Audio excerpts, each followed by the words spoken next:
In a world full of awakened superhumans, our main boy pops his own special candy every single day, because that exact candy is actually his superpower. As long as he feeds this candy to other creatures, he can form a contract with them. He thought he'd rule a mighty army, but instead everyone rates his skill as totally useless. Why? Because who on earth would willingly sign a contract with him? He originally planned to play the bad boy to seduce some cute girls into a contract, or maybe just go after animals to make it easy. Heck, he even thought about contracting with a demon. But then a crazy idea hit him. He decided to contract with himself just to be hardcore. Well, they say successful people always walk their own path, and the moment the contract was sealed, a strange phenomenon suddenly occurred. The classic system screen for transmigrators suddenly popped up. Damn, that's actually wild. The system can help him appraise everything and even allows him to possess multiple different abilities at the same time. And all right, no more beating around the bush, let's get right into it. A bloody hand amidst the ruins. In my past life, I was a member of a rescue team who died in an accident. After that, I transmigrated to a fantasy world filled with mutated beasts and awakened people. There goes a strong, fit guy fighting off monsters. But as for the me of this world, my ability has also awakened. The system notification reads, Contract Gem.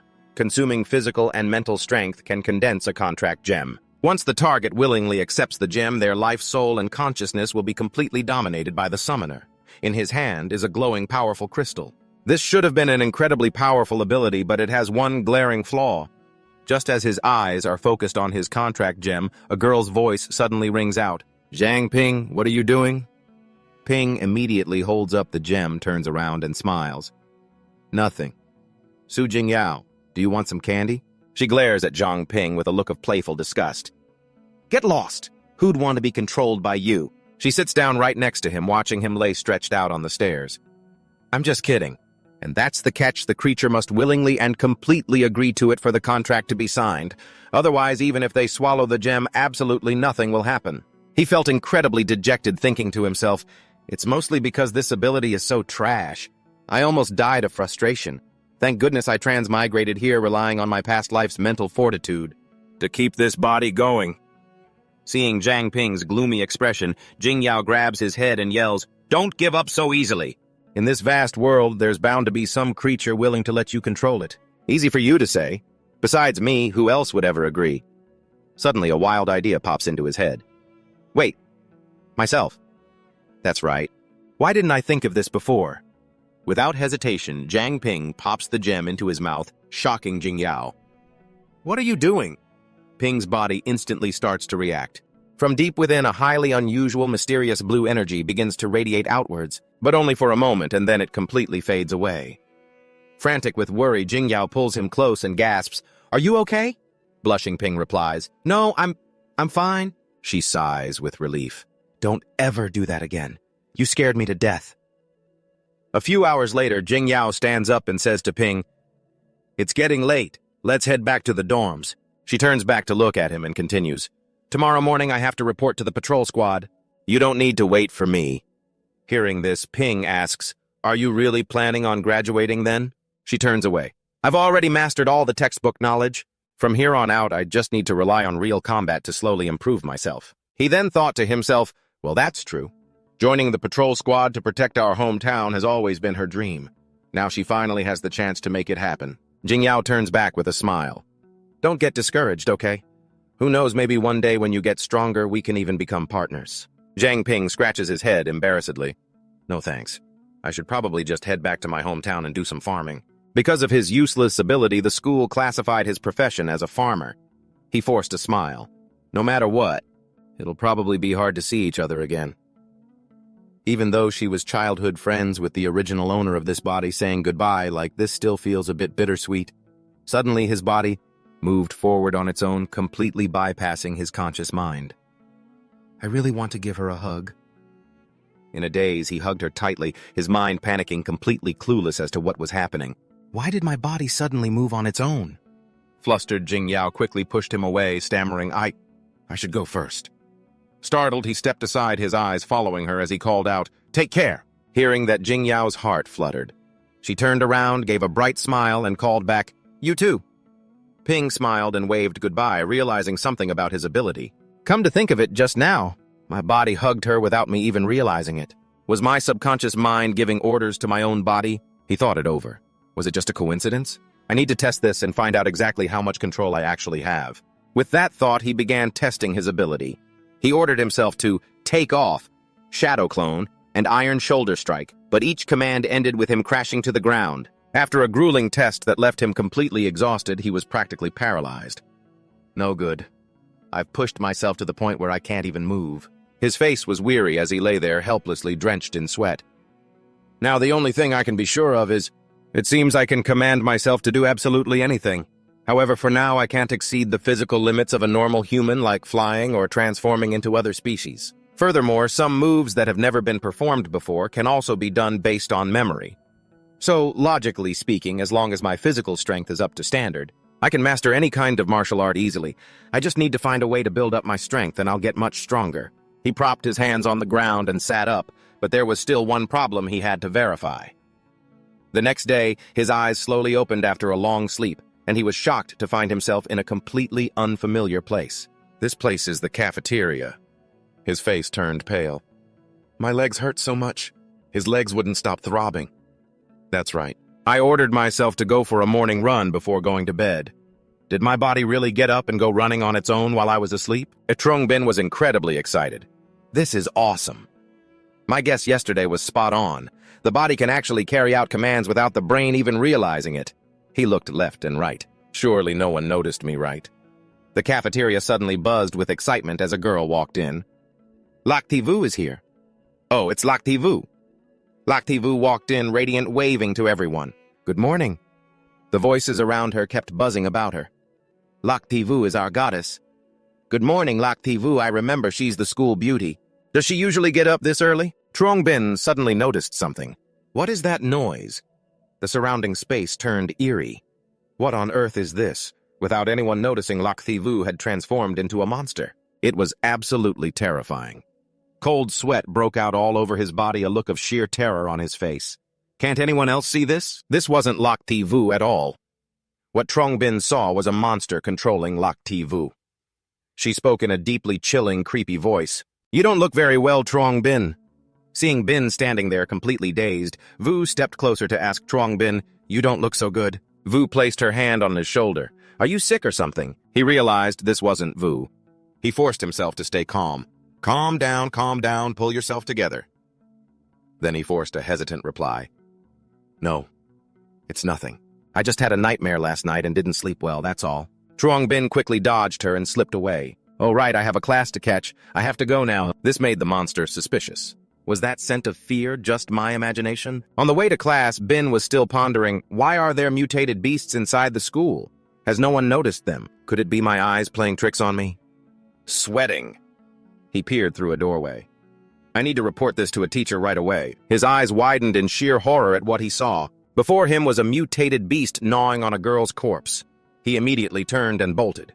Slumped on a roadside bench, Bin clutched his head and screamed. With a face twisted in panic, he muttered, This isn't normal. This is not normal. Is this place a living hell? What the hell?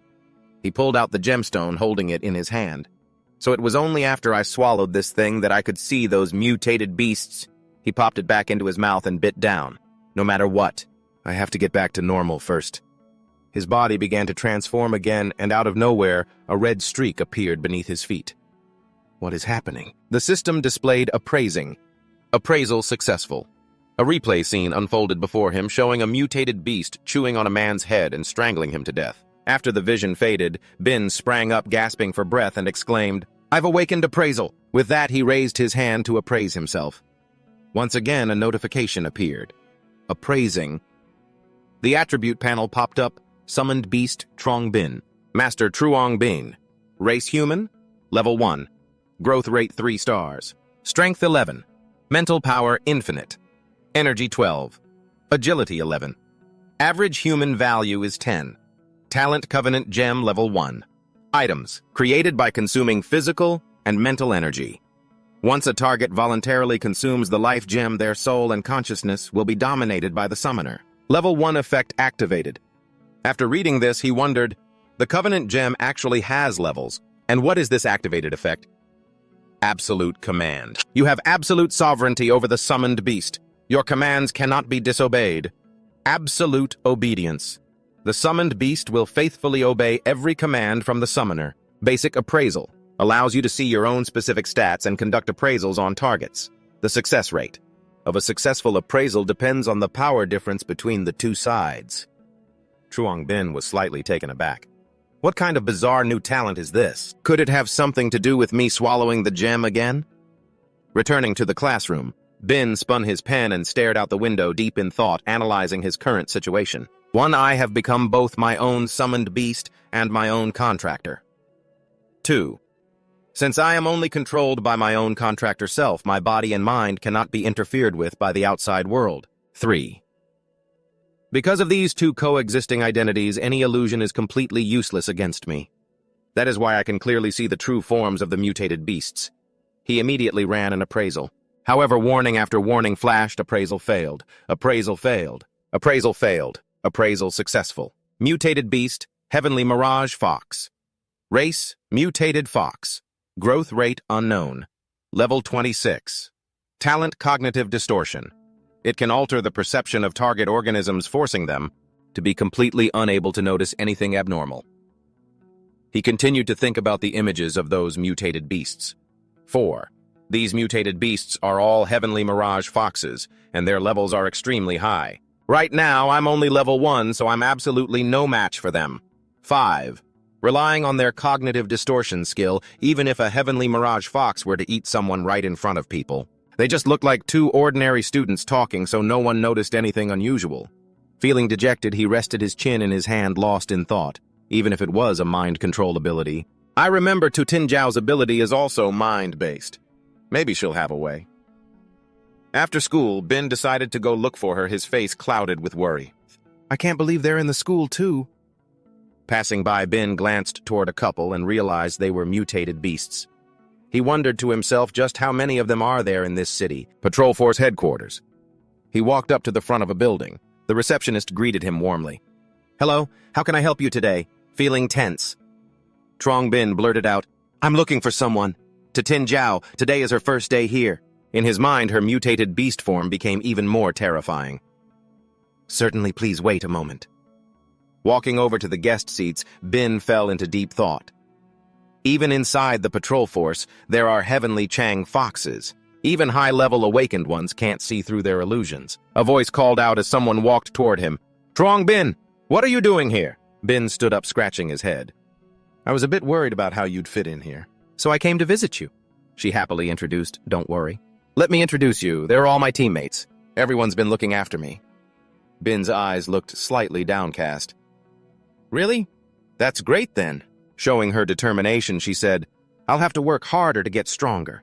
In the future, I'll go out there, wipe out the mutated beasts, and avenge my parents. He could only offer a silent, sympathetic nod. Zhao cheered up again, making him feel a bit awkward. Oh, right. We're still short on staff right now. Do you want me to recommend you to the patrol force? He politely declined. No, it's fine. My ability wouldn't be of much use anyway. I'm better suited for farming. Pouting, she looked disappointed. What a shame. Turning to leave, he thought, as long as you fit in here, that's enough. I won't bother you anymore. The smile faded from Bin's face.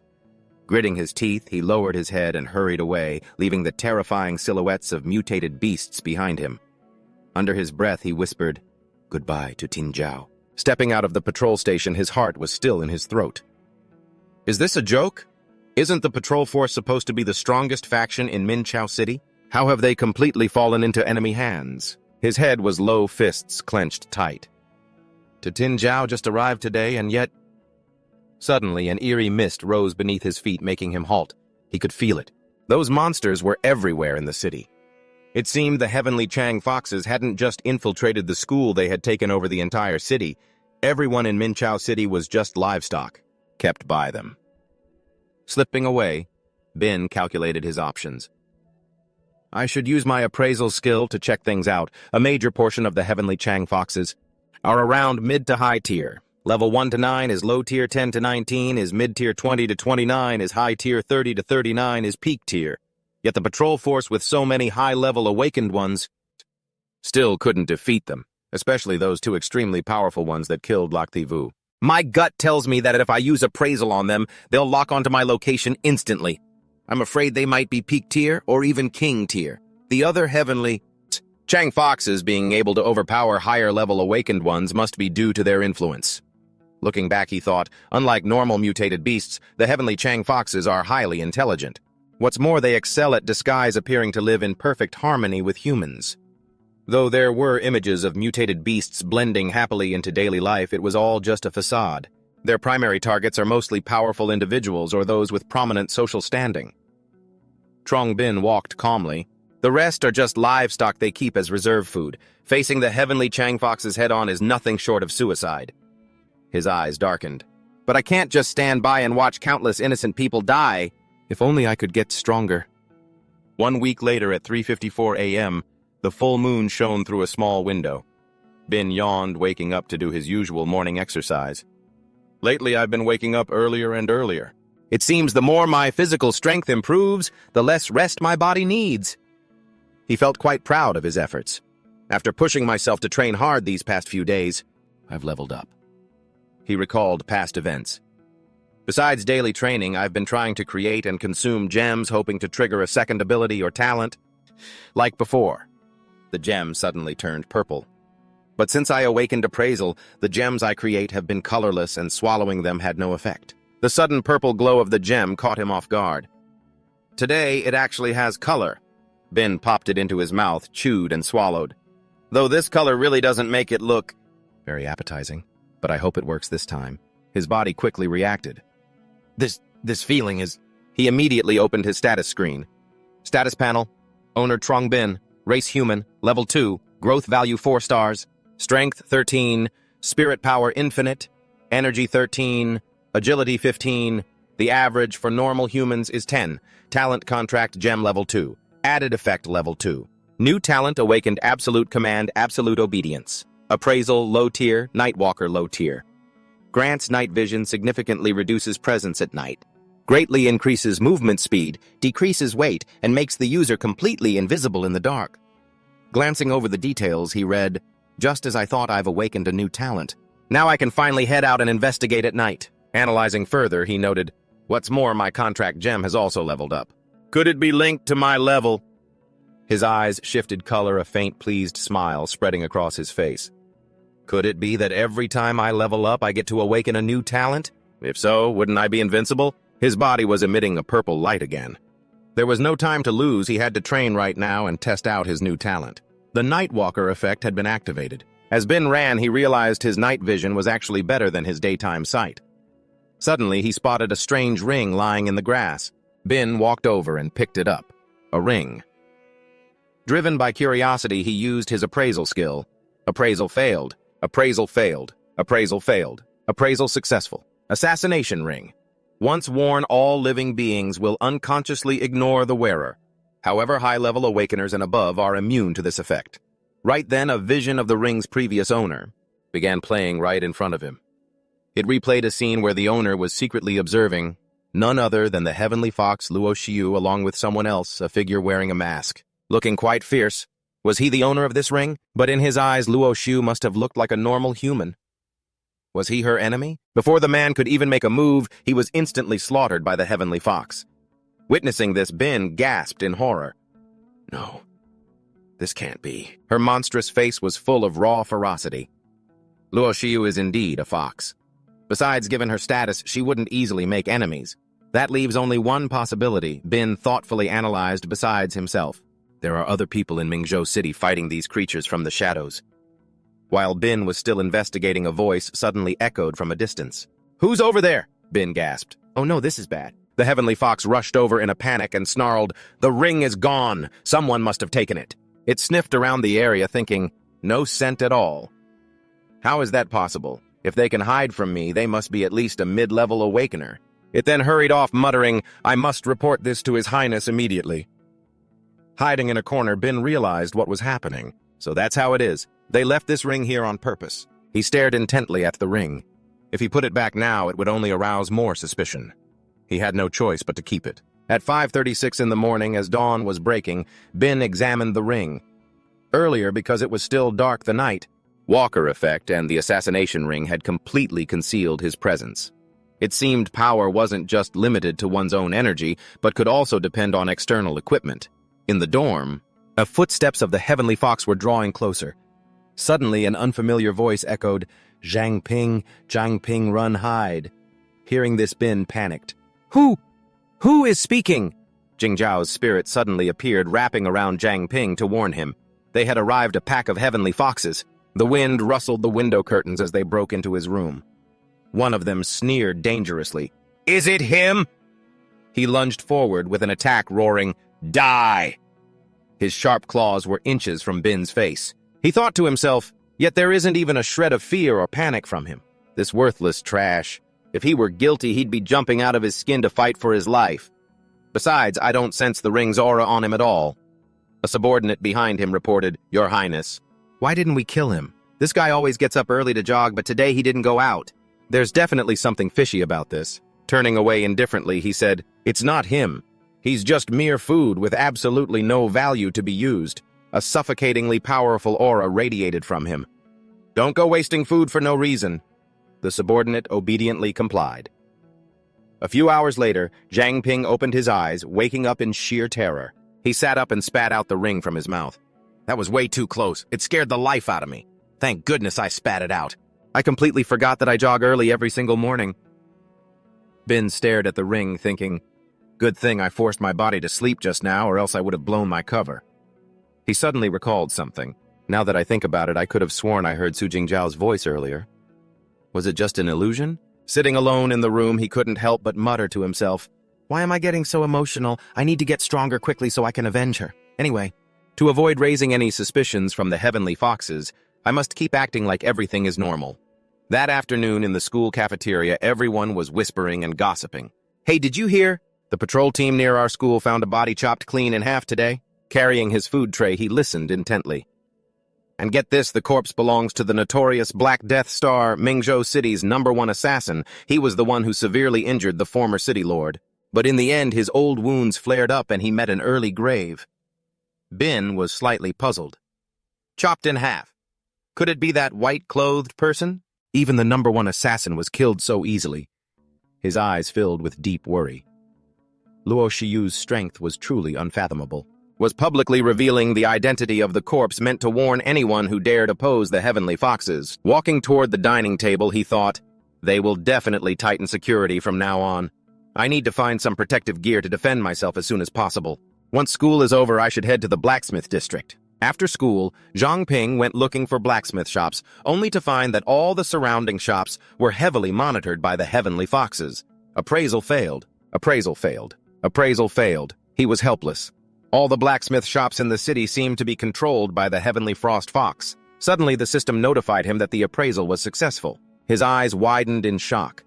After 100 successful appraisals, his basic appraisal skill leveled up to intermediate appraisal skill.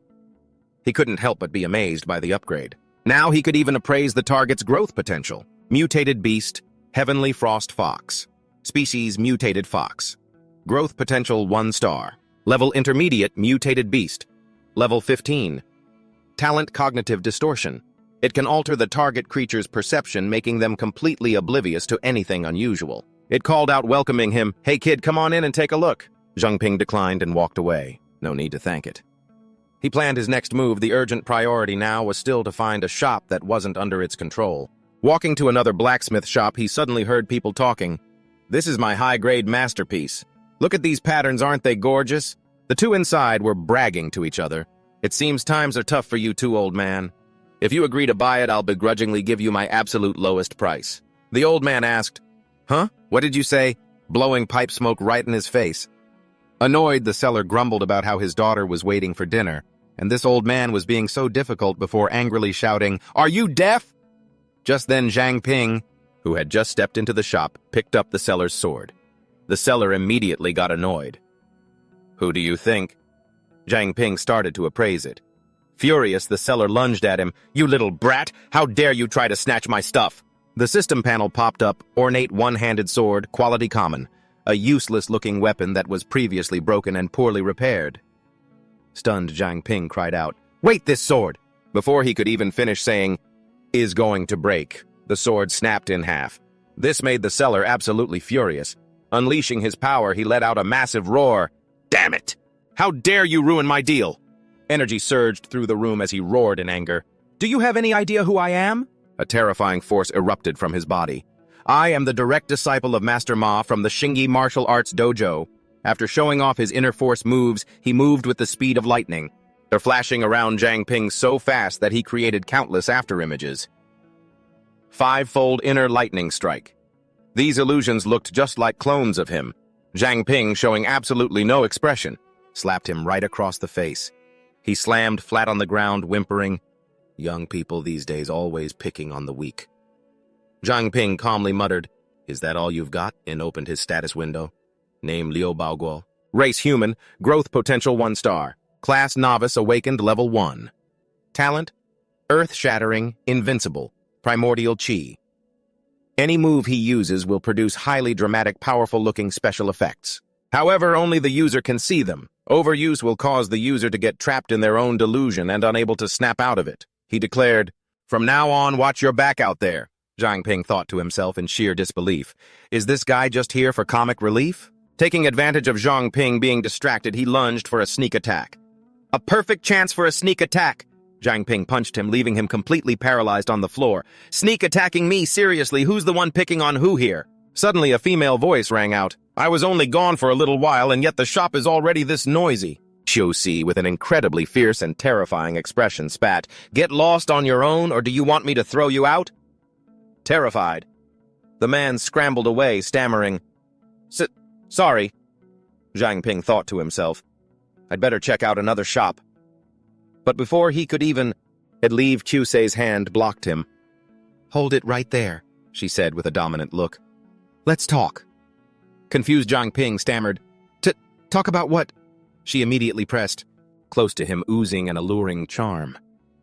I'm just a weak single girl struggling every day to make a living while also having to care for my uncle who's currently devastated because his daughter went missing. I see you're in great shape and have a decent character. So how about you? Hesitant Zhang Ping asked. What exactly do you mean by that? She immediately tucked Zhang Ping under her arm and dragged him into the shop, saying playfully, Stay here and be my blacksmith apprentice. You'll take care of old Uncle Liu Tifang and help watch the shop. Of course, room and board are covered, plus you get a salary. With her massive chest pressing right against him, his face flushed red as he thought, If I can learn blacksmithing skills, I'll be able to save a lot of money on gear in the future. Besides, this shop doesn't seem to be controlled by the Heavenly Frost Fox yet. Instantly, Zhang Ping's spirits soared with determination. All right, I'll become the king of blacksmiths. Hearing this, she gave him a pat on the back that nearly broke him. Excellent, I knew I chose the right guy. Groaning in pain, he thought to himself, First, I need to make sure I can survive her brutal strength. A few days later, highly suggestive sounds kept echoing from inside the blacksmith shop. Put some more muscle into it, little bro. Panting heavily, Zhang Ping replied, Sister Qiu-Si, is this really okay? She replied, It's fine. No one's coming anyway. Qiu-Si continued to encourage him. Great, this feels pretty good. Actually, Qiu-Si was teaching Zhang Ping how to forge. This was their unique family technique, the dough-kneading forging art. Just like kneading dough, you have to let the materials blend completely. With that, she turned around. Wait here a second, I'll go grab the molds from the storeroom. As she walked away, she added, Pour the fuel from the barrel next to you. Make sure you don't let the fire die. Working hard, he grunted in agreement. But once she left, he looked around in utter confusion. Are all of these actually fuel? Oh no, the fire's going out. I've already thrown in both barrels. Shrugging, he thought, whatever, let's just dump it all in. He decisively threw everything inside, finally tossing them into the furnace below to keep heating it up. The moment he threw all the materials into the furnace, the molten mixture inside began to react violently. Terrifying flames erupted from the furnace, followed by a thick, dark cloud of black smoke billowing out. Instantly, Zhang Ping couldn't react in time. Frozen in place, he thought to himself, Am I dead? Suddenly, right over his heart, a bizarre head appears. It actively sucks all the flames inside. The searing heat causes him agonizing pain, but after a moment, the entire fire is completely sucked away. He gasps, his eyes wide in shock. The room is filled with thick smoke and dust, making him cough uncontrollably. Wait, how did the fire go out? Suddenly his heart surges with intense burning heat again. Clutching his chest, he screams in pain. Ugh, it's so hot! Appraise status window. Summoner Trung Bin, Master Trung Bing. Race human. Level 3. Growth potential 4 stars. Strength 16. Mental power infinite. Energy 15. Agility 18. Average human value 10. Talents. Level 3 Covenant Gem. An item created by consuming physical and mental energy. Once the target voluntarily consumes this life gem, Bakya, their soul and consciousness will be dominated by the summoner. The level 3 bonus effect has been activated. Novice Nightwalker Star Plus. Grants night vision and drastically reduces presence at night. Movement speed is greatly increased. Body weight is reduced and the user becomes completely invisible in pitch darkness. Mid-grade appraisal Star Minus. Allows the user to view their own specific numerical stats and identify targets. The success rate depends on the power gap between the two sides. Novice Fire Wielder Star Plus. Can convert devoured flames into fire element energy and store it in the body. This energy can be released at any time until the fire element reserve is depleted. Current fire element energy 100 out of 100. He deduces my growth potential has increased again. Based on what happened before, if I'm not mistaken, awakening a new talent increases my growth potential and upgrading old talents like my appraisal skill consumes it. As long as I keep awakening new talents, my growth potential will be limitless. But from what I recall, everyone else's growth potential is limited. Could it be that I'm the only one who can awaken multiple talents? His eyes filled with both anxiety and intense focus as he contemplates, so what happened just now was the Fire Devourer skill absorbed the fire, didn't it? Crossing his arms, he thinks, either way, I've already reached level 3. And I consumed a level 3 gem. But why are its effects only active at night? Is there some specific condition that needs to be met? Suddenly, Sak walks in and asks, what's going on? Why is the room in such a mess? In a panic, she grabs Bin's hand, looking worried. Wait, you didn't put the scarlet serpent scales into the furnace, did you? That stuff will explode. Bill, I forgot to tell you, he stammers in response. Sis Sak, about the damage to the room. She brushes it off. Don't worry about that. What are you saying? I'm just glad you're okay. But how on earth did you put out the fire? The fire caused by the scarlet serpent. Scales isn't easy to put out at all. Scratching his head, he replies, well, it's a long story. Sak looks at the materials in astonishment. Wow, the fusion of the materials is incredible. But this requires extremely high temperatures to achieve such results. She picks it up and praises him. Kid, you really do have talent. The school definitely misjudged you. With your performance, you could easily join the 3 major organizations. Sak strikes down hard with her hammer. He calmly asks, Sis Sak, people always consider the Patrol Division and the Investigation Division to be 2 of the 3 major organizations. So what's the 3rd organization? She dips a dagger into the water to temper it. Checking it, she says, Pearl City does indeed have a 3rd organization, but as for its name or what it does, no one has any idea. She turns back to him and asks, oh, by the way, little brother Trung Bin, you wanted to buy some gear earlier, right? If you don't mind, take this. Receiving the dagger, he immediately appraises it.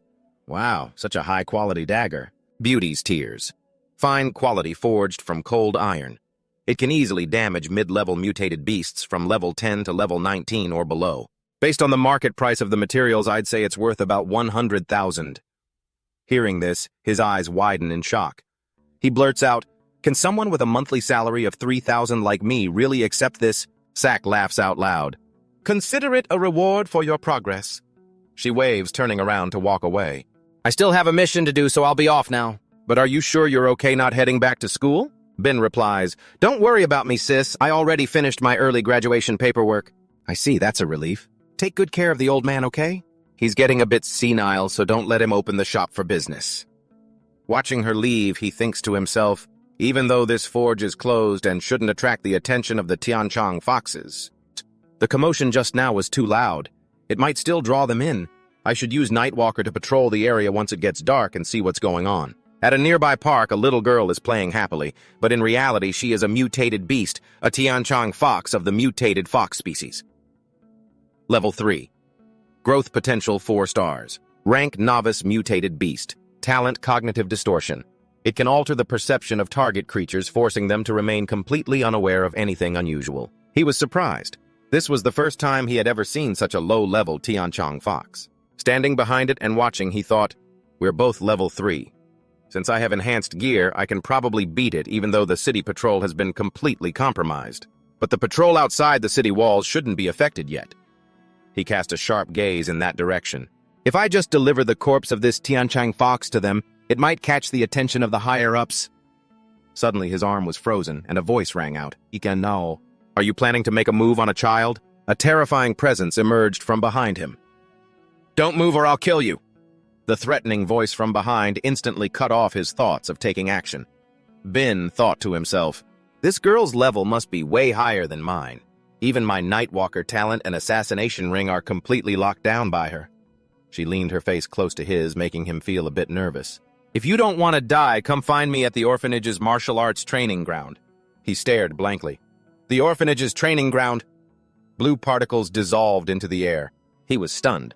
"She's gone." Bin thought to himself, "Looks like she isn't on the Tianchong Fox's side. Otherwise, I would have been a goner." A moment later, he stood in front of the orphanage gates. "It's so huge. When I was a kid, I used to go to the small park next door to blindly practice the Wangba fist, which is why I gave it that name. I called it the orphanage's martial arts training ground. That girl must know me, otherwise how could she know my secret?" Standing alone in the deserted forest, he realized, not only that, but she's also been watching me this whole time. That's why she stopped me right when I was about to make a move. She led me here. She must have some kind of motive. Just then, a mutated beast appeared. He was quite shocked to find a mutated beast in the forest. Activating his appraisal skill, the system instantly showed a successful appraisal. Mutated beast attribute panel. Armored venom-tailed rat.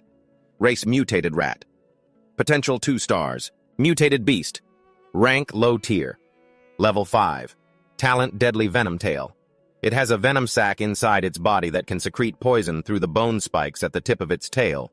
Seeing its level, Bin narrowed his eyes and calculated his chances. This venom-tailed rat is 2 levels higher than me, but it's quite cautious. If I slowly back away, I should be able to escape. He took a step back, his hand tightly gripping his knife. "No, I can't." Facing the bizarre mutated beast, he told himself, "If I don't deal with it now, the orphanage kids who come to play in the park tomorrow might be in grave danger. It's just a low-tier mutated beast anyway. And I have the gear Sis Tai gave me. Beauty's Tear's a high-quality dagger made of cold iron. It can easily deal age to intermediate-level mutated beasts of level 10 to 19 or below." With determined eyes, he charged forward. "I can win!" Bolting toward the beast, he thought. In my past life, I read plenty of power fantasy novels where the protagonist instantly becomes an incredibly skilled fighter out of nowhere, which is totally unrealistic. Even though I have 0 real combat experience, I can still order my summoned Truong Bin to fight. Just then, the mutated rat curled up and started spinning at an extreme speed.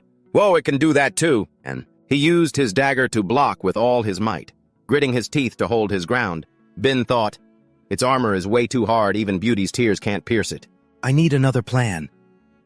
After the attack, the rat leaped onto the rock wall. Its body tensed as it arched its tail, gathering venom before instantly launching it, unleashing a barrage of venom needles at Truong Bin. He dodged the attacks repeatedly, treating it like a game where he was in full control of his body. As the venom stopped, he built up momentum. Its eyes are its weakness. That's the only spot not covered by its armor.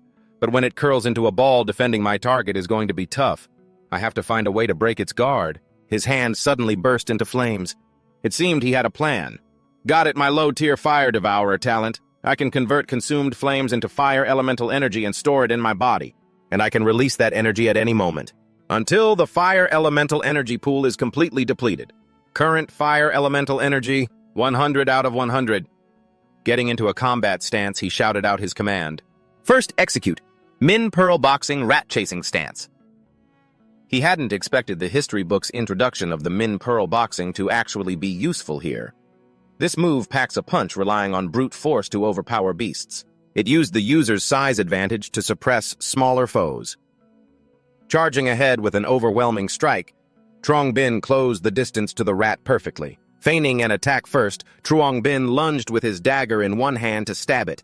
"Take this, you rat!" He flashed a triumphant grin. "Now, Burn, don't get mad, okay?" With his other hand, he unleashed a fiery attack. Fire Devourer Flame Clad. Catching it off guard, he channeled the flames through his dagger and drove it straight toward the beast. Finally, the moment it let down its guard, Bin put all his strength into a thrust, sending dirt and rocks flying as he struck its vital spot. A massive surge of energy erupted. A few minutes later, the rat finally drew its last breath. Level rose from 3 to 4. Stamina increased from 15 to 16. Energy increased from 15 to 17. Agility increased from 18 to 19. He pulled his dagger out. As expected, real combat levels you up way faster than training. Suddenly, dark purple tentacles loomed behind him. He spun around, his mind racing.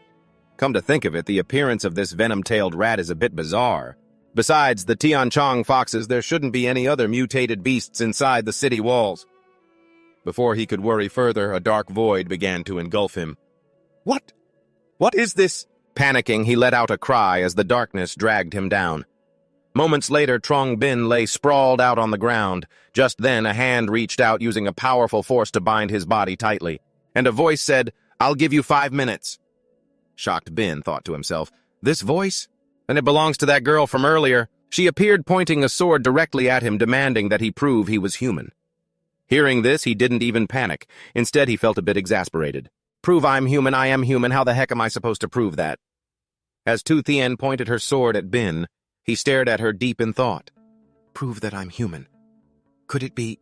She realized that mutated beasts were lurking in the city, she just couldn't tell them apart. That's why she made me prove myself. Back when I was getting ready to deal with the sky-sent fox, she might have already suspected something. He let out a forced, embarrassed smile. Could you give me a little hint? In his mind, he wondered if the poison-tailed rat was also a test for him. Ignoring Zhang Ping's question, Liu Xixian's cold voice spoke. 4 minutes left. Then a robotic voice chimed in. Appraisal failed. Appraisal failed. Appraisal failed. After 8 failed appraisals, then 20 failed appraisals, she spoke up again. 2 minutes left. The robotic voice continued to sound. Appraisal failed, attempt number 999 in intermediate appraisal skill. A has leveled up to Advanced Appraisal. Advanced Appraisal can identify the target's faction ownership. Appraisal successful. Zhang Ping looked at the status screen and marveled. So strong to think she's level 28. Attribute panel name, Liu Xixian, species human. Faction sweeper team. Growth 5 stars. Rank Advanced Awakened. Level 28. Talent Water Element Control. Can accumulate water elemental energy by drinking water and allows the control of water elemental energy. And around your surroundings and inside your body at will. He realized this and thought, no wonder she was so hard to appraise. What's more, the Nightwalker's cloak and the assassination ring are completely useless against her. The Nightwalker's cloak and the assassination ring are completely useless against her. Zhang Ping was flustered, shutting his eyes tight. Sweeper team. I've never heard of them. Could they be the third major organization besides the patrol team and the investigation team? Liu Xixian's brows furrowed. 1 minute left. He panicked, breaking out in a cold sweat. Wait. He pictured the image of children playing in the park. He looked at her. You call this small park a martial arts field, so you must also come from the same orphanage as me, right? Name Liu Xixian. Species human. Faction sweeper team. The thoughts swirled in his head. But I remember there was no one in the orphanage named Liu Xixian. If she really came from there, she must have changed her name. Surrounded by her magical energy, Zhang Ping took a desperate gamble and blurted out a series of names. Are you Liu Doran, Liu Yishu, Liu Xuesheng? He kept listing them endlessly, making Xixian feel a bit flustered. Liu Xingyu, Liu Sisi. The tip of the sword lightly grazed his skin and blood trickled out. Xixian stepped closer to him and spoke calmly. That still doesn't prove you're human. Zhang Ping turned slightly pale, his eyes widening as he looked at her. That reaction just now. It seemed she really was Liu Sisi. She was 3 years older than him. When he enrolled in the Mingzhou Ability Academy, Liu Sisi had already graduated and joined the investigation team. If there is information that only he and she know, memories of the past flashed before him. A young girl was teaching a young boy martial arts. This move is called Sisi's Invincible Earth-Shattering Fist. You must learn it well. The young boy was confused. He repeated the words she had taught him as a child. His teasing tone made her blush furiously. First stance, second stance, third stance. Sisi's Invincible Earth-Shattering Fist. He was overjoyed. You really are, Sister Sisi. Then, Sister. The sword in Xixian's hand gradually dissolved into thin air. She avoided his gaze. Second question. Sixian stared at him with absolute seriousness. According to the Academy's records, your ability is the contract gem. It was deemed useless because it couldn't meet the activation requirements. So, what on earth have you been doing lately? Recalling 2 weeks ago, he spoke up. 2 weeks ago, I swallowed the contract gem, becoming a summoned beast controlled only by myself. Because of that, I'm immune to the illusions of mutated beasts and can see right through their disguises. What's more, according to my recent investigations. Zhang Ping continued his words, catching Sixian by surprise. Currently, there are many sky-sent foxes lurking in the city. I suspect an entire community has infiltrated Mingzhou City. He went on, their species has the ability to distort perception. She grabbed his shoulders. Is everything you're saying true? He listed off every single person he had uncovered. Duong Lak Ngiep, the owner of the breakfast diner, Van Thuong, the owner of 9-piece household goods, Tang Longzhou, the blacksmith from the Long Thuong weapons shop. He looked at her. And even that little scent fox, the little one you just stopped me from hitting. All of them are low-level sky-scent foxes. You can go and verify it yourself. She turned to leave, then paused in her tracks. Stay right there and don't move. I'll be back shortly. Sixian spoke into the device in her hand. Jinbo, do you think that information is reliable? Jinbo, receiving her query from afar, quickly replied, the first thing we can verify is, lately Mingzhou City hasn't detected any mutated beasts of the sky-scent fox species, yet cognitive distortion abilities have been popping up. It also matches Zhang Ping's description. He looked straight ahead, still speaking into the small device. I've secretly sent men to capture the 2 closest targets. They should be back soon. An explosion boomed behind Jinbo, startling him. People were running away from the blast. What's going on? He asked. Behind them, a girl was in hot pursuit. The person frantically spoke up. Leader, the owner of the breakfast diner, she went completely mad the moment she was taken out of the city. She broke free and attacked us. The person who had been chasing that boy. It was suddenly standing right in front of Jinbo, ready to strike. He clenched his fist tightly, magical energy gathering around his hand. You're asking for death! He threw a heavy punch straight at her. Jinbo looked down at the person who had tried to attack him, now sprawling on the ground. Know your place. Before long, dark magical energy enveloped her and she transformed into a monster. He realized the truth. It seems the intel was right. We've finally uncovered what the enemy is. Jinbo raised his hand and ordered his team members, inform the other squads to launch a direct attack on the targets. Understood, they replied. Meanwhile, Shu Yu was lounging on the balcony of the Mingzhou Academy, enjoying herself. Suddenly, she sensed something. Her eyes snapped open. Her female lackey stammered nervously, Your Highness. Without saying a word, she flew straight out of the balcony. Floating in midair, Thivu muttered in a dark tone, Yue-9 is dead. Someone killed Yue-9 outside the city on Laknip Road. Another vessel is dead. Her face was twisted in rage and pure bloodlust as her entire body erupted with a powerful surge of dark magic. To kill them so quickly and instantly suppress their aura to avoid my tracking. A giant monster loomed behind Thivu. Her eyes flared with rage. Who on earth could it be? In a dimly lit room, Bin stared straight at her. Is it verified? Tu Tian replied softly, though there was a hint of hesitation in her voice. But we can't verify it. You suddenly possess the ability to see through the illusions of the Tianchang foxes. Could this be a trap set by them? The magical aura surrounding Bin gathered back into Tu Tian's palm. She calmly spoke, So from now on, you will only serve as our eyes and ears. I will protect you from the shadows. If you discover anything, you can contact me at night. Freed from her magic, Bin massaged his shoulder, muttering to himself in confusion. Protection plus surveillance, huh? Fine. As long as it helps get rid of the Tianchang foxes, I'm fine with anything. She tossed something to him. Bin quickly caught it. Tu Tian turned to walk away, saying, Take this. These jade pendants are a pair. One is cold jade and the other is warm jade. He opened his palm. Resting in his hand was a piece of jade. She continued, If you're in danger, just envelope the cold jade in fire. The warm jade in my hand will burn hot. That way I'll know you're in danger and can back you up immediately. Tu Tian crossed her arms, her tone serious. But I still highly suggest you find a way to make yourself stronger. After all, no one can guarantee your safety 100%. The jade in his hand seemed to pulse with heat as he quietly willed it to warm up. Bin scratched his head and said, Actually, I've thought about finding a martial arts gym. To learn some martial arts, but I just can't afford the tuition. She took a few steps forward, her voice drifting back. I'll submit a request for funding. In the meantime, look around for a gym that fits you. He happily clasped his hands and replied, That would be fantastic. Thank you, sis. In the vast but largely deserted city, thoughts swirled in Bin's mind. Over the past few days, the number of Tianchang foxes has dropped significantly. They must have been taken care of by the sweeper squad. Tutu didn't reveal her identity to me. She probably still doesn't trust me fully. If my appraisal skill hadn't leveled up to identify a target's faction, I still wouldn't know she was part of the sweeper squad. He lowered his head, crossing his arms in deep thought.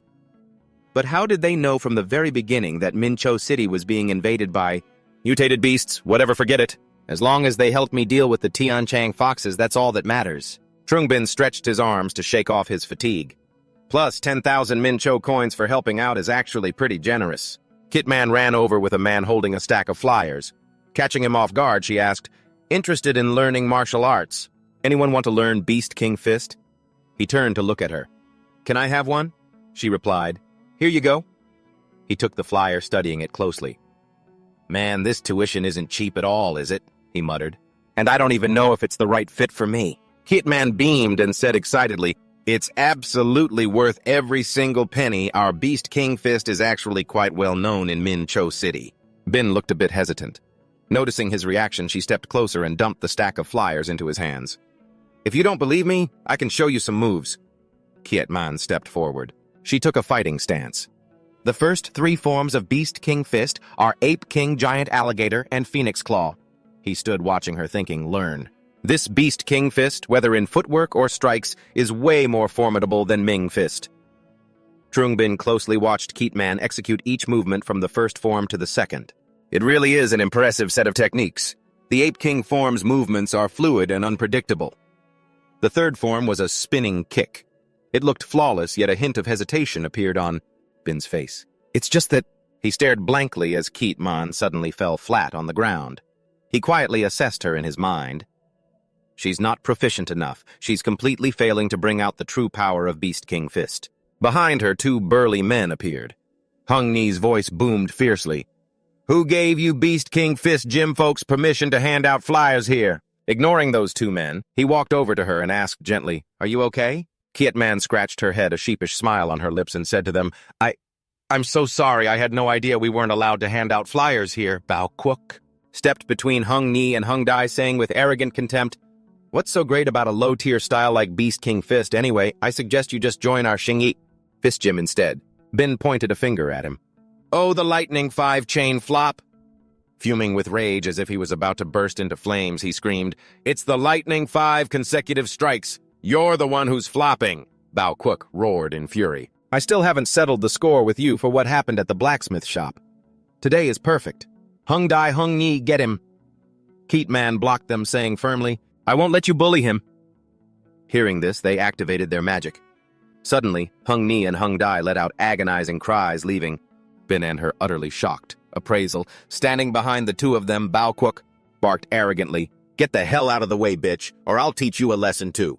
The stats of the 2 men, Hung Ni and Hung Dai, flashed before his eyes. Status window, name Hung Ni. Species human. Affiliation Xingyi Martial Arts Gym. Growth 1 star. Rank novice, awakened. Level 4. Talent, physical enhancement. Intelligence reduced by 70% in exchange for an increased level of physical enhancement skill. Attribute board. Name Hung Dai. Species human. Affiliation Xingyi Dojo. Growth 1 star. Physical strength is increased by up to a maximum of 30%. Rank novice awakened. Level 4. Talent, physical enhancement. Intelligence is reduced by 70% in exchange for a certain level of physical enhancement skills and physical strength. Up to a maximum of 30%, Bin gasped, blurting out in shock, trading brainpower for physical enhancement. Looking at Hung Tu and Hung Dai, who were powering up, he asked out loud, Are you guys seriously calling this a talent? Bin turned his gaze to Kietman's status board, a flicker of surprise crossing his eyes. Attribute board. Name Vuong Kietman. Species human. Affiliation Beast King Dojo. Growth 7 star. Rank novice awakened. Level 3. Talent diligence over intelligence. Learning speed is reduced by 90%, but any skill, almost key, can be improved through persistent training. For every day of continuous practice, the growth rate for that specific training increases by 10% up to a maximum of 1,000%. He thought in quiet amazement, such a high growth value. Who would have thought Vuong Kitman was actually a hidden powerhouse? He slapped his hand against his forehead in utter helplessness. But with your current strength, stepping up to help me is basically a death wish, isn't it? He tossed the stack of papers back to Kitman. As she clutched them in confusion, Trong Bin placed a hand on her shoulder, the corner of his mouth curving slightly. This is my business. I should be the one to handle it. Hearing this, she said anxiously, but there are 3 of them. If you face them alone, you'll be at a huge disadvantage. A dangerous glint flashed in Bin's eyes. He looked down at his hands. Don't worry about it. Didn't you just show me that Ape King stance? It's the perfect opportunity to use them for a little practice. Hung Tu and Hung Dai lunged toward him, roaring, You arrogant bastard! Bin raised his hand and struck Hung Dai right in the neck. Move 1. He dodged Hung Tu's attack and jabbed him in the stomach. Move 2. Just then, Bao Quoc joined the fray. Lightning 5 link. Bin raised his leg and kicked him right in the crotch. Move 3. He smirked, looking at Bao Quoc groveling on the floor, his voice laced with sarcasm. Too bad. Without those 2 to back you up, that Lightning 5 link drop you're so proud of has just been reduced to a 3 link flop. Bin walked back over to Kitman. Let's go. Take me to the Beast King dojo to sign up. Excited, she asked, You really want to sign up? Bin quickly replied, For real. She looked at Bin with pure admiration. You're amazing. You only saw it once. And you already learned the Ape King stance? So in the future, if there are any moves I don't understand, can you teach me? Without hesitation, he said, No problem. Kitman gave him a thumbs up, cheering happily. Awesome, with your help, I'll definitely get stronger in no time. Seeing her like this, a thought suddenly crossed his mind. She has a 7-star potential. At the very least, she'll become a high-level awakened. A gentle smile appeared on Bin's face as he thought. She might even become a peak-level awakened. Maybe in the future I'll be the one asking you for help instead. Inside the Beast King dojo, hushed whispers filled the air. Someone saw the instructor on the street. What the instructor is back, and Bin and... Kitman stood frozen, watching the disciples running around in sheer chaos. Oh my god, didn't they say the instructor wouldn't be back for another 2 days? What do we do now? I haven't even mastered half of the Ape King stance yet. That's what you get for slacking off, just wait for your punishment. Hey, snap out of it. Bin looked on blankly and asked, Everyone seems absolutely terrified of the instructor. Kitman replied nervously, Our instructor Bok Duke is notoriously strict. Anyone who fails to complete their tasks gets severely punished. He asked, And what about you? Have you been punished too? Star-like sparkles seemed to float around Kitman. She lifted her chin proudly. I've been punished the most. For over a month, I haven't even reached the standard for basic martial arts entry. Bin stared at her helplessly. Is that really something to be proud of? The doors of the Beast King dojo burst open. All the disciples stood at attention, greeting the instructor in unison. She quickly looked at Bin and whispered urgently, The instructor is here. Hurry up and get in line. Bakduk crossed his arms, exuding an imposing aura. He barked, Attention, everyone! Your postures are completely off. Run 50 laps. The system began scanning his information. A moment later, the system chimed, appraisal successful. Duke's information materialized before Bin's eyes. Attribute board. Name, Bakduk.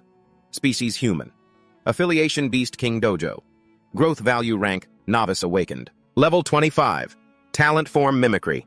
Alters body shape accordingly by consuming food. The number of saved forms is determined by level. Currently saved forms, Running Wolf and Berserk Lion, have been saved. The disciples shouted in unison, Yes, sir! Looking at his stats, Bin thought in awe, so strong just looking at his level. He seems on par with Sister Tutu. Duke's eyes swept the room and locked onto him. He marched over to Bin. So you're the brat who helped teach the Shingi Dojo a lesson yesterday, Bin replied. And what if I am... Duke raised a fist right in front of Bin. Take this kid, caught off guard. Bin suddenly yelled, Wait a second. Ignoring his words, Duke launched a flurry of attacks at Bin, but Bin managed to dodge every single one. You're being way too unreasonable, aren't you? Attacking a newcomer like me without saying a single word. He shot back, Newcomer! Clenching both hands as flames erupted around them, he roared. So I heard a kid like you only had to look at the Ape King style once to master it. His fist is inches from his face. Panic-stricken, he thinks, Oh no, I'm dead. I can't dodge this. Duke withdraws his magic and taps him lightly on the head. Laughing out loud with pure excitement, he says, "I didn't believe it at first, but now I do. Your talent isn't half bad, kid." He glances over at Keatman, who is pretending to notice nothing, and adds, "It's a shame the person who demonstrated the Ape King fist for you was such an amateur. Their footwork was miles off." Duke places his hand on his shoulder, his voice filled with high expectations. "Later on, how about I personally train you?" He cups his hands to thank the instructor. Then a menacing look appears on Duke's face as he slowly turns to look at the disciples behind him. "Next, it's time to check if you guys have been slacking off." Duke puts his hands behind his back sternly, watching the disciples' every move. "Everyone line up one by one, spar with me. Anyone who doesn't make the cut, and we'll have to do 500 push-ups and carry weights for a distance of 10 kilometers. Bin smiles wryly, thinking, as expected of a body enhancement awakened, such brutal training. Meanwhile, Keatman nudges him. He turns to look at her and whispers, "What is it?" This flusters her. Keatman covers her mouth shyly, asking him, "The instructor hasn't taught me much, so after he's finished coaching you, hey, could you teach me?" He agrees right away.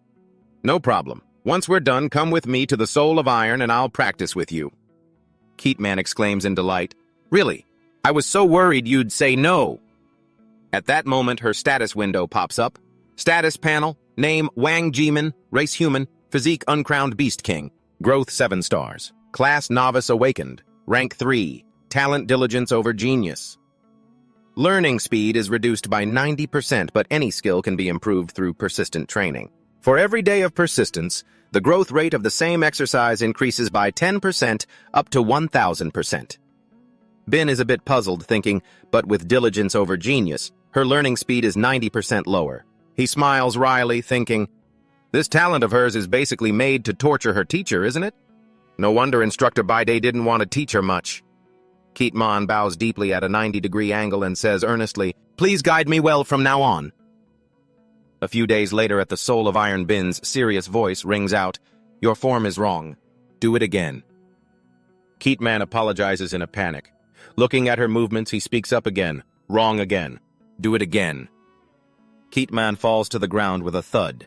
He places his hand on his forehead in utter defeat, thinking, "I broke the Ape King style down into individual tiny movements, so she could practice them one by one, and even then there's barely any progress." Bin clenches his fist as magic flickers around it, thinking resolutely, "But this Beast King fist really does have its own profound way. I've only been practicing for a few days, yet I can already faintly feel my level about to rise." Suddenly, Sak's voice calls out cheerfully, "Hey, little brother Trong Bin, I'm back." Bin looks at Keatman, then points outside. "My sister is back. Keep practicing. I'll go take a look." She nods and whispers a response. As soon as he steps out, he sees Sak leaning against the table, her voice sounding quite annoyed. "Ugh, how annoying, we almost failed this time. I don't know what the hell is going on, but the mutated beasts on the outskirts have suddenly thinned out." She turns around, places her hands on the table, and looks straight at him. "We had no choice but to venture deep into the northern forest. Only to run into a wolf pack, and they were all Tempest wolves." He gasps. Bin asks anxiously, "Are you all right, Sister Sak?" Sak smiles gently, taking a gemstone out of her bag, and replies, "We're fine. We used the earth-tunneling shovel to hide. Since the wolf pack couldn't find their prey, they went off to attack the forest dwellers nearby." Sak shows it to him and says happily, "I took advantage of the chaos to snatch some good stuff from the wolf pack. Here, take a look. Give me your hand. It's not every day you find something like this." System information about the gemstone pops up: wind gem, quality rare, an extremely rare biological crystallization. It can be used to store wind elemental energy. Through spiritual guidance, this energy can be released to launch attacks like wind blades or tempests. Bin holds it in his hand and whispers, "This is a wind gem." Sak laughs heartily. "Haha, you sure know your stuff. Even a child could use this to cast spells like wind blades and tempests out of thin air." Suddenly, Bin hears a faint sound coming from the gemstone. "Hey, stop. It's broad daylight. This is not a good idea." "Oh my. Don't undress me. Let go of my hand. Let me do it myself. First blade. Form of the fan. Family sweeping blade. Can you show me what you've got?" Birds in the trees are in pairs. Blue waters and green mountains bring a smile. What is that sound? U-12 is dead. Damn humans, today I must eat 2 more of them. He stands frozen, wondering, what are these voices? But detailed information about the gemstone continues to be displayed by the system. Summon status panel. Master Trong Bin, race human. Physique Forge Soul, 4. Growth, 4 stars. Stamina, 18. Spirit Infinite, Energy, 17. Agility, 21. Average human value is 10. Class Novice Awakened, Rank 4. Contract Gemstone, Level 4. Level 4 has activated the bonus effect Awakened talent. Wind Whisperer, Novice Wind Whisperer. The user will randomly hear loud voices, filled with emotion within a 10-mile radius, and cannot actively control them. Looking at the screen in front of him, Trongbin smirks. Sure enough, it's a new talent just like the Fire Eater from before. The contract gemstone is finally taking effect. A dark voice comes out of nowhere. You're 6. Besides Wang Jimin, there's another boy in the shop. That boy seems to be the one who harmed us in the dormitory, causing us to be punished by His Majesty. Bin turns his head, confusion written all over his face. What was that voice? Is it a Tianchang fox? Suddenly, a series of scenes replay in Bin's mind. The scene of 2 beasts plotting a conspiracy unfolds in his mind. It seems the prey is fine. Let's eat them for lunch. I'm going to eat that little brat. Wang Jimin. His face grew serious, and his eyes widened in shock. We've been targeted. Steam filled the bathroom. Wrapped in a bath towel, Sishian was drying her hair with another. She glanced over at her jade amulet, which was flashing an alarm, too. Her voice grew tense. This is bad. Zhang Ping is in danger. Magic flared from Zhang Ping's body as he warily scanned his surroundings. It's been so long, he thought.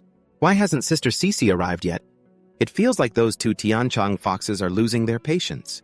They could barge in at any moment. Seeing his strange behavior, Sei asked, What's wrong? Are you okay? He didn't answer, deeply lost in thought. These 2 are mid-tier Tianchang foxes. Even with Sister Sei here, we don't stand a chance. Once he snapped back to reality, a grin spread across his face as he dodged SE's question. Oh, right, Sister Sei. You just got back, so you haven't seen Uncle Liu yet, have you? Why don't you head upstairs and catch up with him? I'll go buy some groceries and cook dinner for the 2 of you. Sei didn't suspect a thing. She patted his shoulder and said, All right, hurry back up. It's been forever since I last ate your cooking. Oh, and take the wind gem with you. He forced a smile. No, I couldn't possibly. Zhang Ping turned to watch Sei's retreating back. He thought to himself, okay, I need to take Wang Jimin and get out of here right now. To avoid dragging Sister Sei and Uncle Liu into this. She waved at him. Don't keep me waiting too long. In the backyard of the blacksmith shop, Jimin was still practicing diligently. When she saw him, she asked, Zhang Ping, look, are my movements correct? Without answering her question, Zhang Ping firmly grabbed her hand and pulled her along. Keep quiet. I'm taking you out of here. Jimin was confused. What's going on? Suddenly, 2 mutated beasts appeared, blocking their path. They growled, And where do you 2 think you're going? He thought, We're doomed. Still unaware of the danger, she smiled happily. Mom, Dad, what are you 2 doing here? He held her back, preventing her from getting close to them. Don't go over there. Jimin gently touched his arm, whispering, Zhang Ping, they're my parents. It's okay. At that moment, a system information panel popped up. Mutated beast, Tianchang fox species, mutated fox. It can manipulate the perception of target organisms, forcing them to overlook anomalies. A growth rate 1-star level 16 talent, cognitive distortion, can manipulate the perception of target organisms, and forcing them to overlook anomalies. Jimin's father frowned and asked, Minmin, who is that next to you? Why does he look so afraid of us? She answered awkwardly. He's a friend from my martial arts gym. Suddenly, a magic circle surrounded Zhang Ping, startling him. But when he recognized it, he was overjoyed. The dark room. This is perfect. Jimin looked at him in confusion. Huh? What is this? He pulled her into the magic circle. One of the beasts roared, This is bad! They're getting away. She cried out, Mom, Dad! He held her back, warning her, Ignore them. Zhang Ping pulled her into a tight hug and whispered, Hold on to me tightly. The 2 mutated. Beasts pounced at them with their razor-sharp claws. Gritting his teeth, he thought, Damn it, they're catching up. Their claws slashed right across his back. Zhang Ping screamed in agony. Jimin panicked and cried out, Zhang Ping! Smoke engulfed Zhang Ping and the 2 beasts. Jimin, sitting on the ground, stared anxiously at his wound. Zhang Ping, are you okay? He collapsed to one knee, clutching his dagger. I'll live. Jimin stared at the 2 figures in front of her in utter disbelief. She screamed, Dad. Why? Zhang Ping warned her once again. Don't go near them. They're mutated beasts. Realizing they could no longer hide their identities, they sneered mockingly. Well, look at that. You actually saw through our disguise. That aberrant beast roared loudly, and then both of them charged straight at him. In that case, I definitely can't leave you here. Its claws grazed past Bin. He raised his knife to block, thinking, too fast, I can't dodge this at all. Is this the gap between our ranks? The other aberrant beast approached Jimin, its voice dripping with temptation. Min Mommy's good girl. Bin panicked, thinking, oh no, the other one is heading for Wang Jimin. She seemed completely mesmerized, taking step after step toward it. Mom! Mom!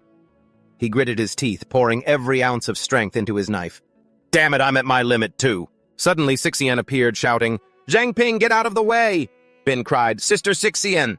Sixian used her magic to leap forward while Jimin tried to block her, screaming, no, don't! Sheets of ice created by Sixian materialized as she dashed with blinding speed, striking both of the aberrant beasts. Once she was finished, she deactivated her magic and asked, are you two all right? Jimin screamed, no! She couldn't believe her eyes, her voice trembling. Why did you kill my parents? Bin tried to explain to her, Wang Jimin, they weren't your parents. They were just Tian Chang foxes disguised as them. Jimin covered her ears, tears welling in her eyes as she shrieked, that's impossible. You're lying to me. They were clearly my parents. Bin looked at Sixian in confusion. Sister Sixian, why didn't the Tian Chang foxes revert to their true forms? Jimin collapsed against him, sobbing, you lied to me. Hearing his question, Sixian calmly replied, there might be a king-tier Tian Chang fox in the city boosting the illusion abilities of their entire community. Because of that, even low-tier foxes can hide from high-level awakeners. As for the ones we killed before they were outside the city, which is why they reverted to their true forms. Bin glanced at the two beasts on the ground. A thought struck him. If that's the case, he walked over to the beasts. He reached down to peel off its mask, a sudden realization hitting him. Only I can strip away their disguises. Holding the mask in his hand, he spoke softly. Wang Jimin, these two aberrant beasts killed your parents and took their places. Jimin recalled a memory of her family, her father reaching out to gently pat her head. He continued, shattering that warm memory in her mind, the sight of the dead beast on the ground slammed back into her reality. This was the brutal truth. Tears streaming down her face, Jimin murmured, still unable to accept reality. How could this happen? Meanwhile, Shu Yu sat on her royal throne, her voice dripping with displeasure. Within just 1 week, 9 of our kind have been killed. She crossed her legs, resting her chin on her hand. It seems humans have found a way to break our illusions. An aberrant beast crossed its arms, speaking arrogantly. Your Highness, why don't we just kill all the humans and take over this city directly? Another beast chimed in, scoffing. And what are we supposed to eat after that grass? Shi Yu roared, silencing them instantly. She glared at the beasts below, speaking coldly. Fools! Killing all the humans is completely unrealistic. Not to mention it's a massive waste of food. Our urgent priority right now is to lure those pests out of the shadows and eliminate them one by one. Shi Yu glanced over at Jiming, who stood beside her. She asked, I wonder if our deputy city lord has a strategy. He bowed respectfully, Your Highness. Perhaps we can lure other races into Mingzhou City to muddy the waters, then focus on eliminating humanity's strongest experts. She questioned him. How can you be so sure they're still in the city? He clenched his fist, his brow furrowing. Aside from the Patrol Division and the Investigation Division, there's a third major organization. Back when the former city lord was gravely wounded by the king and fled, I suspected he was hiding within that very organization. I know him well, he won't leave the city. He's definitely waiting for us to slip up. The other aberrant beast agreed with Jemming's suggestion. Your Highness, I think bringing other races into the city is a fantastic idea. Yes, absolutely. Another one agreed. Perfect. I was looking to try some new flavors anyway. Shi Yu stood up and stepped down, her face shifting into that of an aberrant beast as she agreed with Jiming's plan. But right now, the king is still in a deep sleep. She cast a chilling, threatening glare at Jiming. Even though you are helping my clan, if you dare make even the slightest suspicious move, I will personally put you down. Shi Yu walked away, her voice echoing behind her. I hope you know your place, Huang Jiming. Jiming trembled from head to toe. He fell to his knees, bowing repeatedly. This servant wouldn't dare. I have dedicated my entire life to Mingzhou City.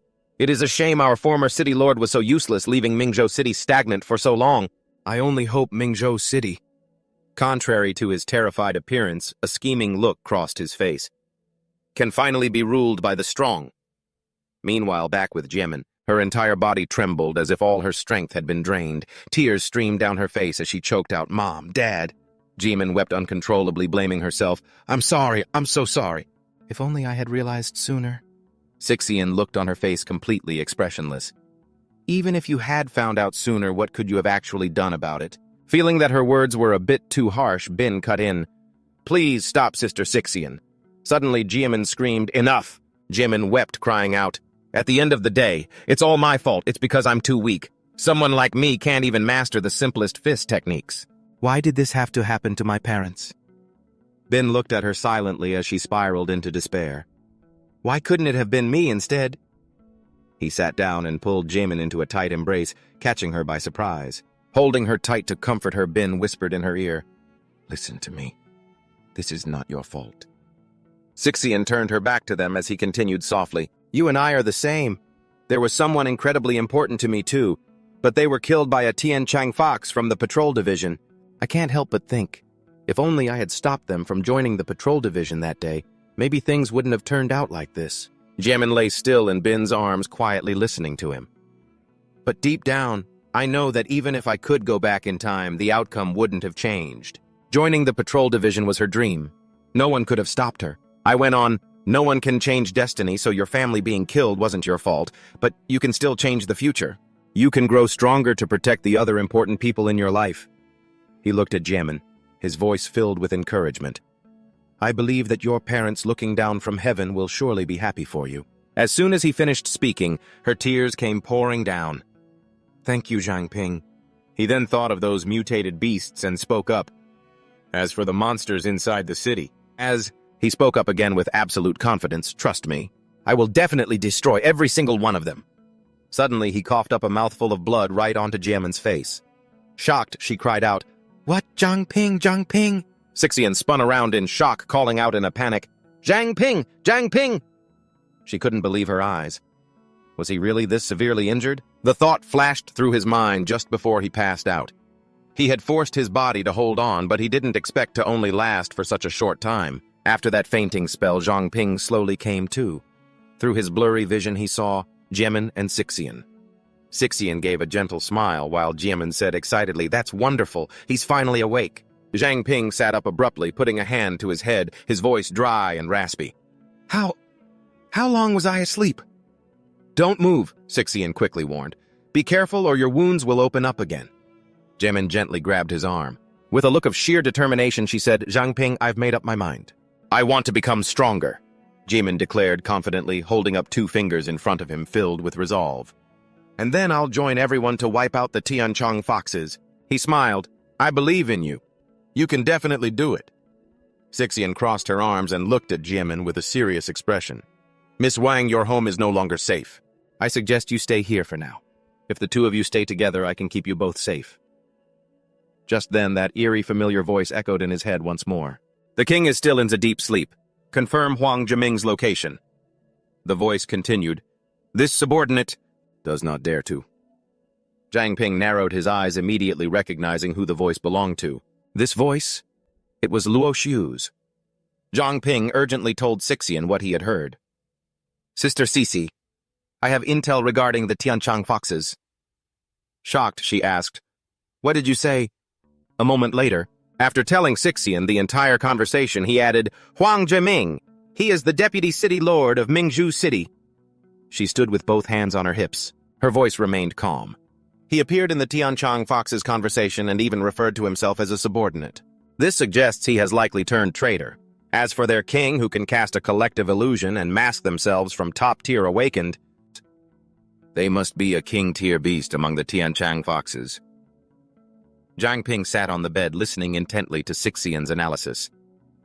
If their king is in a deep sleep, then this is our best chance to counterattack. "Zhang Ping, we need your help to identify the Tianchang Foxes." He quickly replied, "No problem." Meanwhile, Uncle Liu took a drag from his cigarette, exhaling a puff of smoke. "I'm hungry." Tai, standing opposite to him, calmly said, "Just wait a little longer. Zhang Ping should be back with the food soon." At the cleanup squad headquarters, Manny stretched to shake off her exhaustion. She complained, "First they told me to activate Chamber 7, and now they want to open the sky canopy." Luowei glanced at her. Manny half-closed one eye and said lazily, "Cece really knows how to boss people around." The door swung open. Jieji looked at Manny and seeing she wasn't drinking coffee to stay awake, asked, "Manny, aren't you going to have some coffee?" "This is probably going to take a long time." Manny confidently pointed a thumb at herself. "No need, I just had some." Jieji stepped onto the lines of the magic circle. "Then let's begin." She stood with both arms outstretched and began reciting the incantation. Solar charge? Completed. Jieji, Manny, and Luowei stood at the 3 nodes of the circle. A dark light surged in the center of the circle. Manny called out, "Black curtain completed." Next, Luowei shouted, "Optical illusion completed." The entire city was enveloped by that invisible light. The phantom light canopy activated, blanketing the entire city. A swirl of thoughts filled Zhang Ping's mind.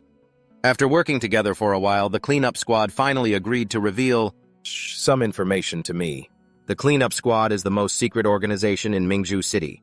Their purpose is to step up when Pearl City faces a catastrophe, cleansing all the filth within it. He continued to ponder about the cleanup squad, imagining each member. They are the ultimate trump card of Mingzhu City. The cleanup squad frequently conducts covert operations, and the team that supports their missions is a uniquely structured unit, the barrier team. Zhang Ping recalled what Sixian had told him about the members' abilities. According to Sister Cece, the barrier team has 3 main members.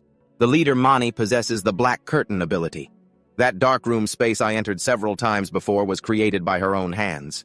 He reflected on each person's ability. Zhu Jia's ability is Solar Charge. By absorbing light, she provides energy to maintain her teammates' combat effectiveness.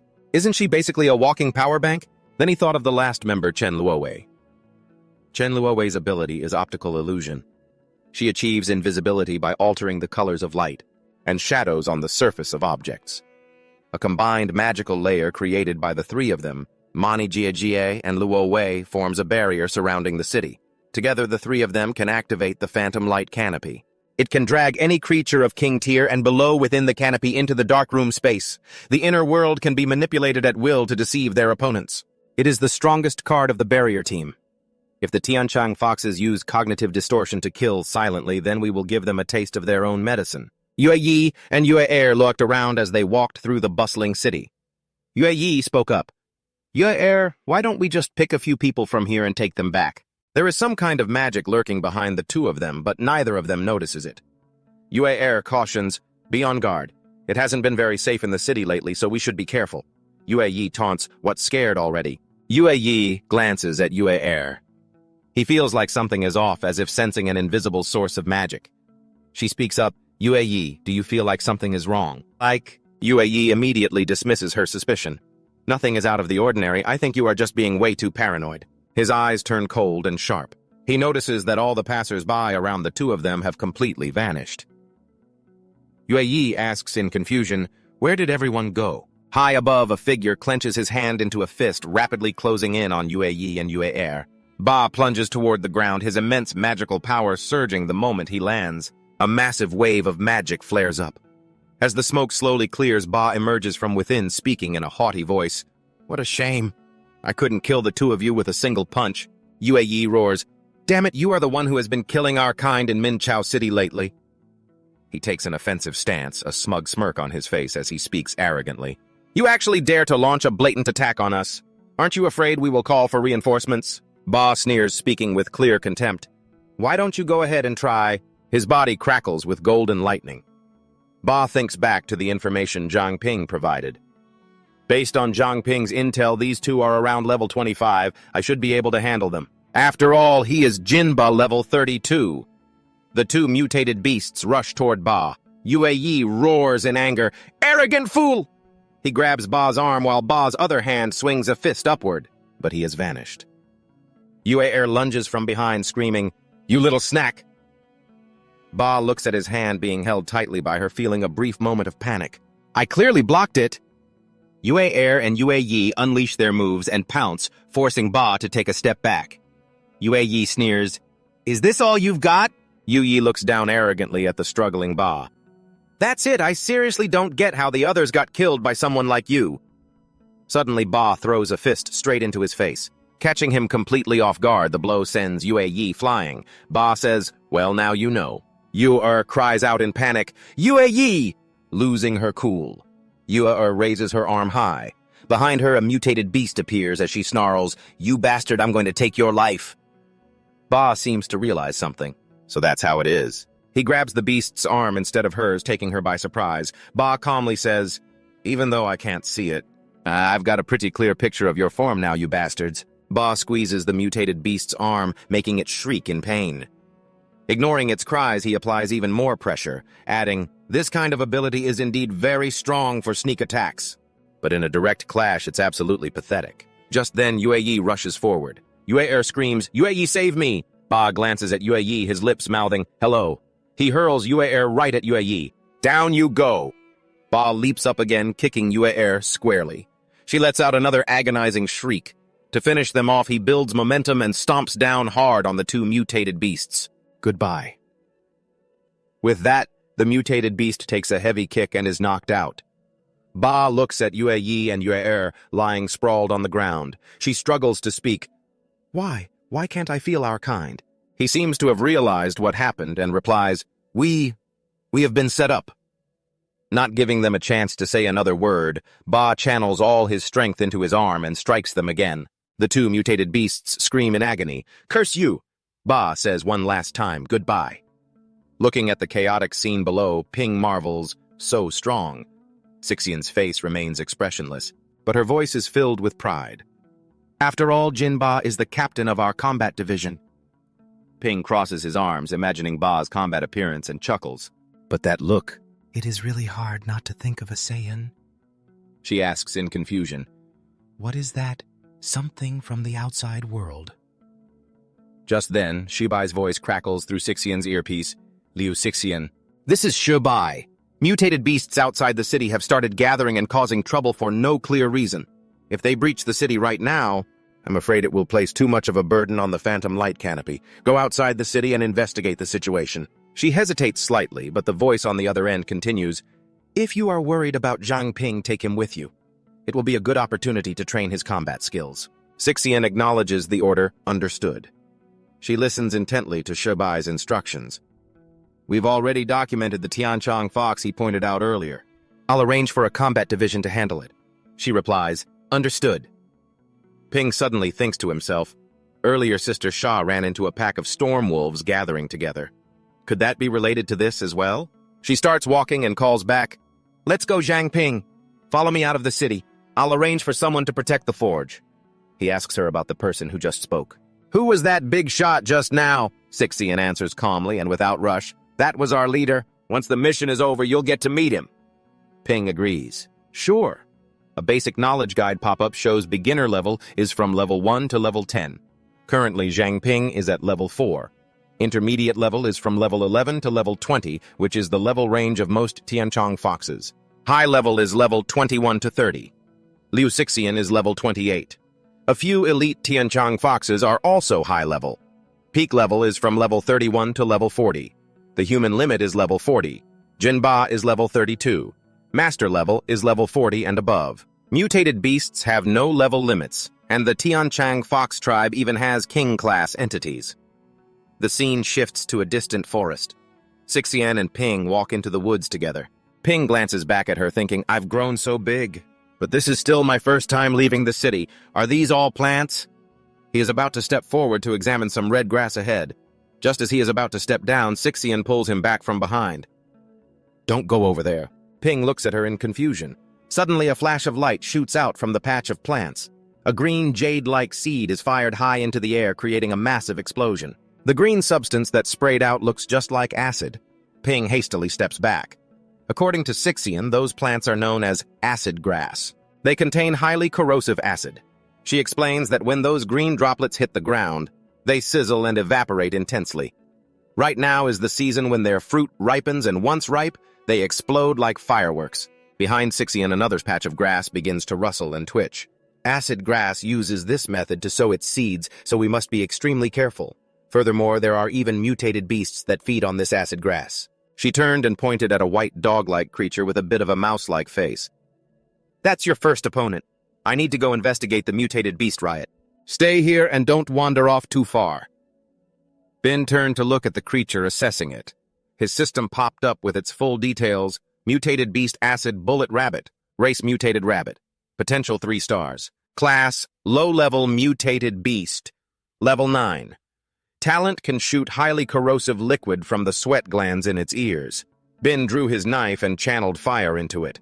This rabbit actually looks pretty harmless, but its level is even higher than the poison-tailed rat. Before it can notice him, Bin hurls his dagger at the beast with a shout, aiming for a preemptive strike. But this thing is no pushover. The monster easily dodges to the side. Bin cuts it off, raising a flaming fist and lunging forward. But the mutated rabbit is quick on its feet. It spits acid right from its paws, caught off guard. Bin raises his arm to block. How did it shoot that far? Suddenly, a patch of acid grass ahead fires small acid pods all at once, forcing him onto the defensive. Oh, this is bad. The acid grass has been totally triggered. Acid pods shoot into the air, bursting like a wild display of fireworks. Bin frantically dodges the falling acid as his mind automatically analyzes the situation. Nimbly dodging each falling drop of acid, he breaks down the mutated rabbit's traits. 1. Its senses are incredibly sharp and its reactions are too quick. My sneak attack failed. 2. It has long-range attacks and is immune to acid. Bin stands opposite the rabbit, staring it down. 3. It's incredibly cunning. It uses acid first to keep me from getting close, and then it intentionally lured me to the mature acid pods. He can't help but marvel at how quick and sly this thing is. It's not going to be easy. But looking at the hand he used to block the acid earlier, Bin frowns in confusion. Wait, why didn't the acid corrode me? I definitely blocked that rabbit's acid bullet with my bare hand. Curious, he recreates his previous move, making his hand burst into flames again. Is it because of the fire? Meanwhile, the mutated rabbit fires another barrage of acid at him. Eat my acid. Bin waves his hand, sending a wave of fire that completely neutralizes the incoming acid. The intense flame pierces straight through the streams of acid. Holding his knife in one hand and channeling fire in the other, Bin readies himself for battle. Just as I thought, this acid is weak against fire. It vaporizes instantly. No wonder Tutu was so relaxed about letting me fight an opponent of a higher level. Seeing Bin completely unscathed, the beast glares at him with furious red eyes. Damn it! You wasted all of my acid! It lunges straight at him. Why won't you dissolve? Unable to dodge in time, Bin holds up his hands to block. Feeling that familiar impact, he thinks, does this little monster have 2 stages to its attacks too? The rabbit attacks wildly from all sides. Looking down at his stinging wounds, Bin's face darkens. Its claw attacks have a corrosive effect too. You bastard! The rabbit grits its teeth, glaring back after Bin slashes its back. So you realized long-range attacks are useless and decided to fight me head-on, huh? Bin's expression turns dead serious as intense flames erupt around him. True fire user flame shroud. If I don't want to get corroded, I have to cover my entire body in fire. True fire user flame reserve 43 out of 100. He glares straight ahead. But doing this drains my energy fast. I have to end this quickly. He bolts forward, leaving a long trail of fire behind him to trap the beast in a ring of flames. Hey, little bunny. You aren't the only one who knows how to set a trap. Moving rhythmically, he lands strike after strike. With flames surrounding them, Bin dashes straight at the beast with his knife. Nowhere left to run is there. A blazing ring of fire traps them both. Take this. True fire user flame reserve 3 out of 100. Bin slashes down, unleashing a massive wave of fire. It dodged that. At that exact moment, his flame reserves empty out completely. True fire user flame reserve 0 out of 100. Bin smirks as he watches the direction it flees. Well, that works out perfectly for me. The ring of fire slowly begins to close in. Bin immediately activates True Fire User Flame Absorption. True Fire User Flame Reserve 4 out of 100. True Fire User Flame Reserve 9 out of 100. True Fire User Flame Reserve 13 out of 100. He glares forward with a menacing look. Let's see you try to escape this. Trapped in midair, the mutated rabbit screams in agony as the flames engulf it. Bin looks at the aftermath and sighs. Man, that was exhausting. My stats didn't go up. That rabbit must still be alive. Better finish it off. He quickly moves in to deliver the final blows. The system pops up a notification. All stats increased by 2. Current stats. Stamina, 20. Mental power. Infinite energy, 19, agility 23. The average human baseline is 10. Bin happily collects his spoils. Not bad for a level 9 beast. Killing just one bumped up all my stats by 2 points. Too bad my actual level didn't go up. The higher you get, the harder it is to level up. In this world, training and slaying monsters to gain experience often only boosts your stats. Without raising your overall level, it's incredibly common. The system continues to award him. Flame absorption. Total energy acquired 1,000 low-level true fire user has been promoted to mid-level true fire user. Flame capacity increased to 300. Truong Bin stares in surprise at the unexpected windfall. My true fire user rank upgraded too. That's a pretty huge haul. But suddenly, out of nowhere, a swarm of mutated rabbits emerges from the darkness heading straight for him. Oh, I am so dead. Truong Bin can't help but mutter, I'm screwed, out loud. He checks his remaining flame reserve. True fire user flame reserve 2 out of 300. Yep, definitely dead. That last attack completely drained everything I had. More and more monsters swarm out of their nest, leaving him frozen. There are just too many of them. And the pack leader is twice the size of the others, sporting razor-sharp teeth. Its bulging muscles radiate a terrifying, threatening pressure. Bin reaches into his coat, suddenly remembering something. Oh, right. This tiny bit of reserve should be enough to activate the Jade Pendant. The mutated rabbits charge all at once, lunging straight at him, clutching the Jade Bin bolts. Of all the 36 strategies, running is definitely the best. As he flees, he holds up the Jade, screaming for backup. Sister Tutu, save me! But before help can arrive, several more rabbits block his path ahead. Behind him, the rest of the pack is closing in like hungry predators. Bin's heart sinks. You've got to be kidding me. They even know how to pull off a pincer attack. Surrounded on all sides, the beasts form a tight circle around him. This is a real mess. A barrage of acid rains down right where he's standing. Terrified, Bin ducks and covers his head. I'll have to use my clothes to shield against this first wave. Suddenly, a wall of ice shot up, blocking the incoming acid. Bewildered, Bin turned around to look, wondering who this familiar water element belonged to. He saw Tuthien heading right towards him. It really was Sister Tutu. While recalling her power, she ordered him to get back. As Tuthien unleashed her power, she muttered, "Have the bullet rabbits gone wild as well?" A massive towering wave rose in front of the rabbit beasts, sweeping the entire herd away. The mutated rabbits panicked. Unable to swim, they could only let themselves be carried away by the rushing water. A moment later, they were all frozen solid. Seeing this, Bin couldn't help but marvel. With just a flick of her finger, she had instantly turned the raging wave into a massive block of ice, a whole mountain of mutated beasts.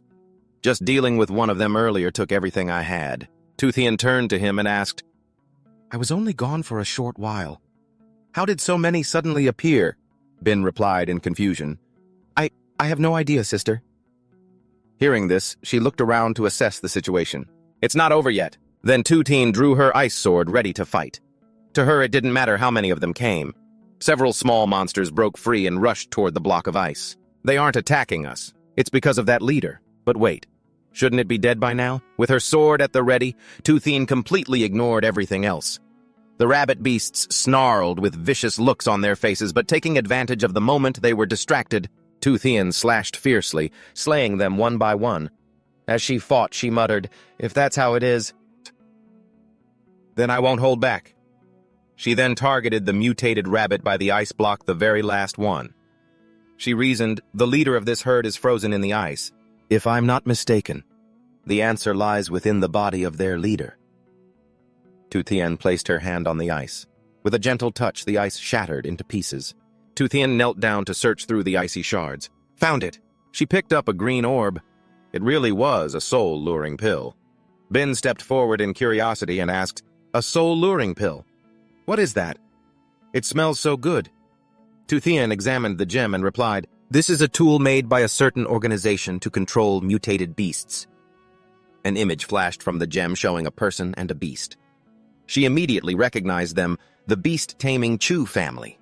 So they've finally made their move as expected. I've heard that the soul-luring pill emits a special scent that only low-level mutated beasts can detect. A pack of mutated rabbits had gathered around the soul-luring pill without them noticing. She warned, the scent will lure mutated beasts into eating it. It's different from your contract gem. The leader of the mutated rabbits was also freed from the ice. Burning with a desire for revenge, it lunged forward. She continued, Once a mutated beast eats a soul-luring pill, it loses its mind and is forcibly tamed. But how the Chu family actually controls these tamed, mutated as beasts is something we still don't know. Toothian clenched her fist, crushing the green gem. This thing won't be digested. If left alone, more mutated beasts will inevitably fall under their control. Toothian clearly had no love for these beads. She tossed the fragments aside. Anyway, the mutated beast outbreak is likely linked to these soul-luring pills. I'll report this to headquarters.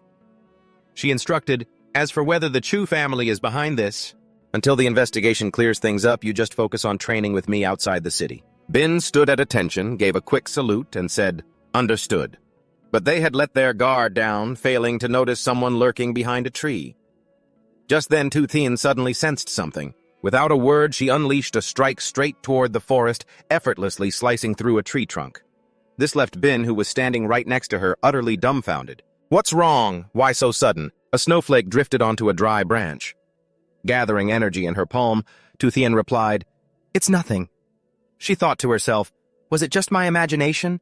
A week later, the scene shifted to a certain castle. A subordinate bowed and reported, Your Highness. All the Tianchang foxes living in Shangren Street have been summoned here. Sitting on her throne, Shu Yu gave a soft hum. Outside, the night scene of the city loomed dark and windy, with an eerie silence. She pressed her hand to her temple, deep in thought. The mutated beast outbreaks are getting more frequent. Is Huang Zeming behind this? Shi Yu stood up from her throne and stepped down. I can't completely rely on him. It's time I make my move too. Radiating a dark red aura, she ordered her subordinates. I'm sure you all know that humans have recently found a way to break our mind control. This has caused heavy casualties to our kind. Over the past week, I discovered that our slaughtered kin were mostly concentrated around Jiangren Street. Since you all live near Jiangren Street, you will likely be targeted next. I want you to stir up some trouble together, making the enemy think you've caught on to some clues. I was eager for revenge, hoping to force their hand early. However, the beasts below seemed a bit hesitant about this plan. Her eyes brimming with bloodlust, Shu Yu stared at her hideous ash-gray claws and muttered, I'd like to see who exactly our opponent is. The subordinates cheered loudly in a forest somewhere. The moonlight bathed the clearing, making it look incredibly poetic.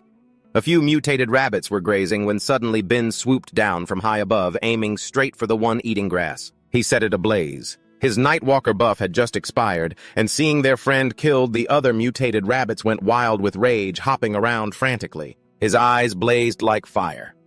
After a week of farming rabbits, he had finally reached level 6. They spat endless poison at him, but he had already completely mastered their weaknesses and attack patterns. Suddenly, a ring of fire flared up, and Bin, who was right in the middle, vanished. He leaped high into the air, chasing down one of those rabbit demons. First, he neutralized their ranged attacks to anger them. Once enraged, they would secrete acid to cover their entire bodies and close in for a brawl. Bin agilely used his fire to take them down one by one. Their acid was flammable, but the burn time was too short to be lethal. He balanced close-range and long-range attacks perfectly. If only he could use the scales of the scarlet chain snake as fuel. Seeing things turn south, the mutated rabbits tucked their tails and fled. Bin unleashed his power, summoning a massive pillar of fire that erupted high into the air around him. I'll call it True Fire. Wait, 3 Samadhi flames. Nah, forget it. Bin proudly stepped out of the flames while the monsters shrieked in agony as they burned. He smiled, glancing back at his spoils, all the snake scales he had gathered recently. He had used them all up this time. Looking at the charred bodies of the mutated rabbits falling to the ground one by one, he knew that wiping out so many monsters at once should definitely let him level up. Appraisal. Bin happily checked his status window. His stats had soared since he got here. Sure enough, he had leveled up, reaching level 7. All attributes increased by 1. For defeating higher-level enemies from the outside, all base attributes received a bonus of 1. Current stats: Stamina, 24, Mental Power, Infinite, Strength, 25, Agility, 29. The average for a normal person is 10. Covenant Gem level +1 increasing to level 5, which will activate once he hits level 5. He paused. Wait, the Covenant Gem leveled up too. Bin excitedly pulled out the gem.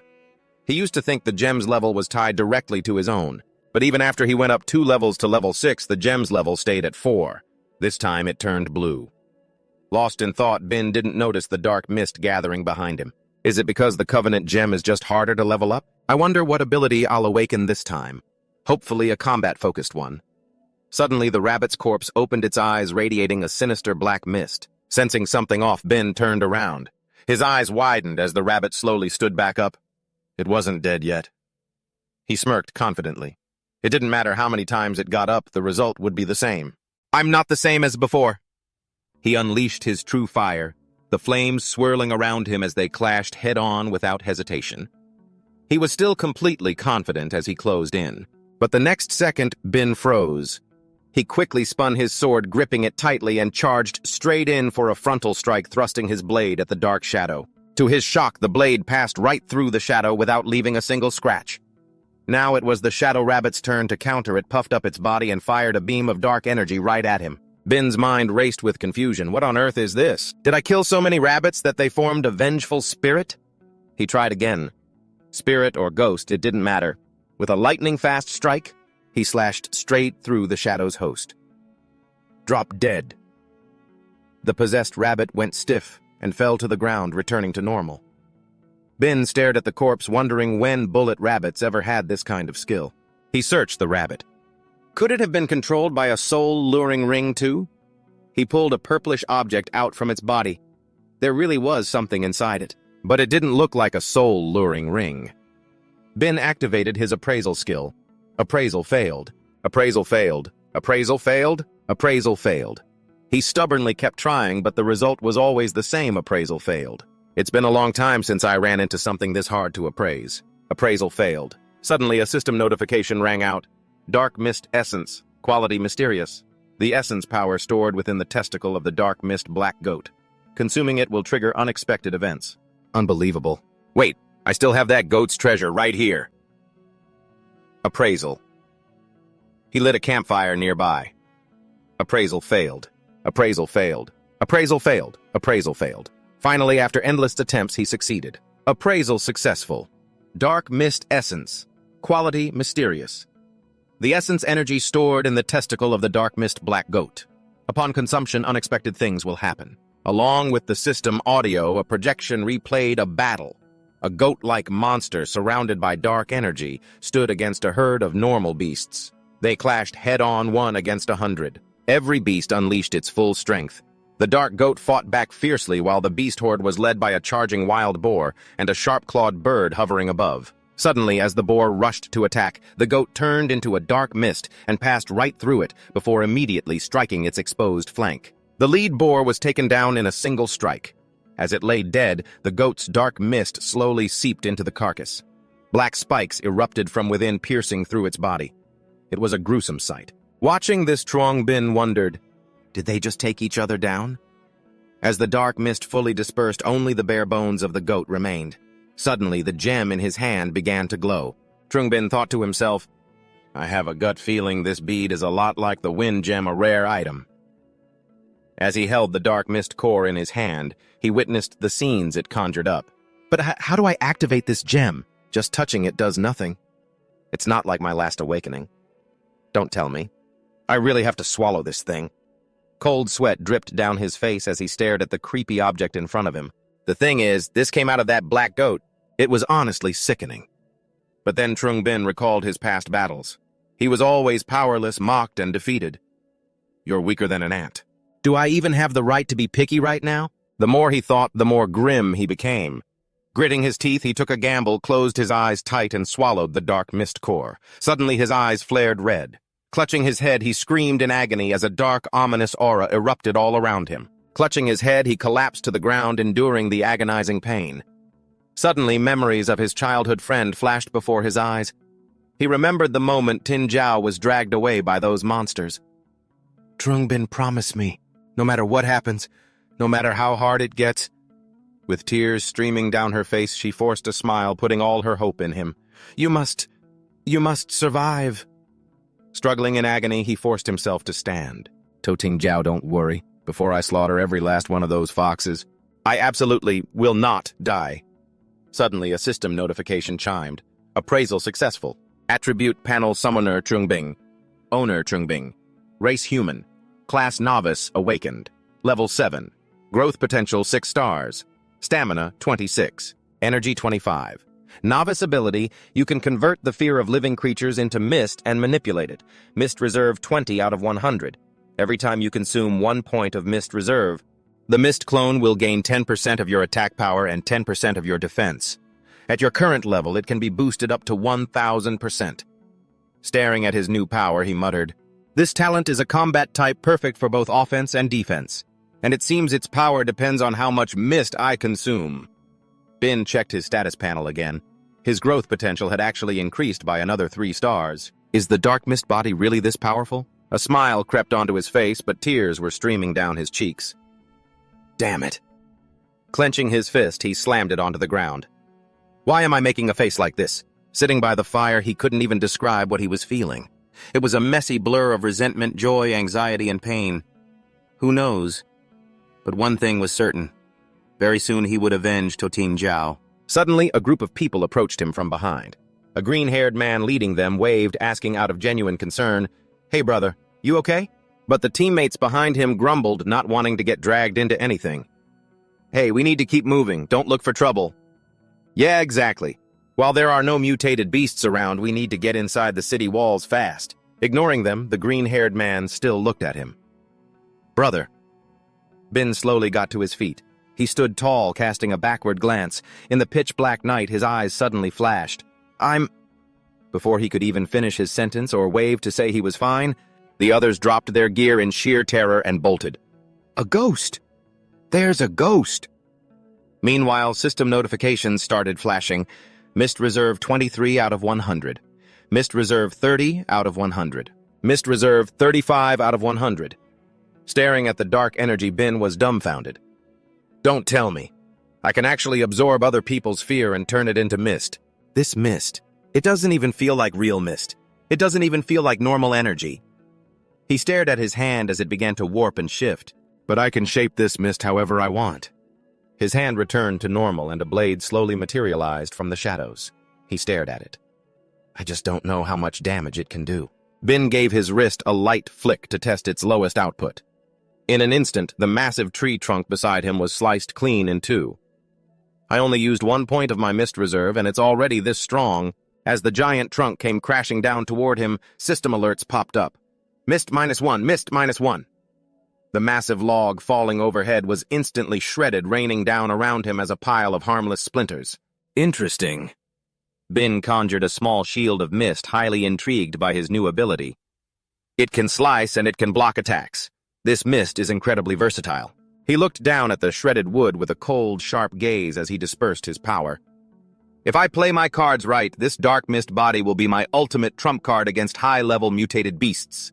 First, I'll keep assisting the cleanup crew and quietly focus on growing stronger. Just as he was planning his next move, Tuteen rushed up from behind, screaming his name. Trung Bin! Using her movement skill, she dashed right past him, frantically looking around. Did you run into a mist beast? Where is it? Bin thought to himself. Uh-oh, this familiar nagging is really reminding me of Sis Sack. He scratched his cheek with a silly, innocent smile. Hey, Sister Tutu. Actually, here's what happened. Her jaw dropped in utter disbelief. What, you actually ate the dark mist core? Tuteen lost her temper, shouting right in his face. Trungbin, do you have some kind of death wish? How dare you just swallow some random unknown object like that? Do you have any idea how close you came to dying? Huffing in anger, she turned her back on him. Standing behind her, Bin just smiled cheerfully. Come on, it couldn't be that bad. I used my appraisal skill beforehand. It's fine. If anything really went wrong, I could have just forced myself to throw it right back up. Tuteen glared back at him. And what on earth makes you think you'd be able to just throw it up? She leaned in close, her voice turning dark and menacing. Did it ever cross your mind that it might be a parasite? Bin's face went pale. He nervously clutched his stomach. Sister Tutu, what do you mean by that? Frowning, Tuteen began to explain. The mist beast is a creature of completely unknown origin. Her description perfectly matched the vision the dark mist core had shown him. They don't have a physical body. Usually they host inside other living creatures. That black goat and the bullet rabbit you mentioned, they were likely just puppets of the mist beast after their actual bodies died. It will creep into every single organ of the host, waiting for a new one.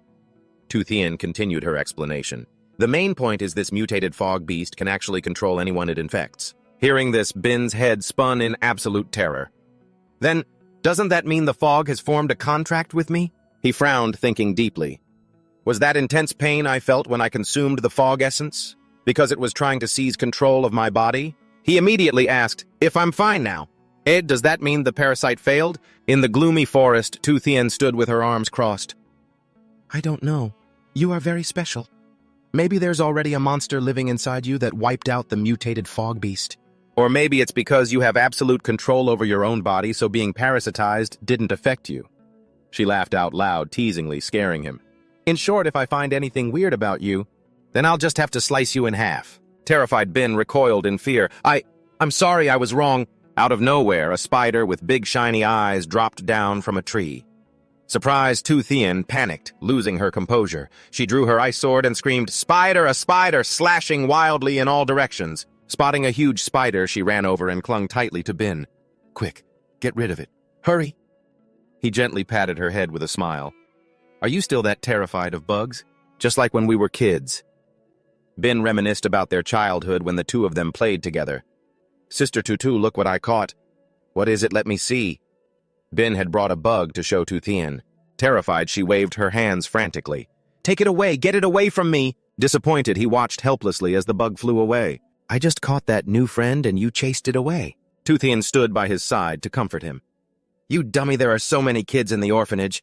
Any of them could be your friend. Why on earth would you make friends with a bug?" Bin sadly looked down. "But one day they'll all leave the orphanage. What will I do then?" Tu Thien hugged him to comfort him. "Sister Tutu promises you, no matter what happens in the future, I will always be your friend." Back then he was still so innocent. "Really? You can't lie to me?" The two of them were so adorable, locking fingers to make a pinky promise.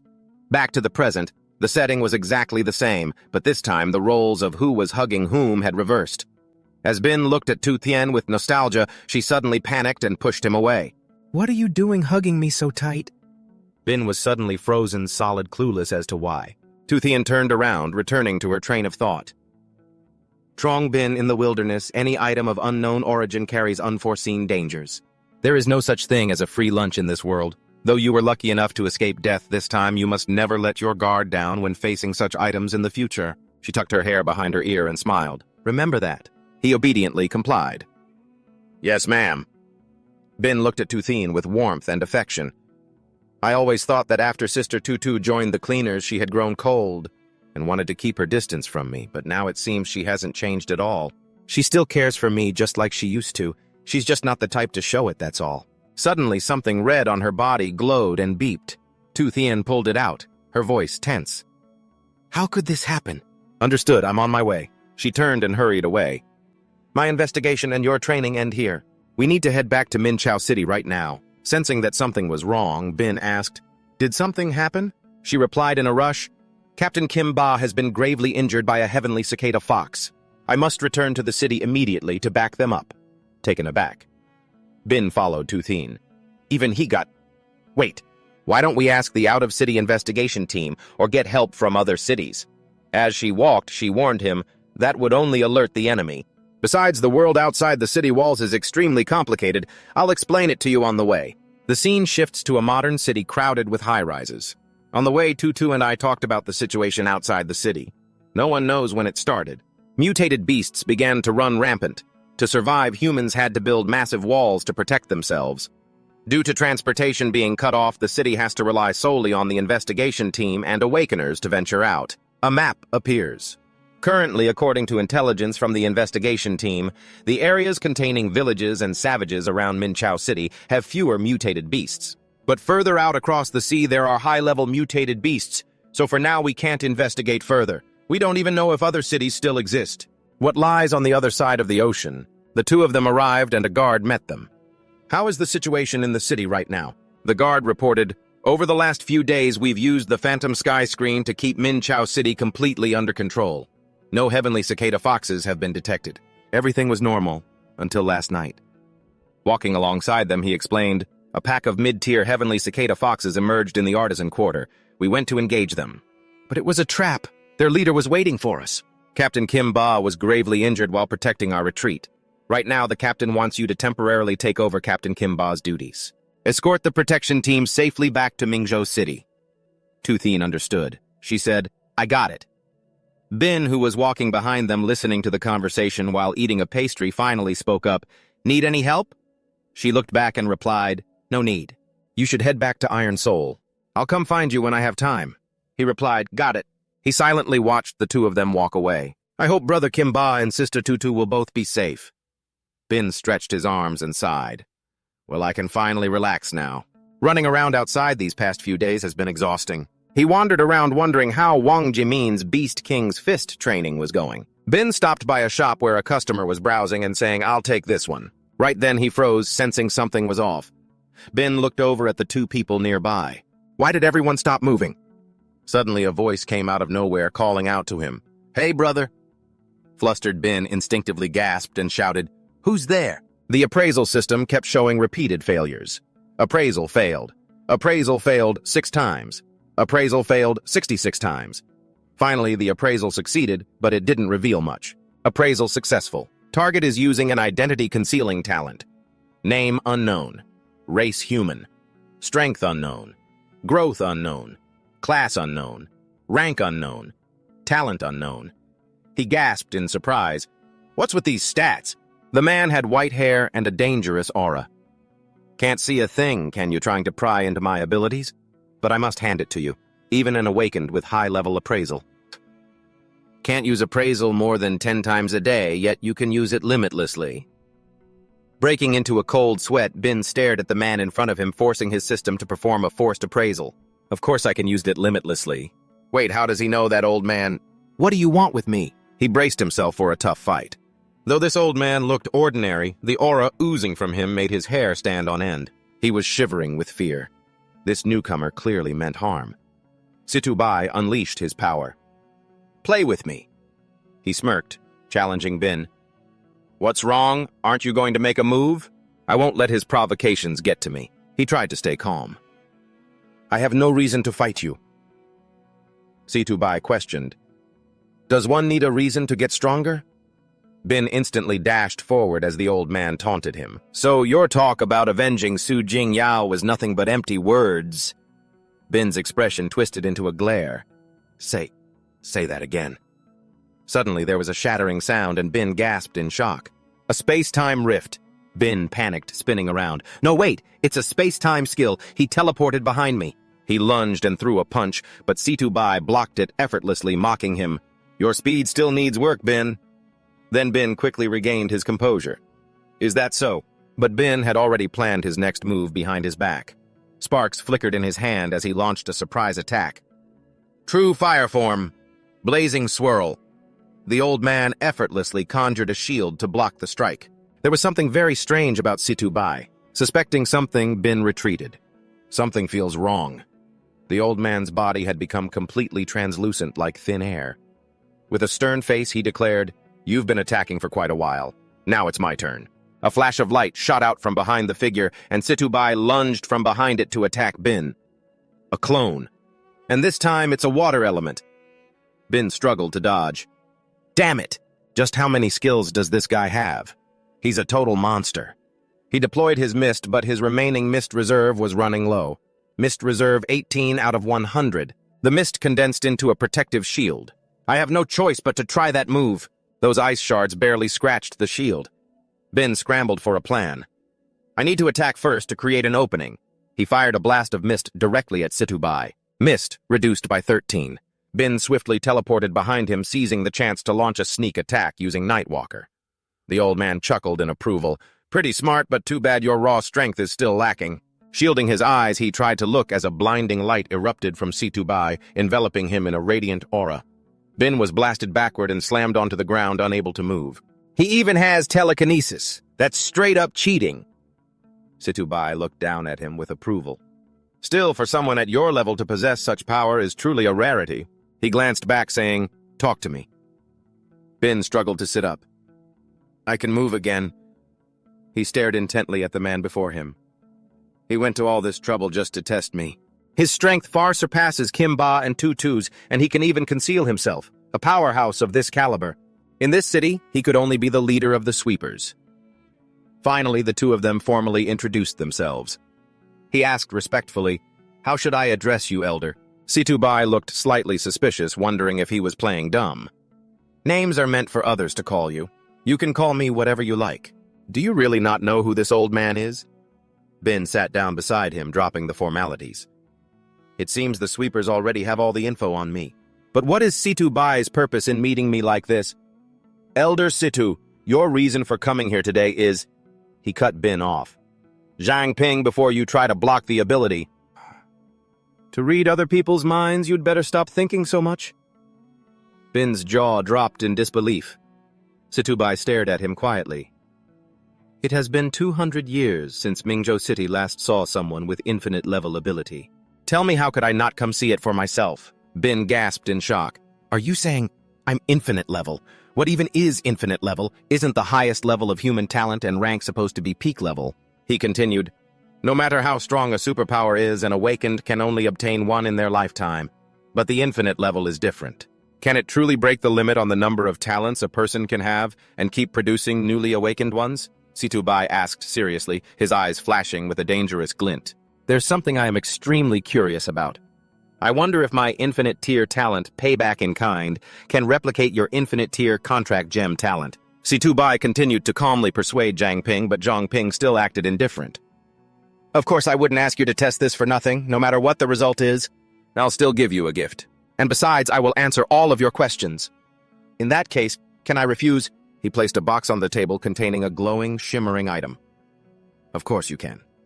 But why don't you take a look at my gift first? Zhang Ping stared at the bracelet, looking surprised. This bracelet is known as the Golden Treasury.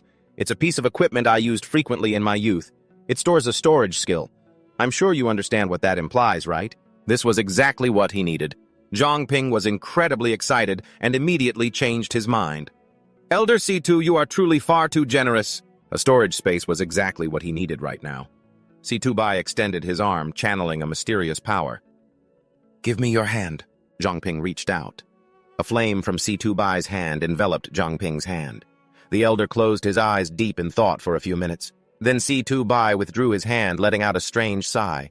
Zhang Ping nervously rubbed his wrist and asked, Is it over? Situ Bai looked at him seriously and replied, It's over. I wasn't able to copy your ability. Even those derived skills ended in failure. It seems you are incredibly unique. As promised. He pushed the box toward Zhang Ping. From now on, it's yours. Thank you, Elder Situ. He picked up the bracelet and used his appraisal skill on it. Appraisal successful. Suddenly a scene flashed before his eyes. A woman was tied up and suspended by several different ropes. Could this be how this bracelet was crafted? Someone was pouring a strange liquid over her, while others below used their skills on her, making her scream in agony. Were all of these special items paid for with human lives? Zhang Ping frowned deeply after seeing that horrific scene. This is just too cruel. He immediately looked up and asked, Elder C2, is the crafting process for all special equipment this brutal? Situ Bai quietly took a sip of his tea and replied, 200 years ago they all were. Even though it's banned now, there are still outlaws who sacrifice humans to forge items in the shadows. I originally wanted to destroy this thing. But if you can use it properly to punish evil and promote good, perhaps the soul trapped inside this artifact can finally find peace. Zhang Ping grew even more curious. What was Pearl City like 200 years ago? Was human life really treated like garbage everywhere? Situ Bai set his teacup down and gave a very brief reply. Yes, he began to recount everything he knew. 200 years ago, the beast-taming Chu clan ruled Pearl City. Every single person here was nothing but a slave to them. The sky was filled with strange, oppressive magic. There was no future, no hope. Countless people were enslaved to haul heavy loads. Men worked day and night, yet could barely earn a scrap of food. Women had it no better. Anyone with a bit of beauty was selected as a maid for the Chu clan, becoming mere playthings for their spoiled young masters. The children were subjected to a different kind of brainwashing. They were all gathered in one place day and night, conditioned to devote their entire lives to the Chu clan. And it gets worse. The elderly, who could no longer work, were used as livestock feed thrown to the mutated beasts kept by the Chu clan.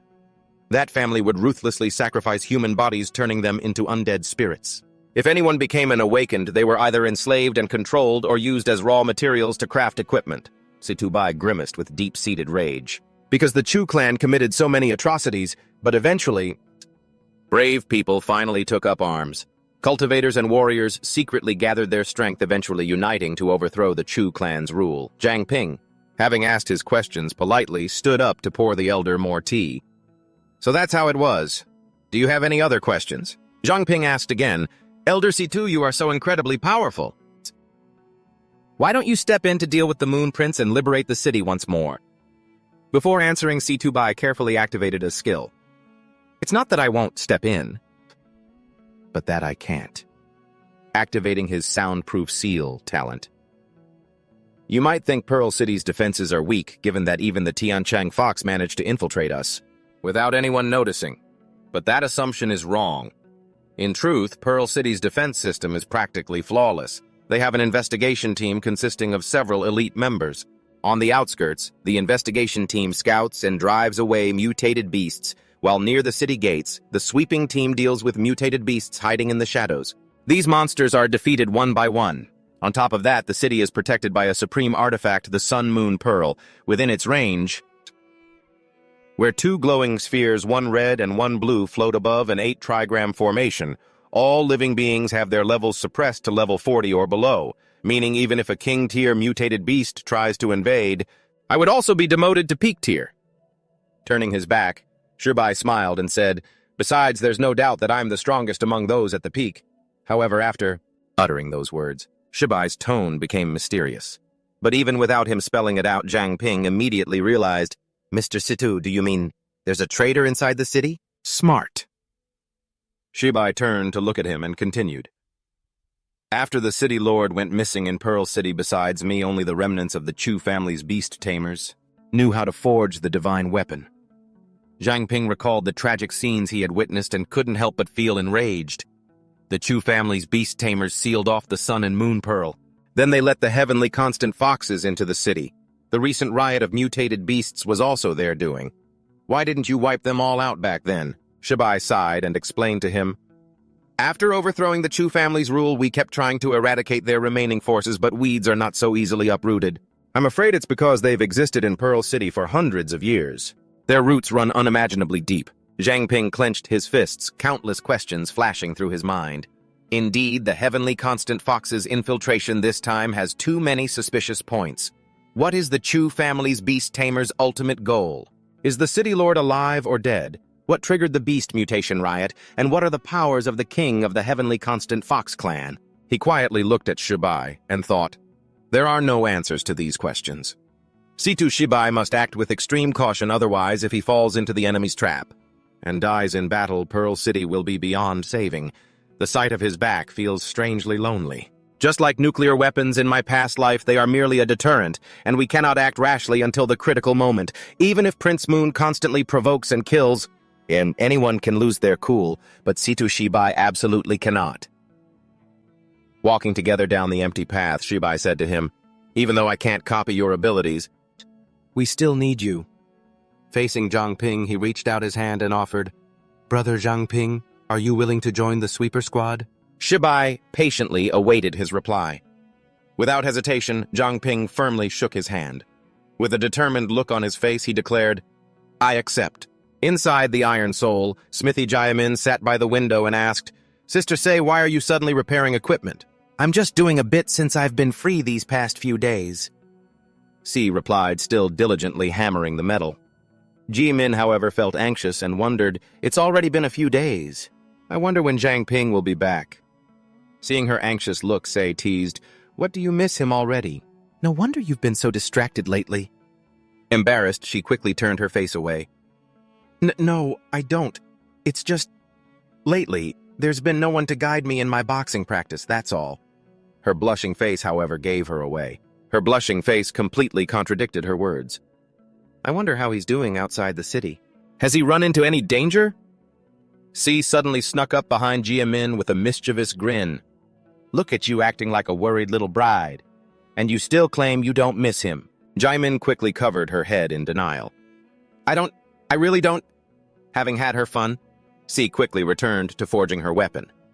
All right, I'll stop teasing you. The blade was dipped into a tub of hot water to cool down slightly. Actually, the villages outside the city and the areas without dangerous mutated beasts have all been marked. As long as Zhang Ping does not wander into those zones, he should basically be safe. Jiamin's eyes widened as she looked at her senior. Wait, there are villages outside Pearl City. She wiped a bead of sweat from her forehead and smiled. Of course there are.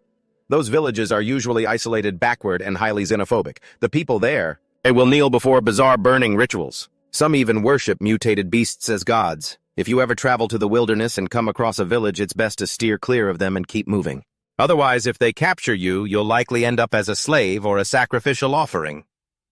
Jiamin's innocent mind still didn't quite grasp her meaning. But we're all human. We should be able to communicate, right? C grinned mischievously, making a scary face to terrify the young girl. Technically speaking, they can't even be considered human anymore. In the wilderness, the most dangerous things aren't the mutated beasts, but those savages. While she was playfully teasing her junior, a dark shadow appeared behind them. A lot of them love wearing freaky masks, and they'll silently stand right behind you. The shadow loomed large, grinning with bared teeth, terrifying Jiamin even more. Sister Say, is what you're talking about. Like that one over there. Following her junior's gaze, C glanced back completely oblivious as she replied, yeah, pretty much like that. Then Say's eyes locked onto the mask and a spark flashed between them. Meanwhile, inside the mist, Zhang Ping was controlling it to scare them. Jiamin screamed in terror, tears welling in her eyes. C, however, didn't run. Instead, she delivered a powerful kick right between his legs, instantly freezing Zhang Ping's body. He stood there like a statue, unable to move an inch. After the chaos in the smithy finally settled, Zhang Ping, doused in cold sweat, tried to compose himself and pretended as if nothing had happened. Sister Say, that move of yours was way too vicious, don't you think?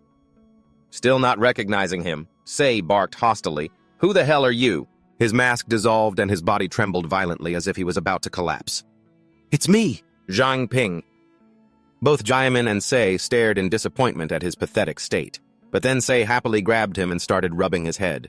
You little brat. You didn't even say a word when you got back. You even tried to play ghost and scare us. Coughing up a mouthful of blood, Ping tried to explain. Wait, that's not it. I literally just got back. And heard the two of you talking about savages and villages. I just wanted to add a bit of atmosphere for the two of you. I didn't expect you to turn around and kick me like that. C picked up her red coat and asked, so does this mean your training is officially over? He replied, yes, next I will stay in the city to work on strengthening my abilities. Putting on her coat, she excitedly told them, that is perfect. Today I just found a clue related to San. With that, Sak quickly departed. I am also preparing to head outside the city. Uncle Lu, I am leaving him in your care. Trong Bin was a bit surprised and asked, are you leaving in such a hurry, sister? She waved her hand and teased them. Well, who could be like a certain someone waiting for you every day like a lingering spirit? I won't get in your way anymore. Flustered Keetmon also wanted to flee and mumbled, it is getting late. I should head back to my room and rest as well. As she reached her room, the girl paused in hesitation. She called out, Trong Bin. The young man behind her immediately answered. Keetman turned around and gave him a warm, bright smile. I am so glad you made it back safely. Bin smiled and waved back. A comforting warmth welled up in his chest. It had been so long since he came to this world. This is the first time I have actually felt like I am home. Uncle Lu suddenly popped out of nowhere and spoke, making Bin's heart jump. She has already gone back to her room. What are you still standing there grinning like an idiot for? Uncle Lu folded his arms out of habit and casually instructed him, first thing tomorrow morning, go find Chinsak and tell her that I am gravely ill.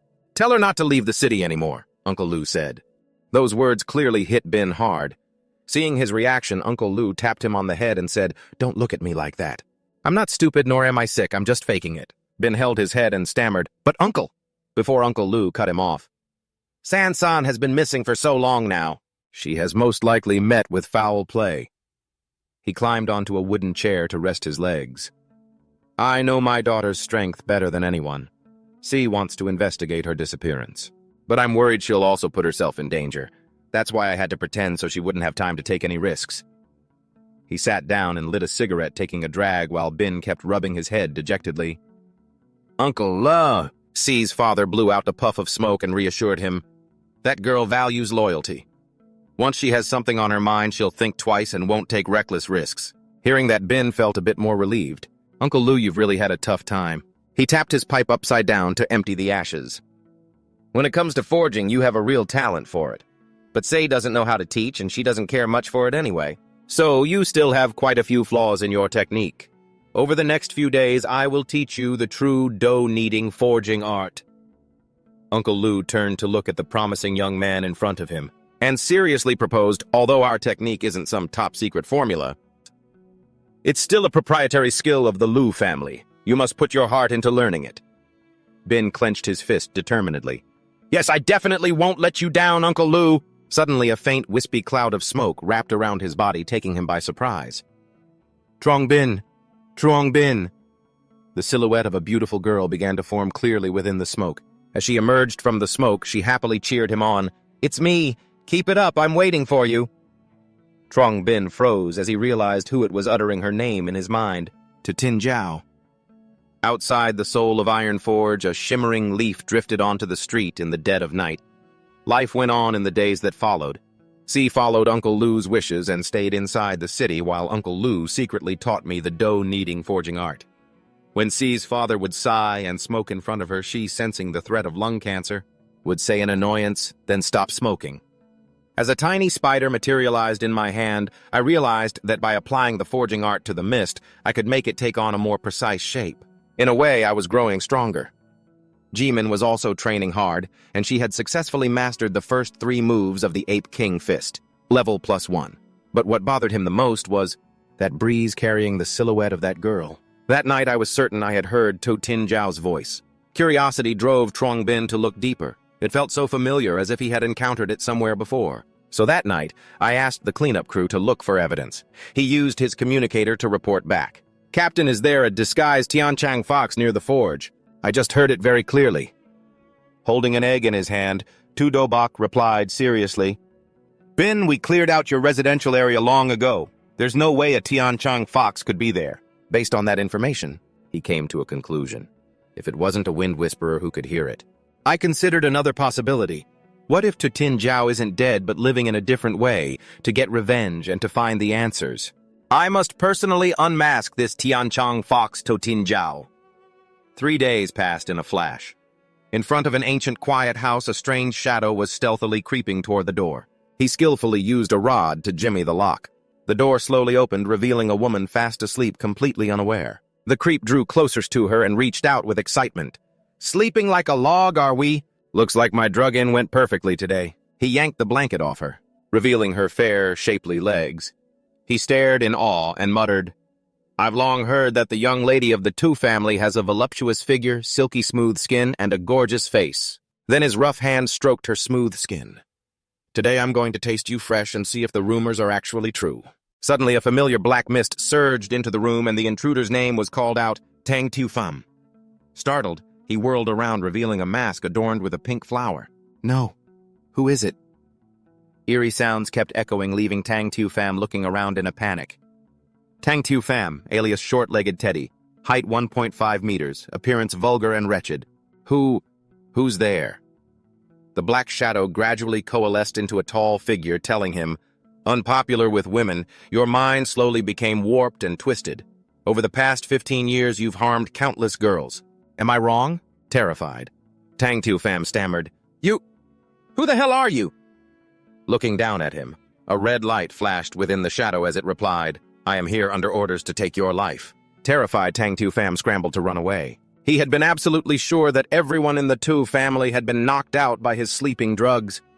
But the dark shadows pursued him relentlessly, making escape nearly impossible. What on earth is this thing? Is it human or a ghost? A sharp black spike shot forward, piercing Tang Tu Pham's calf. He crashed to the ground as a light whirlwind swirled around him. The stats kept updating. Fear rising, mist storage 54 out of 100. Fear rising, mist storage 60 out of 100. Still trying to struggle? Clutching his leg with one hand, Tang Tu Pham shrieked, You! Stay away from me! Despite his desperate screams, tears streamed down his face. Shivering, his body grew cold with terror. In the end, Tang Tu Pham wet his pants in sheer fright and passed out right then and there. Zhang Ping kicked him in disappointment. Huh.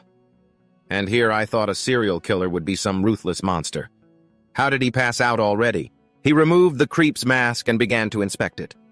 At this rate, his first mission after joining the team could be considered complete. Once this is over, I should probably take him back and let others handle the rest. Appraisal. Appraisal successful. His eyes rolled back as his status screen popped up. Named Zheng Xiaofan. Race human. Faction none. Growth potential 2 stars. Rank Mid-Level Awakened, Level 13. Talent Medicine Mastery allows him to analyze whether items have healing properties and use them to concoct medicines. Peach Blossom Mask Common Quality. The mask Zheng Xiaofan wore when committing his evil deeds. He muttered in sheer disgust, "Such a great awakened ability," and he used it to become a monster. What a complete degenerate. The system automatically replayed a scene. A helpless woman reached out her hand, begging, "Please, please spare my daughter," while Zheng Xiaofan remained completely indifferent. He replied with a cold sneer, "You took my drug and you're still so disobedient. If you want to blame someone, blame your dead husband. If he hadn't kicked the bucket so early, I wouldn't have laid eyes on the two of you." He kicked the screaming woman, making her fall backward. "A measly grunt from the patrol team, always talking about swearing on his life to protect Mingzhou City. But look at him. Isn't he dead now? How utterly pathetic." He mocked them in his twisted, grating voice. "Though I guess I should thank him for leaving the two of you behind for me." The helpless girl lying on the bed cried out, "Mom!" Zheng Xiaofan grabbed her hair and choked her, sticking out his tongue to lick her face. "Don't be in such a hurry. Once I'm done with you, I'll send you to join him."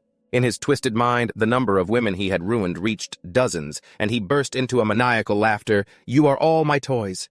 After seeing that memory, Zhang Ping, his face went completely dark with shock. Just then, the cowardly creep scrambled back to his feet, suddenly launching a sneak attack. Faint, misty fumes completely enveloped Zhang Ping along with his smug laughter. But in an instant, a powerful bolt of lightning crashed down from the sky, making Zheng Xiaofan roar in fury. "Where did this little brat come from, ruining my good time? That drug is strong enough to bring down a giant mutated beast. Once you pass out, I will torture you to death." But his boasting didn't last long. In a blind rage, Zhang Ping incinerated the mask in his hand. "You absolute monster." Zheng Xiaofan's hideous face froze in shock. "What? Why didn't it work? Is it because of the rain?" Without giving him another second of peace, a cold slash sliced right through the criminal's hand, sending his agonizing screams echoing to the heavens. Another powerful bolt of lightning struck. Magic gathered around Zhang Ping's arm once more as he looked down at him. "This strike is for the mothers who sacrificed their lives to protect their daughters." Next, he conjured 3 small flying daggers. Though his voice was calm, he was barely holding back his absolute rage. "This strike!" Under his control, the daggers pierced deeply into Zheng Xiaofan's body. "Is for the girls who chose death over submission." With tears and snot streaming down his face, the punishment grew even harsher. "This strike is to honor that fallen hero from the patrol team." And it didn't stop there. On behalf of everyone who had suffered under him, he continued to punish this twisted criminal. "This strike is to honor that righteous scout." As the rain kept pouring down heavily, Zhang Ping's daggers continued to rain down on him. "This strike is to remember that nameless awakened." Unable to move, Zheng Xiaofan wept and cursed, "You're a psycho. You're a freaking psycho." But Zhang Ping's anger hadn't subsided. He looked down and commanded him, "With medical skills like yours, if you treat yourself in time, you might still live. I will give you a chance." He pointed towards a door. "As long as you can crawl through that gate, I will spare your life."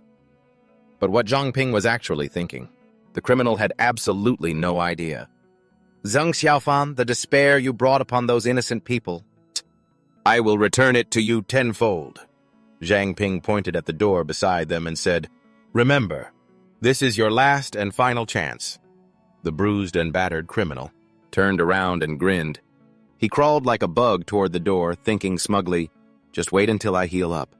I will make you pay for this. I'll chop you into 100 pieces. Cough, cough, cough." Despite getting beaten to a pulp, his rotten mind hadn't changed. "I can't die here. There are still so many beautiful women in this world that I haven't had my way with yet." The door was right in front of him. Filled with hope, he looked up. Just a little more. Zheng Xiaofan's filthy hand reached out his repulsive grin enough to turn anyone's stomach. "Once I open this door." Those thoughts kept spinning in his head as he dragged himself forward with all his might. "Just need to get out of here." But Xiaofan's arm could only tremble before freezing, unable to reach the doorknob. Even though it was right there, he couldn't touch it. Frustrated, he began desperately pounding on the bottom of the door. "Damn it! Damn it! Damn it!" Zhang Ping didn't wait any longer. He slowly walked toward the crawling criminal. "That door, for the rest of your life," You will never be able to open it. Mist gathered in his palm, and Zhang Ping's eyes flashed with a terrifying light. I gave you a chance, but you didn't know how to take it. Zheng Xiaofan, you've failed. Zheng Xiaofan shrieked, No! No! Without wasting another breath, Zhang Ping struck a fatal blow, putting an end to his wretched life. Scum. Even after eliminating the threat, Zhang Ping's mind still felt heavy despite the system notification ringing in his ears. Defeated a higher-level opponent. All attributes increased by 1. Current stats, stamina 28, mental power, infinite energy 29, agility 29. His hollow eyes stared blankly ahead. He blamed himself. He had thought that killing the heavenly silk butterfly would bring peace back to Mingzhou City and save everyone. The young man slowly raised his head. As the heavy rain poured down on him, his thoughts grew heavier and more mature. People like this, are they really even worth saving? Save them! My foot scum. Like that deserve to die anyway. No need to play the savior here. Suddenly, Bin heard soft whispers in his ear. Are you sure they're at Hanhai Academy? Today is a special day. They've just finalized their plan, whispering suspiciously about finding a chance to smuggle something out. Meanwhile, Bin turned his head, looking around for something. Could it be another Tang Xiaofan? Immediately rolling up his sleeve, he pulled out a communicator to contact the cleanup crew. His face darkened as he quickly reported the situation. Captain, I finished the mission to eliminate that predator. Also, through the Wind Whisperer, I overheard some activity near Hanhai Academy. It sounds like they're trying to smuggle something out. At the cleanup crew's headquarters, Si Shibai heard him loud and clear and gestured to money.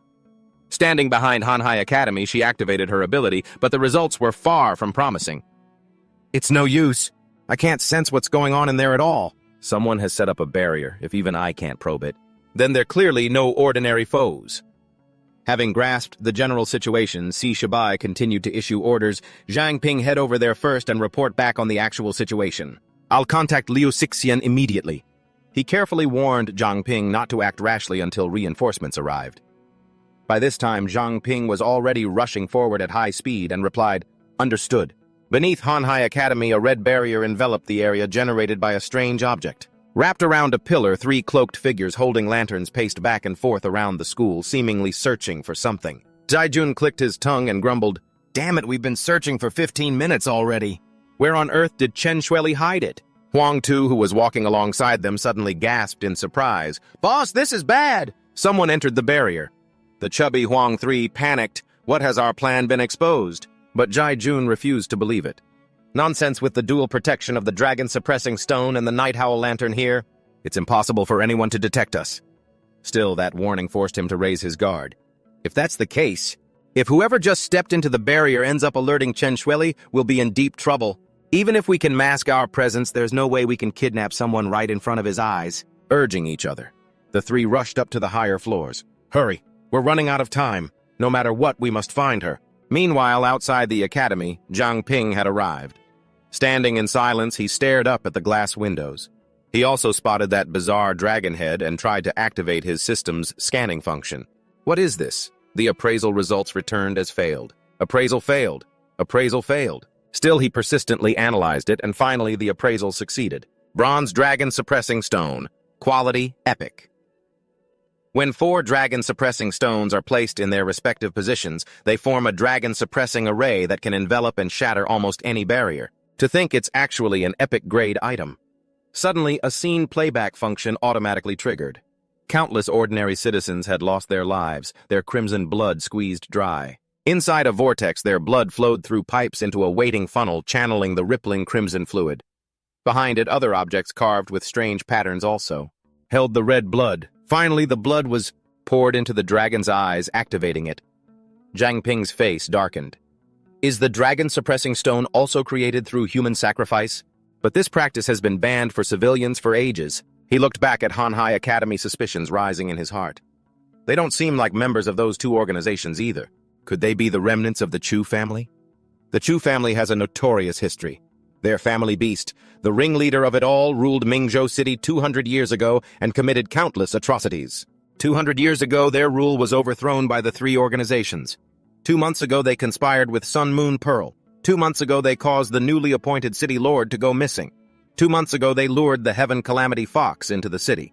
Half a month ago, they gathered mutated beasts outside the city, and now they've come to Hanhai Academy to smuggle something out. He approached the main entrance of the academy.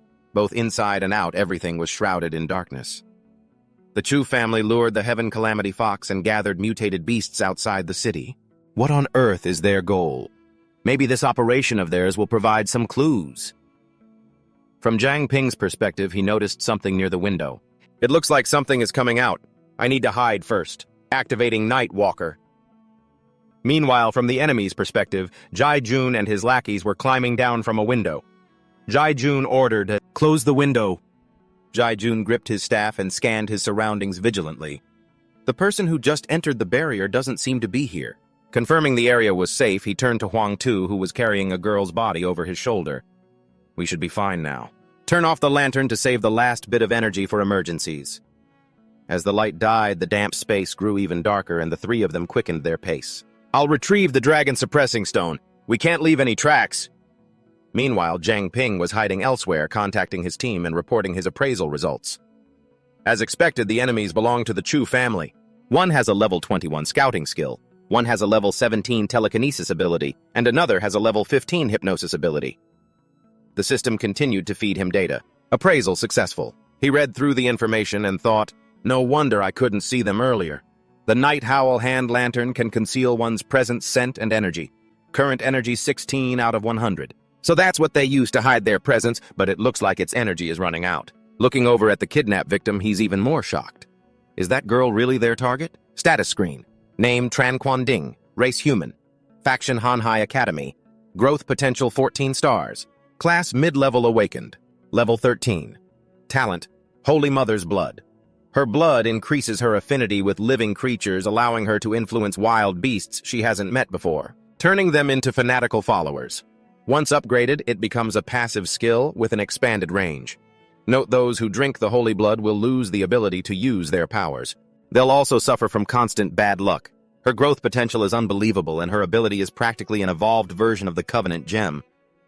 Bin furrows his brow. He can't help but wonder what those guys are actually planning. Does the Chu family want to use her to control someone? No matter what happens. This girl is innocent. As a deafening crack of lightning strikes from above, Bin makes up his mind. He absolutely cannot let the Chu family get away with this. Just as the thought crosses his mind, the three of them use some sort of trick and vanish right from the schoolyard. By the time he runs out, they've vanished without a trace and his system can't track them. Appraisal interrupted. They've escaped. Bin quickly contacts his team. Money. Where did they go? Can you track them down? Back at the sweeper team's base, Money concentrates all her focus to pinpoint their location. Magic energy radiates throughout the room. Got 'em, I've sensed their location. They're heading out of the city. At their current speed, Tutu might not catch up in time. Bin immediately steps forward. I'll go slow them down. But Tu Thoi Bok stops him right away. Hold on, Trong Bin, don't be reckless. Your safety comes first. But Bin is too anxious to wait, desperately trying to convince him. The Chu family is behind all of this. We absolutely cannot let them escape, even if I can't defeat them. I can use my fog to stall them and buy Sister Tutu some time. Meanwhile, the trio is speeding through the forest. The rain-drenched path is slick and cold, winding through the dense, cramped woods. Suddenly, Troc Tuan freezes in his tracks, his eyes locking onto a nearby bush. Sensing it's been spotted, a ferocious beast leaps out. Its body is made of pitch-black bones, its eyes glowing as it lets out a deafening roar. Troc Tuan stares in shock, gasping. A mist-bone wolf. Why is a mutated beast inside the city? In reality, it's Bin in disguise. Wearing his demon mask, he's pulling the exact same trick as before. Luckily, he has his face-blending art. This fog disguise is perfect, but I have to be careful. I can't let that level 20 appraiser see through me. The boss immediately activates his appraisal skill to inspect the beast. This wolf looks pretty strong. What level is it anyway? Sensing the boss's intention to appraise him, Bin immediately spits out a barrage of bone bullets, forcing him to dodge. Damn it, my appraisal got cut off. But Bin isn't finished yet. The wolf leaps forward, tearing through the white mist. With its massive jaws wide open, it launches a surprise attack from behind Troc Tuan, catching him completely off guard. He leaps into the air in a panic, screaming at his lackey, Hoang 3, hypnotize this thing quick! Hoang 3 spreads his two arms wide, chanting with intense focus. His wide-open eyes lock. Directly onto the wolf to seize control. Freeze, Hoang 3 commands. The bone wolf's eyes begin to spin, and its ferocious snarl instantly fades. Hoang 3. grins with smug satisfaction as he sees the beast's dazed, spaced-out expression. Perfect, it worked. But what he doesn't realize is that Bin isn't affected at all. Bin is secretly plotting. My mental power is infinite, which makes me completely immune to any mind control. I can use this to my advantage. Huang 3 continues waving his arms, trying to keep him tamed. Stay right there. Bin slowly inches closer, pretending to be under his spell to close the gap. As Huang 3 reaches out his hand to touch the wolf's snout, muttering, "Don't move," Bin seizes the perfect moment, slashing his razor-sharp claws in a deadly strike. Now, the surprise attack sends Huang 3 stumbling back in absolute shock. What? How are you still moving? A massive gaping maw, lined with razor-sharp fangs, clamps down. Bin pins Huang 3 to the ground and bites deep into his shoulder, tearing through flesh. Huang 3 screams in agonizing pain as Bin completely overpowers him. His screams quickly fade into weak whimpers. Boss, help, save me. Huang 2 can't take it anymore. Furious, he unleashes his telekinetic magic, casting a powerful spell directly on the wolf to blast it away. Get the hell off him. With Huang 3 taken down, Bin instantly levels up. His level rises to 9. All of his stats increase by 1 point for defeating a higher-level opponent. All stats have increased current status. Stamina 30. Mental power infinite. Energy 31. Agility 31. The Covenant Gems level has risen to 6. It worked. Now I just need to hold off these two. Huang 2 raises his hand, a surge of magic swirling around his palm. An intense, heavy gravitational telekinesis slams down, crushing the mist wolf from the inside out. Bin's eyes widen in shock. His entire body is trapped in a cage of crushing force as the sheer pressure slams the wolf into the dirt. For a split second, panic takes over. He struggles desperately, but it's no use. Damn it, I can't move at all. Seizing the moment, Trok Tuan activates his appraisal skill. Name, Truong Bin. Level 9. Class Low-Level Awakened. Affiliations, Iron Soul Forge and the Sweeper Team. Unknown ability successfully appraised. A sinister smile spreads across his face. To think he's just a human, and a level 9 rookie at that. Yet he dares to play the hero. The two of them stand right in front of the pit where Bin is trapped. He mutters under his breath, "Since you're one of Situ Shibai's people, this super-gravity move. Situ Shibai used it on me last time, so there's no way I can let you live." Bin tries to calm himself down, telling himself to keep cool. There has to be a way out of this. Storm clouds keep rolling across the sky, heavy black layers stacking up ready to burst with rain. Meanwhile, Huang 2's power is still keeping Bin pinned down. He carefully analyzes them. Even though the appraiser doesn't have any offensive skills, his special weapon is going to be tough to deal with to think it's an epic-tier item. Bin's body transforms back into human form to dodge a lightning arrow. It seems the Chu family's strength mostly relies on their equipment. Expending 10 units of mist, he conjures small spikes that sprout from the ground. Fortunately, even though his body is suppressed, it doesn't stop him from summoning his mist. The spikes shoot forward to attack the two Chu family remnants, but they manage to dodge. Bin notices this immediately. That telekinesis user? Why isn't he fighting back with his telekinesis? Suddenly, Zejun draws his bow and fires a powerful arrow. Still paralyzed, Bin can only grit his teeth and take the hit, directly worsening his injuries. The guy draws his bow again, electricity crackling and flashing brilliantly. I bet your ability drains a lot of energy, doesn't it? Let's see how much longer you can hold out. With only a thin wisp of mist left, the young man leans against the cliffside and thinks to himself, maybe it's not that he doesn't want to fight back, but that he can't. Zejun glares at him and demands, "Spacing out, are we?" Bin quickly expends 15 units of mist to conjure a shield while hiding one hand behind his back to quietly channel another 5 units. Let's see if I can pull off that new move. His mist reserve is down to 25 out of 100, but a small blade costing 15 units of mist energy flies out and shoots toward them. Zejun brutally bats it away with his bow. Still struggling, are we? But he doesn't suspect a thing as the fallen blades begin to dissolve and spread beneath their feet.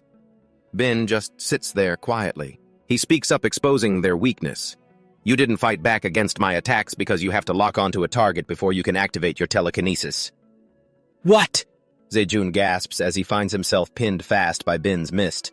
Huang Tu watches in shock as Bin glides past him. Now free from the suppression, Bin immediately lunges at the key target. Just as I thought, lock this guy down and his telekinesis becomes useless. He's too fast. Bin's hand shapes a small sword, consuming another 15 units of mist. Huang Tu tries to resist, but it's no use. Bin plunges the blade straight into his abdomen, pinning him in place. But these Chu family remnants are far more desperate than Bin anticipated. Huang Tu grabs Bin's arm and chants, "Self-destructive telekinesis." Bin gasps in shock. He's unleashing his psychic power on himself. Huang Tu glares at him with a smug grin as the force successfully binds Bin's arm. "You almost had your way, didn't you, brat? Lucky for me, I forced control over my right hand to break free from your mist." Behind them, Zejun has also been freed by his ally. Both of them burst into mocking laughter. "That was the very last of your energy, wasn't it? Ruining my hand isn't going to cut it. You're going to be completely crippled if you think this pathetic attack is enough to stop us. You're dead wrong." Suddenly, Bin unleashes a hidden strike, causing a blazing fire to erupt around them, enveloping them in swirling flames. The searing heat forces a painful groan out of Huang Tu. Enraged, he shoves Bin's body away, snarling, "You bastard!" Just as Bin manages to regain his footing on the slippery ground, another arrow streaks right toward him, leaving him no time to react. Oh no. The arrow pierces straight through his chest near his heart and begins to burn his body from the inside out. Bin collapses to the ground as Zejun struts over, mocking him. "Well, look at you. Quite a few tricks up your sleeve, huh?" Dizziness washes over Bin. He never expected their armor to be fire-resistant. The two enemies raise their weapons to deliver the finishing blow, sneering, "But it's time to end this."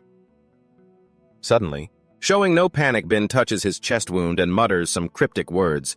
The enemies misunderstand, mocking him. "Not much time left, huh? You mean your time left to live?" His eyes remain dead resolute. He looks up at them and replies coldly. Just as a familiar stream of water surges over his head, signaling that reinforcements have finally arrived. "No, it's the time I needed to stall you bastards." A jet of water pierces right through Huang Tu, but Zejun still manages to release his arrow, snarling, "You've got one foot in the grave and you're still talking trash." Bin's eyes widen. He doesn't have the strength left to leap out of the way. With a desperate struggle, the young man barely tilts his body as the arrow grazes his shoulder, drawing a spray of blood. "Get to the right."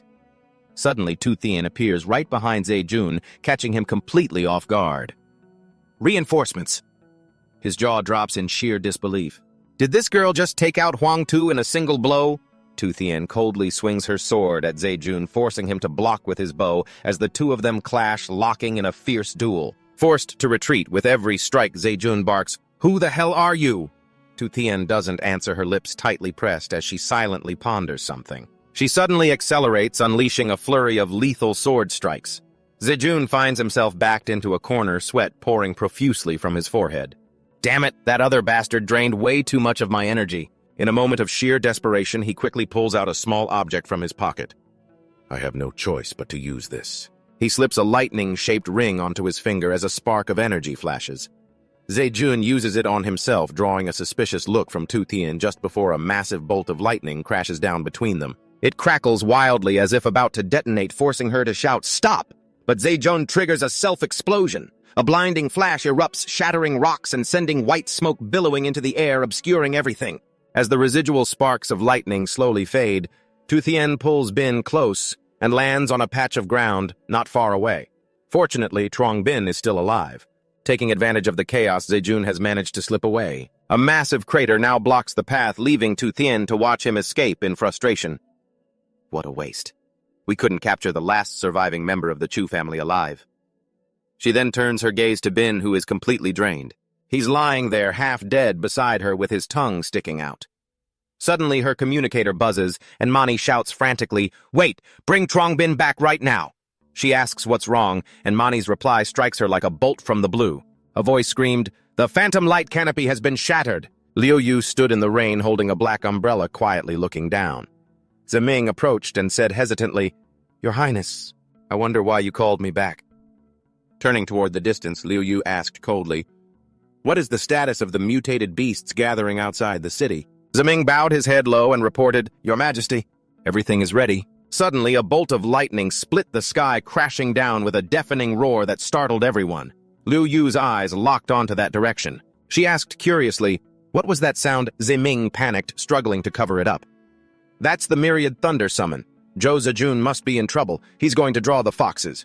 Attention. Aloud, he mumbled, "It might be. Just a clap of thunder, right?" Liu Yu turned her head, her true form speaking directly to him. "Do you notice anything unusual?" Terrified Zeming prayed he wouldn't be executed on the spot. "No. Both her shadow and her blurry silhouette in the rain frowned with deep displeasure.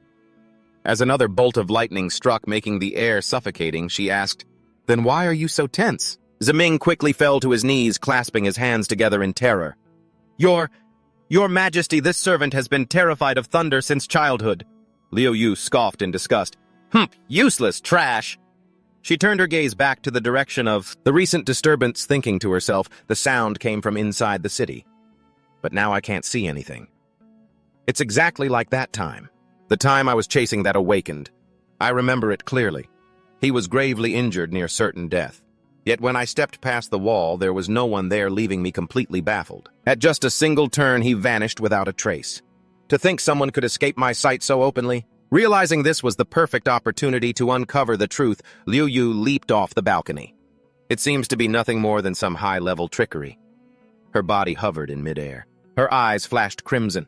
Human illusions cannot affect my clan, but they can use other means to indirectly obscure my vision. Perhaps this entire Mingzhou city is fake. With both of her eyes turning a frenzied bloody red, she proclaimed loudly, "It is indeed exactly as expected." From behind Liu Yu, a bizarre entity emerged. Dark energy poured down onto the streets as her power expanded rapidly. At that moment, Sixian looked up at the sky, wondering silently. Where did that girl from Hanhai Academy go? Sixian's sword-shaped earrings swayed as she worried, "I don't know what's happening, but the canopy is definitely disappearing." Meanwhile, Zhang Ping was gradually regaining consciousness.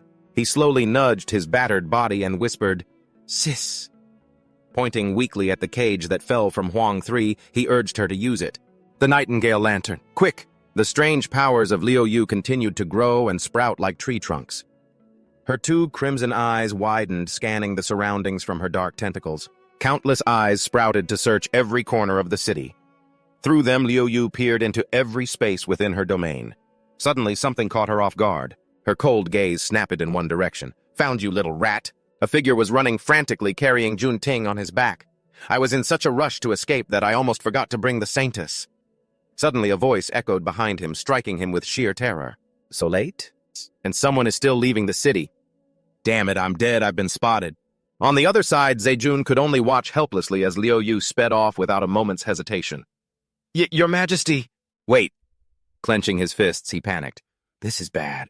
There's no stopping her. At this point, Zejun quickly contacted the emergency intelligence team. "Emergency! There is another member of the sweepers hiding in the city."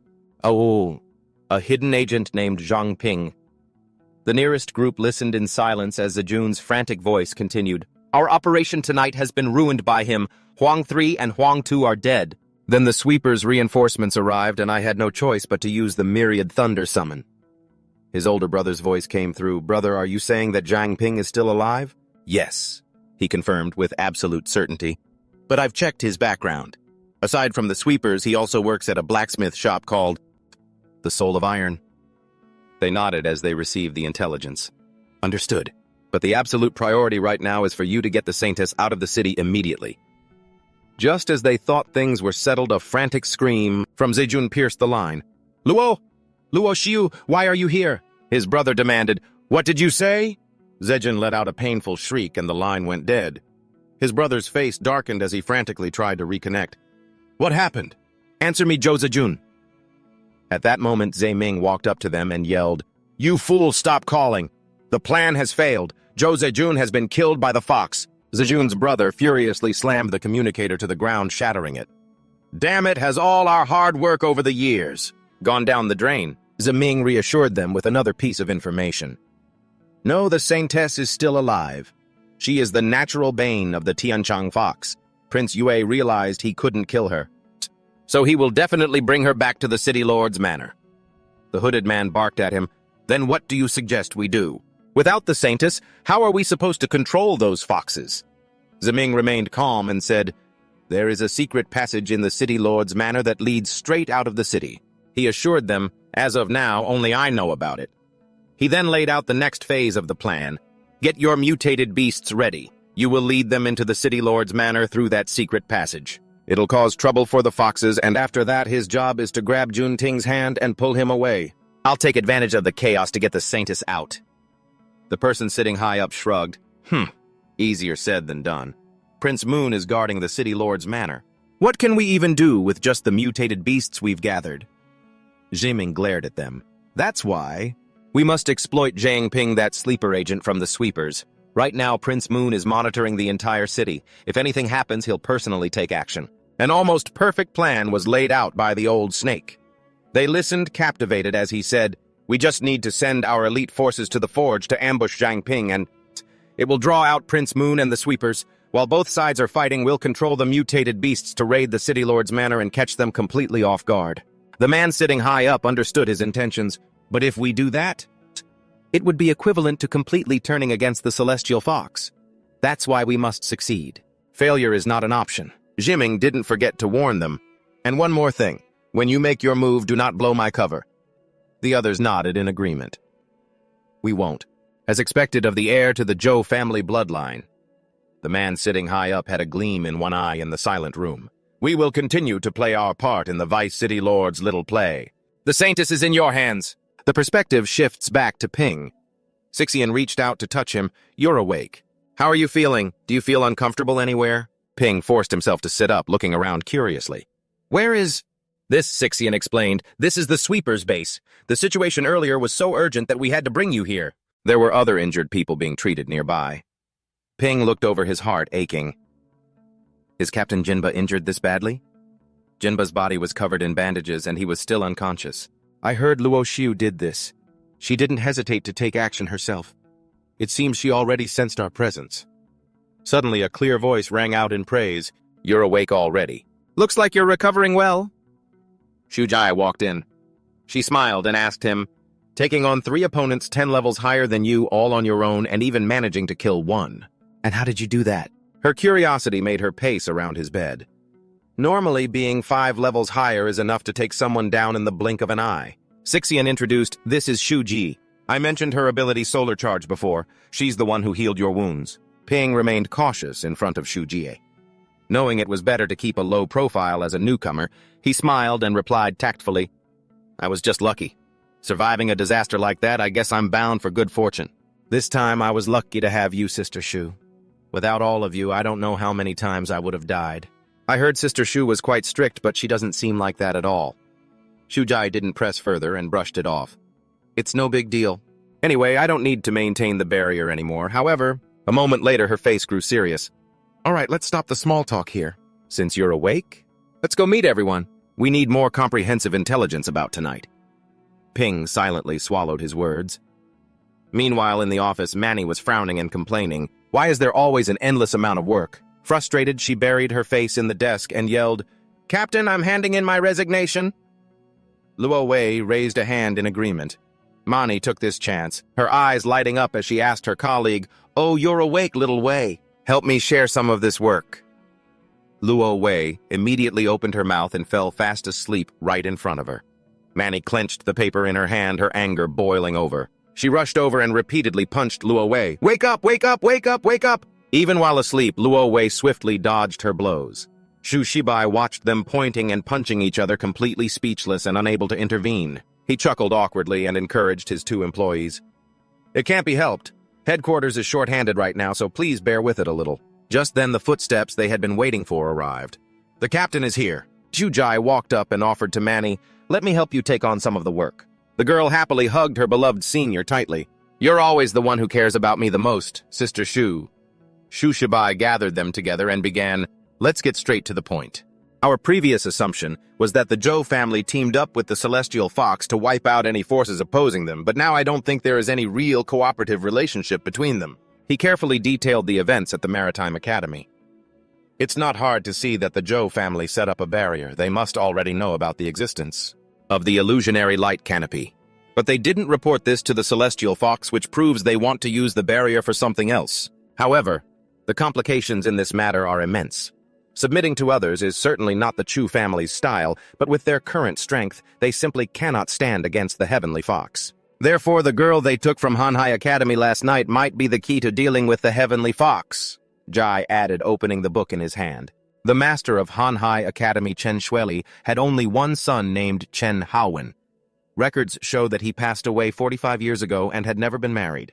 In that same year, Chen Shuili suddenly announced to the public that he had a granddaughter named Chen Junting. The identity of that saintess was also mentioned in the files. According to our investigation, this Chen Junting does not carry the bloodline of Mingzhou, our city. She is highly likely from a village outside the city. Jai pointed out more noteworthy details. And it seems Chen Shuili dotes on this granddaughter of his incredibly. For 45 years, he hasn't let her contact anyone. Her citizen profile is as clean as a blank sheet of paper. Even whether she has awakened, or what ability she obtained is completely unrecorded. Ping now joined the conversation, reporting his findings. I actually know what her ability is. I used my appraisal skill on her before. Her ability seems to be called Blood of the Holy Mother. The moment Tu Shibai heard that skill, he was utterly shocked and hesitated. Outside the city, Holy Mother. Could it be the Saint Ancestor Village, he thought to himself. However, he quickly reassured himself. No way. There's no way it's such a coincidence.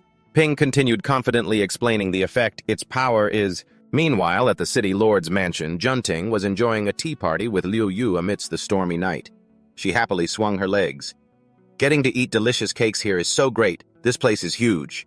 Hey, big sister, have you always lived here? Liu Yu gave a cold reply.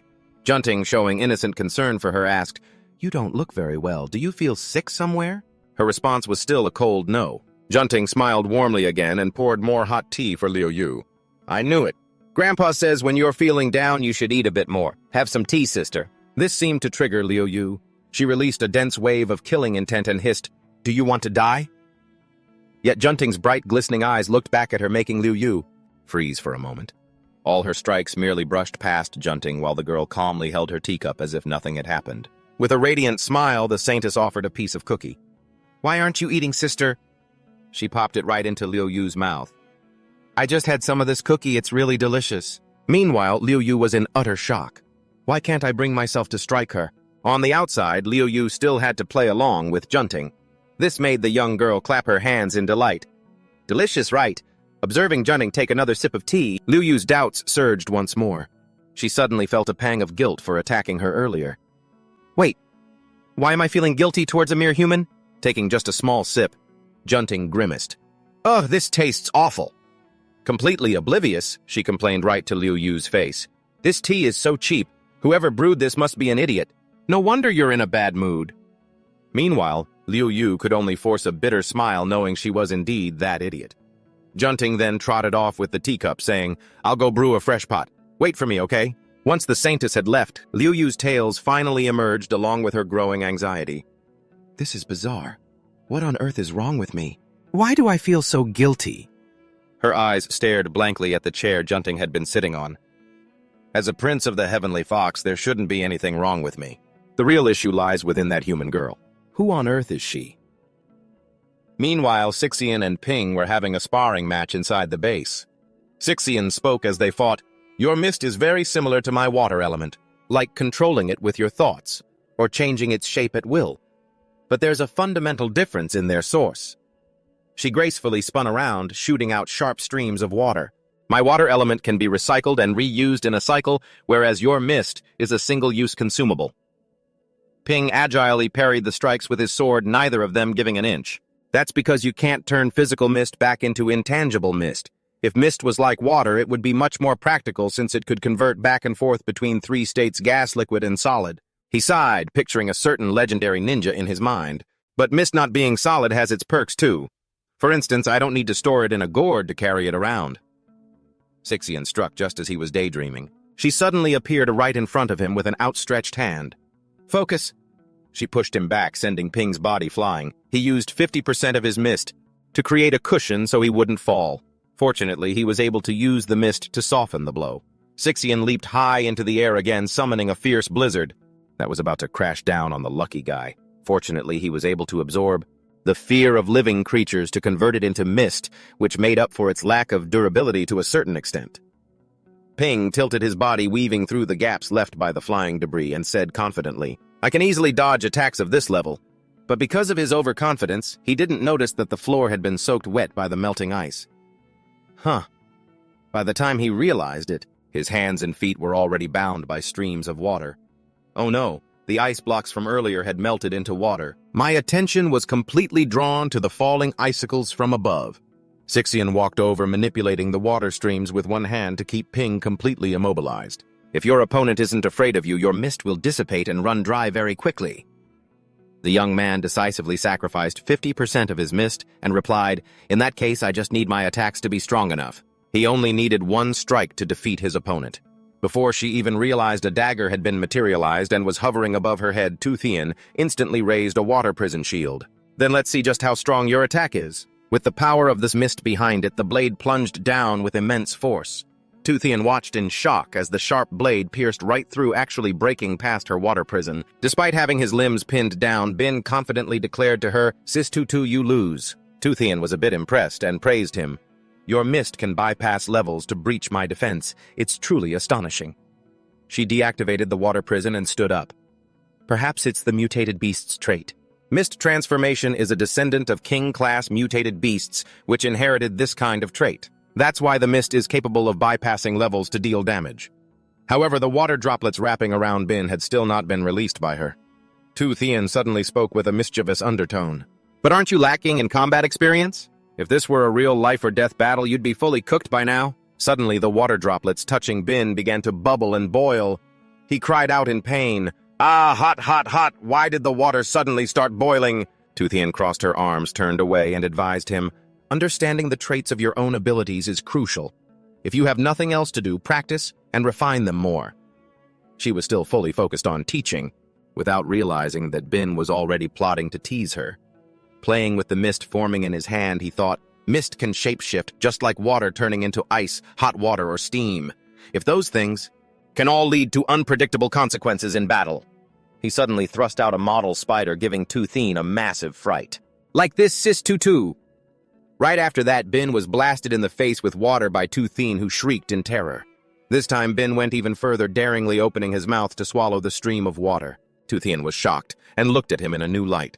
Terrified, she immediately shot another stream of water at his face. "Spiders, stay away. Get away from me." Before rushing forward to grab his neck and shake him. "Spit it out, hurry. My water element is pure water." Bin wheezed out. "Is it toxic? Even if I don't die of poisoning, you're going to shake me to death." Realizing she had gone too far, she quickly let him go, saying, "I'm sorry." Bin, looking dazed, muttered, "But my body feels a bit weird right now. I feel like my whole body is turning to mush. I can't control it." Suddenly, his lower body turned into water and his pants fell down soaking wet. His entire body was gradually liquefying, leaving both of them utterly embarrassed. Staring at his melting hands, he immediately initiated an appraisal. "Don't tell me. Did I just awaken another new skill?" Appraisal successful. Summoned beast status. Truong Bin. Master Truong Bin. Race human. Faction scavenger team Iron Soul Forge. Potential 6-star. Level 9. Tier Novice Awakened. Stamina 30. Mental Power Infinite.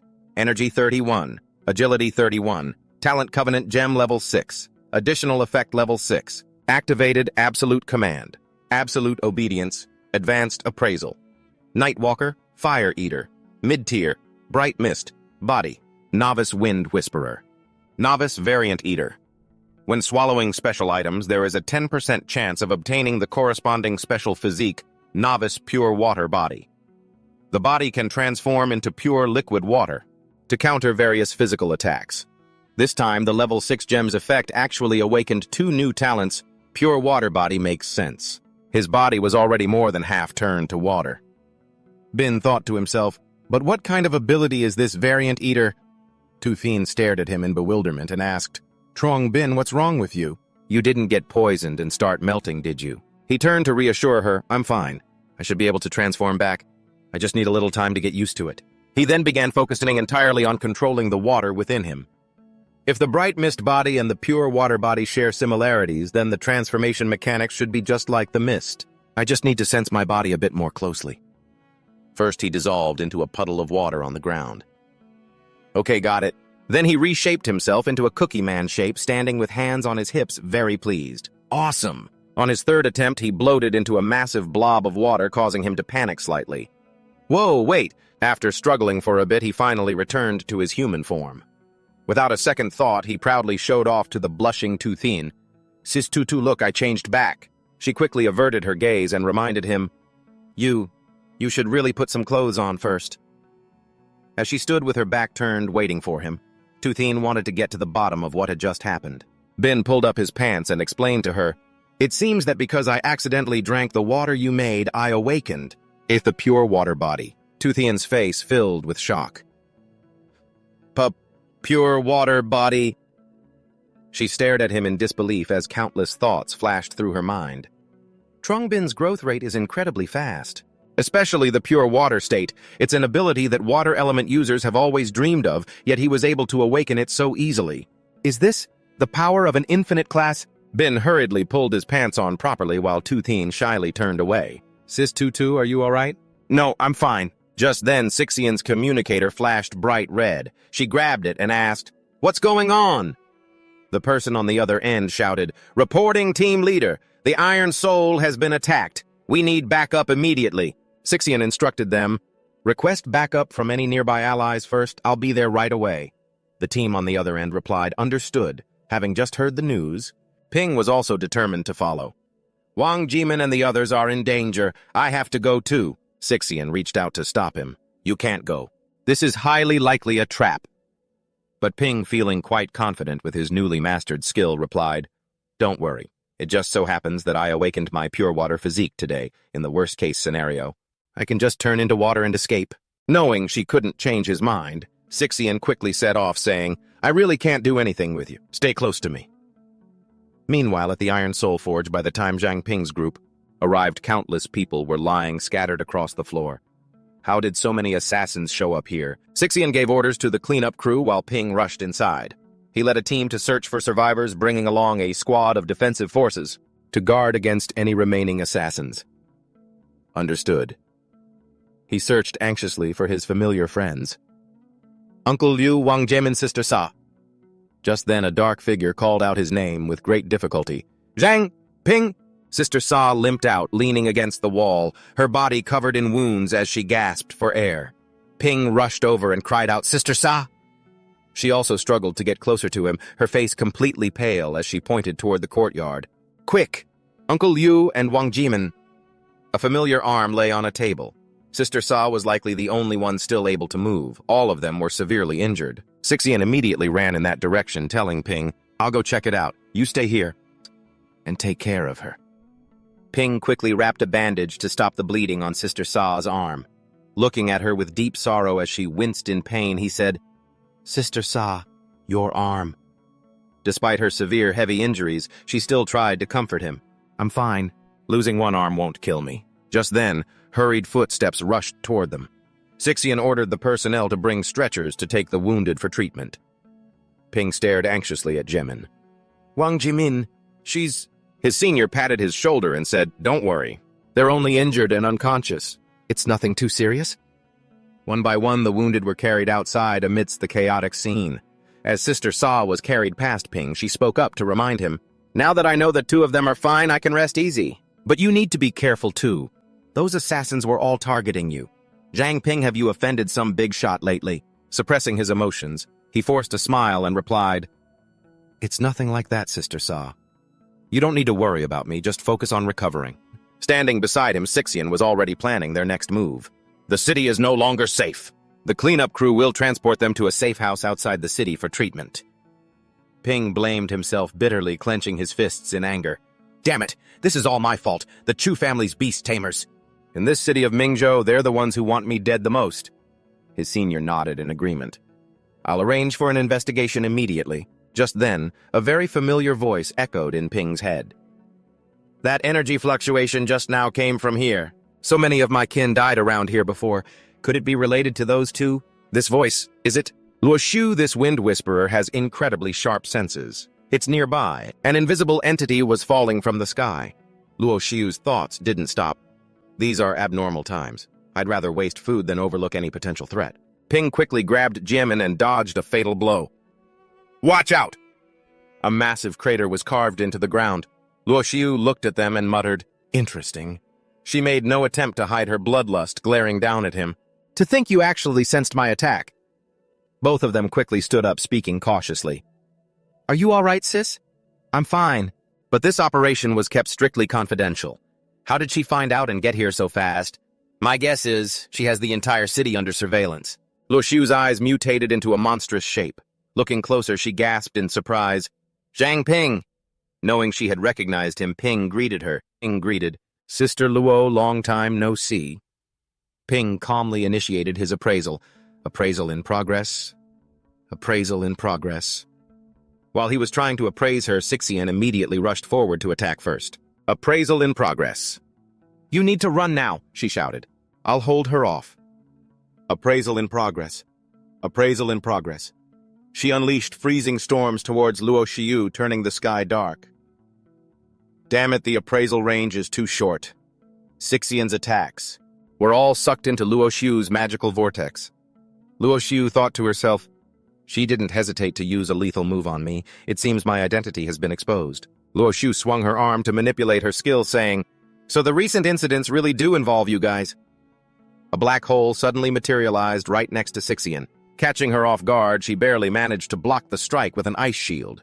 The shield shattered into pieces, but the violent attack still slammed heavily into the ground. To think a single strike completely shattered my full defense? Luo Xiu smiled with satisfaction. It doesn't matter if my identity is exposed. She couldn't even see through my illusion anyway. She only predicted my attack by sensing the shifts in the freezing air around her. Then she arched her back and unleashed even more tentacles. "Let's see how you defend yourself this time." Sixian frantically released freezing air, but the attacks pierced right through it. "Over here, over here, over here." Bin was still right by her side. He shouted a warning to his senior. "Sister Tutu, watch out on your top left." She trusted him and looked his way. Thank goodness Trong Bin made it in time. Otherwise, I wouldn't have even been able to defend myself. Following his instructions and focusing on dodging the directions of 3, 7, and 9 o'clock, she easily shifted from defense to counter-attacking those tails. 4, 8, and 10 o'clock directions, 1, 2, and 11 o'clock directions, 5 and 2 o'clock directions. Lu Vu lost her playful look from earlier. She frowned, wondering how Trong Bin could possibly know. Suspicious, she decided to test him by launching a tentacle right at Bin. He immediately sensed the attack and used all his strength to dodge it. Watching his movements, Lu Vu grew even more suspicious. Sure enough, every time I attack, he manages to dodge with perfect precision. It seems Trong Bin is the one who can see through. Our clan's disguise, she concluded. I should have just killed you back then. Fueled by Lu Vu's growing amusement, the attacks became even more relentless. Let's see how long you can keep dodging. Bin looked toward Tuteen in panic. This is bad. I can't dodge and call out the positions for Sister Tutu at the same time. He quickly spun around more graceful than a ballet dancer, shouting, 3 turns left, 3 turns right. Bin rushed to Tuteen's side just in time and unleashed a maximum-level mist shield. She looked at Trong Bin in surprise. He made it. But Sister Locke's rage seems a bit much. Did she get dumped recently or what? Lu Vu couldn't contain a massive grin, exposing her sharp fangs. How interesting! She laughed maliciously, unleashing an even greater number of tails. Trong Bin, you hit it well. You fooled me so many times during my tests. She put all her strength into launching her tails at the two of them. But this time your luck has run out. A terrifying pressure weighed down on them. You might be able to block 3 tails, but what about 3,000 yen? Tuteen poured her strength into the fragile shield. Its attack power is too high. Bin braced himself to hold it. The system kept alerting him about the depleting mist level. Mist reserves at 50%, dropping in 0.1 seconds. Mist reserves at 30%, dropping in 0.3 seconds. Lu Vu brushed her hair back and sneered. If you can last even 1 second, I'll count it as your win. The stats kept falling despite Tuteen's desperate defense. Mist reserves at 10% and dropping in 0.6 seconds. Mist reserves at 8%, mist reserves at 5%, dropping in 0.9 seconds. Mist reserves at 0%. I released 100% of my mist in an instant. Bin thought in despair, and I still couldn't block it. Are we really going to die here this time? But just then, a plume of yellow smoke appeared behind them and a voice spoke. Kid, you did well holding the line. I can only buy you 1 chance. Bin immediately realized Tu Toy Buck was coming to their aid. It was the captain's clone. While the 3,000 tails were still fiercely attacking the two of them, below a plume of white smoke suddenly appeared in the sky. Lu Vu was caught completely off guard. She only watched as the smoke wrapped around her, growing thicker by the second. What is this? Tu Thoi Bok signaled, Kid, now's your chance, Bin. Bin immediately let out a loud shout to build momentum and unleash his power. No, you don't. He let out a shout and detonated the shield, blowing the tails back. Without a moment's hesitation, he grabbed Tu Thien's hand and pulled her along as they ran, moving as fast as they could as the mist enveloped them, masking their escape. Half of Lu Vu's face had transformed into her true form. She tilted her head in absolute rage. You think you can run? With a single sweep of her arm, she easily broke free from the barrier Tu Thoi Bok had created. Break! However, that brief moment was enough for Bin to escape. Overwhelmed with frustration, she roared, Listen up, all of you. Capture Trong Bin at all costs. Every resident in the neighborhood heard her command echoing from above. Sometime after the brutal battle, Bin and Tu Thien made it back to the cleanup crew's hideout. Inside a safe house outside the city, Sak was currently being treated for her injuries. She said to him, Which means you're officially a member of the cleanup crew now. You that girl. And that I got totally mixed up and misspoke. He closed his eyes in embarrassment. But then again, calling her Sister Tutu in public was still appropriate. Once we got closer, things felt a little awkward. After all, I've lived 2 lifetimes, so I'm technically a lot older than her. Still, Sixian didn't seem to mind. She just kept talking, catching me off guard for a second. Oh well. Anyway, it's just a title. Just call me whatever you're comfortable with. Follow me. As they walked to another room, Sixian maintained her usual caution and warned him, Your identity has been exposed. I'm afraid you won't be able to enter Pearl City for now. We'll have to wait for the captain's instructions. She took out a test tube containing some fluid and said cheerfully, The intel you provided about the Saintess was incredibly useful. Plus, you handled the Predator case flawlessly. So this is your reward from the cleaning team. Ping accepted it in surprise. It was a golden liquid. Bringing it close to his face, he muttered, This bit can't be golden blood, can it? Sixian replied, Yep, it's exactly Jinba's golden blood. Every now and then he has to draw blood to keep in storage. Normally this blood is used to heal teammates or to extend the lifespan of some meritorious elders. Why don't you try using it in the training room to see if you can extract any power from it? They stepped into a massive courtyard while Sixian continued to advise him, Oh, by the way, this golden blood carries bloodline energy, so there is a high chance of it being passed down to future generations. You'd better watch out or some predatory women might set their sights on you. Holding the golden blood in his hand, Ping thought for a moment. It's only a probability, right? It's not 100% guaranteed. Besides, I don't even know if I'll ever get married. Why am I overthinking this? With that, he downed it in a single gulp. He silently hoped for a specific skill. I hope the aberrant devourer talent can work its magic. My nether mist body and pure water body from before were both thanks to it. Sixian stood a short distance away and asked, How is it? Did you get any new abilities? Ping looked at his hands and said, It feels like nothing has changed. But as soon as he spoke, a stream of red liquid began to drip from his fingertips. He quickly ran an appraisal through his system. Feeling thrilled at mastering a new skill, he smiled. It worked. Aberrant Devouring Activated Pure Blood Body. Allows the user to transform into a pure blood state, merging into a target's body to rapidly heal their wounds. Aberrant Devourer was also an infinite grade skill. The fluid looked exactly like blood melting in his hands and making Sixian anxious. It seemed this pure blood body could accurately perceive the target's condition. What's wrong with your hand? She asked. Switching to Ping's perspective, he noticed a crack on her glasses. Wait, you have a wound on your face, sis? She quickly covered her face and turned away. Don't worry about it, she said. But Ping was still deeply concerned. It seemed there was a story behind her wound. Sixian changed the subject. Anyway, besides that, did anything else change? Closing his eyes, the young man described what he could perceive in this state. I can sense the life status of all living things. I can even merge with their bodies to heal all of their wounds. And of course, even scars can be completely erased.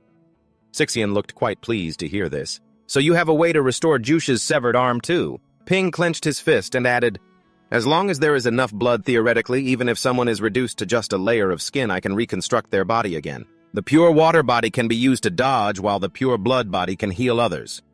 Sixian spun him around and pushed him forward. Then hurry up and go heal Jushi. Ping was more than willing to go. All right, I'm on it, but before that, he made a request to Sixian. Once we return on Wednesday, can we talk? Not as teammates, but as old friends. Her face flushed red and she softly agreed. All right. Outside, the sky was still pitch black. In the wilderness, animals peacefully drank from the lake. A young deer looks up at the sky, watching a flock of birds flying away in a panic. Countless bizarre monsters are tearing through the forest.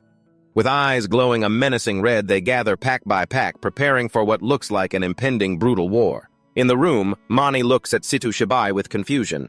She asks, "Captain, this is the file for the Holy Ancestor Village. Why are you looking at this?"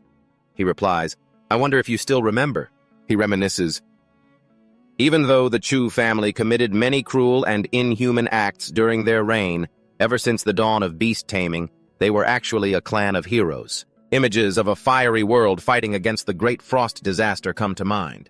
Back then, the head of the Chu family, Chu Qiang, merged with the sun crow, flying into the sky day after day without rest, bringing warmth and light to humanity. He kept that up for 15 years until he finally collapsed and died of sheer exhaustion. Hearing this, Mani sips her water and replies, "I know. After Chu Qiang died, he was buried in the Sunset Mountains outside Mingju City. Out of gratitude, the survivors living outside the city protected his grave. Many years later, those people had children and slowly formed a settlement which is now the Holy Ancestor Village. But what does that have to do with them now?" He continues, "Every 100 years, the Holy Ancestor Village gives birth to a holy maiden. Her bloodline can protect the village from any attacks by mutated beasts. She is a beautiful woman, whom even the mutated beasts are drawn to."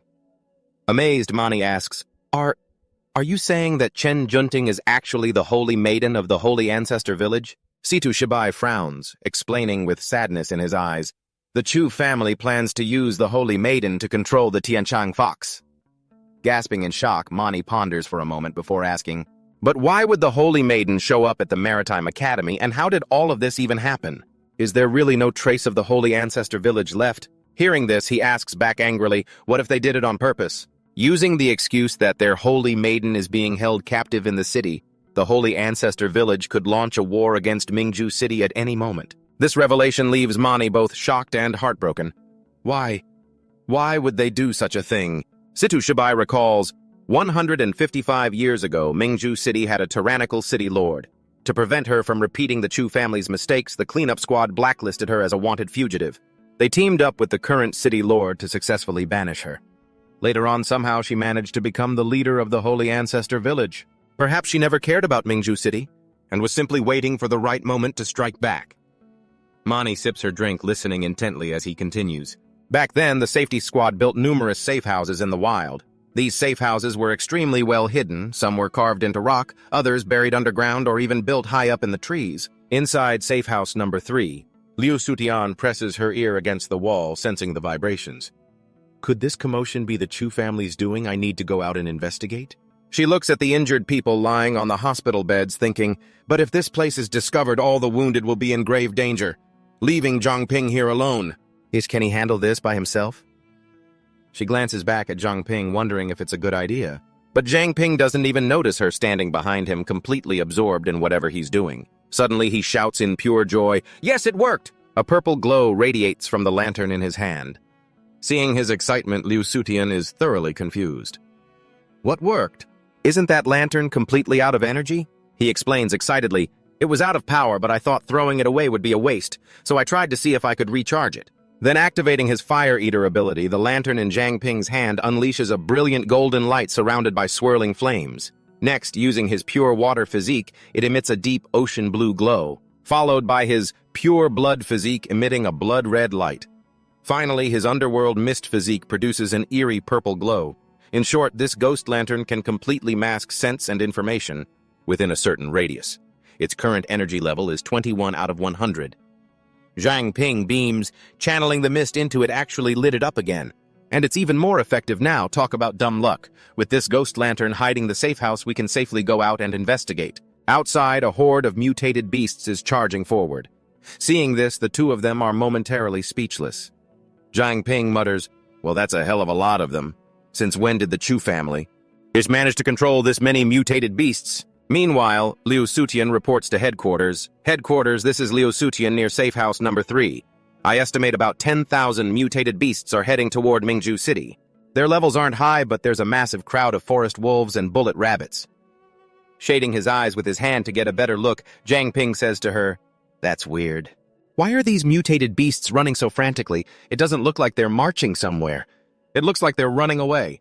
Terrified by what he sees, a cold sweat breaks out on his forehead. Shaking, he points in one direction, his voice trembling. "Sutian sis, look over there!"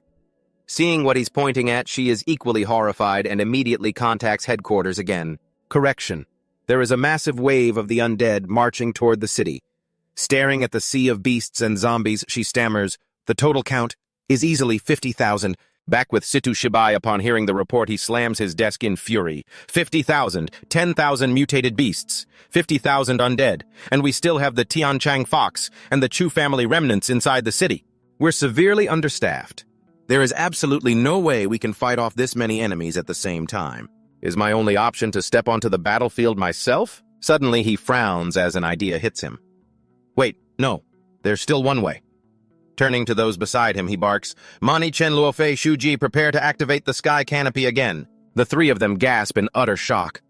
Mani stammers, "But wasn't the sky canopy—" While Shujai asks, "Captain, what do you mean?" Situ Shibai explains to them, "Yesterday, while covering for Zhongping, I temporarily suppressed the Moon Prince. Its energy shouldn't be fully restored yet. Although we can't count on the patrol and investigation squads, there are still plenty of strong forces in the city on our side that aren't even on the books. Spread the word about the zombie attack to the entire city. Once the awakened squad in the city is fully assembled, we will fall back to protect Mingzhou City. This way we can also avoid the Heavenly Fox's surveillance. Let's move." Hearing this, they chorused in unison, "Yes, sir." Then, an energy sphere appeared in his hand. "Switching to a multi-person line," he said. "Liu Xixian Zhangping, I order you two to hold back those mutated beasts. And zombies outside the city as much as possible, buying time for the people in the city to gather." They both replied, "Yes, sir." Meanwhile, at safe room number 5, an announcement came through the mirror. "This is headquarters. Captain, please give instructions. Move quickly to safe room number 3 to support Liu Xixian." Hearing the full message, Ming replied, "Understood." Two teammates behind him were also raring to go. The chubby guy yelled, "Let's charge!" Ming raised his hand and signaled, "Let's move. It's our turn to head out." At the city lord's estate, Jai Ming reached into his pocket and pulled out the vibrating mirror. "The raid on the blacksmith shop must have been a success, right?" he asked the mirror, speaking sincerely. "Indeed, the Moon Prince is not at the city lord's estate. We can proceed to the next step." But the other side interrupted him. "We're sorry, but we've run into some trouble." Jai Ming asked in confusion, "What kind of trouble?" The voice on the other end clarified, "It's a group of nameless individuals who suddenly appeared outside the city. The mutated beasts got spooked, so we temporarily lost control of them. We don't know who's behind this." Hearing that, Jai Ming yelled back angrily, "Cut the crap, deal with it quickly. If this plan fails, none of us are getting out of this alive." Hanging up, Jai Ming grumbled in frustration, "Useless bastards, I really can't count on them. There's no other way. I have to find the Saintess first, then take her away as soon as the right moment comes." Suddenly, a sound from behind caught Jai Ming's attention. Glancing back, he saw Patrol Squad number 1. The leader, whose face was completely bandaged, was the patrol captain, Lin Keddy. Jai Ming wondered in suspicion, what on earth is he doing here? And why did he bring so many people with him? Clasping his hands together, Jai Ming spoke with a hint of wariness. "Well, if it isn't Captain Lin, what brings you here today of all days? Since the city lord it isn't back yet, if there's anything important you can tell me first." Lin Keddy's eyes stared at Jai Ming without a single trace of emotion. Ignoring him completely, Lin Keddy just kept walking past. Jai Ming thought in frustration, "He's completely ignoring me. Could he have noticed something?" Lin Keddy's group walked up to a door adorned with intricate patterns. He pushed it open, letting the bright light from inside spill out. Jai Ming watched, his mind filled with questions. What is this? What's going on here? Inside was a lavish party scene with couples dancing together. The beautiful young girl Chen Guanting squealed in delight and invited them. "Oh, we have more friends joining us. Let's all play together." Seeing the newcomers, she warmly introduced herself and offered a handshake. Meanwhile, Lin Keddy, who was sipping a glass of red wine, suddenly froze, staring at the glass in shock. "Why am I even here? Didn't His Highness the Prince give me some orders?" Just then, remembering Zhang Ping's laughter, he spat out the wine in his mouth. "Ah, right. I need to capture Zhang Ping." Guanting walked over to him and said caringly, You are way too clumsy, uncle." Meanwhile, he wondered to himself, did she bring me here just to play? Watching Guanting carefully wipe the wine stains from his chest, Lin Keddy felt a bit flustered. This feeling, it's just like being around royalty. In the meantime, Guanting spoke again. Grandpa always says we shouldn't waste anything. Hearing this, Lin Ketty knelt down respectfully and replied, Understood, Lady Saintess. Seeing this, Guanting looked displeased and grumbled, Why does everyone call me that? I clearly told you all that we're friends. But then, without thinking too much of it, she grabbed his hand and pulled him into the ballroom. Oh well, never mind. Let's go dance. Jiming stood there watching everything. Seeing the two of them pulling each other, he thought, the Saintess. She can only influence mutated beasts. Could Lin Ketty have been replaced by the Heavenly Fox as well? How could that fox keep something so important from me? It seems it doesn't trust me at all. Looking at this situation in the patrol squad, there probably isn't a single soul left alive. In fact, everyone present might have been transformed by the Heavenly Fox. Watching them hand in hand, a dangerous glint flashed in Jiming's eyes. Looking closely, they seem to be controlled by Chen Guanting, and she doesn't even realize it herself. If we can convince her to work for us, our plan can jump straight to the next phase. With that thought, he stepped forward to approach Guanting. Trying to act friendly, he says, Hey there, little sis, Tran Quan Din. Are you having fun? She smiles and replies, At first, I just wanted to make some new friends. I never expected Sister Lac to throw such a huge dance party for me. Then she asks, By the way, why hasn't Sister Lac returned yet?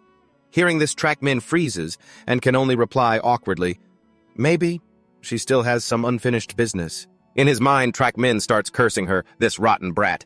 You're obviously the one who lured these people here. Despite his thoughts, he puts on a cheerful face and tries to coax Quan Din. Hey, Uncle knows a place that's even more fun. Want to go check it out with me? But she doesn't care, replying with a flat, not interested, and walks away. She rubs her arms and says, I haven't had enough fun yet.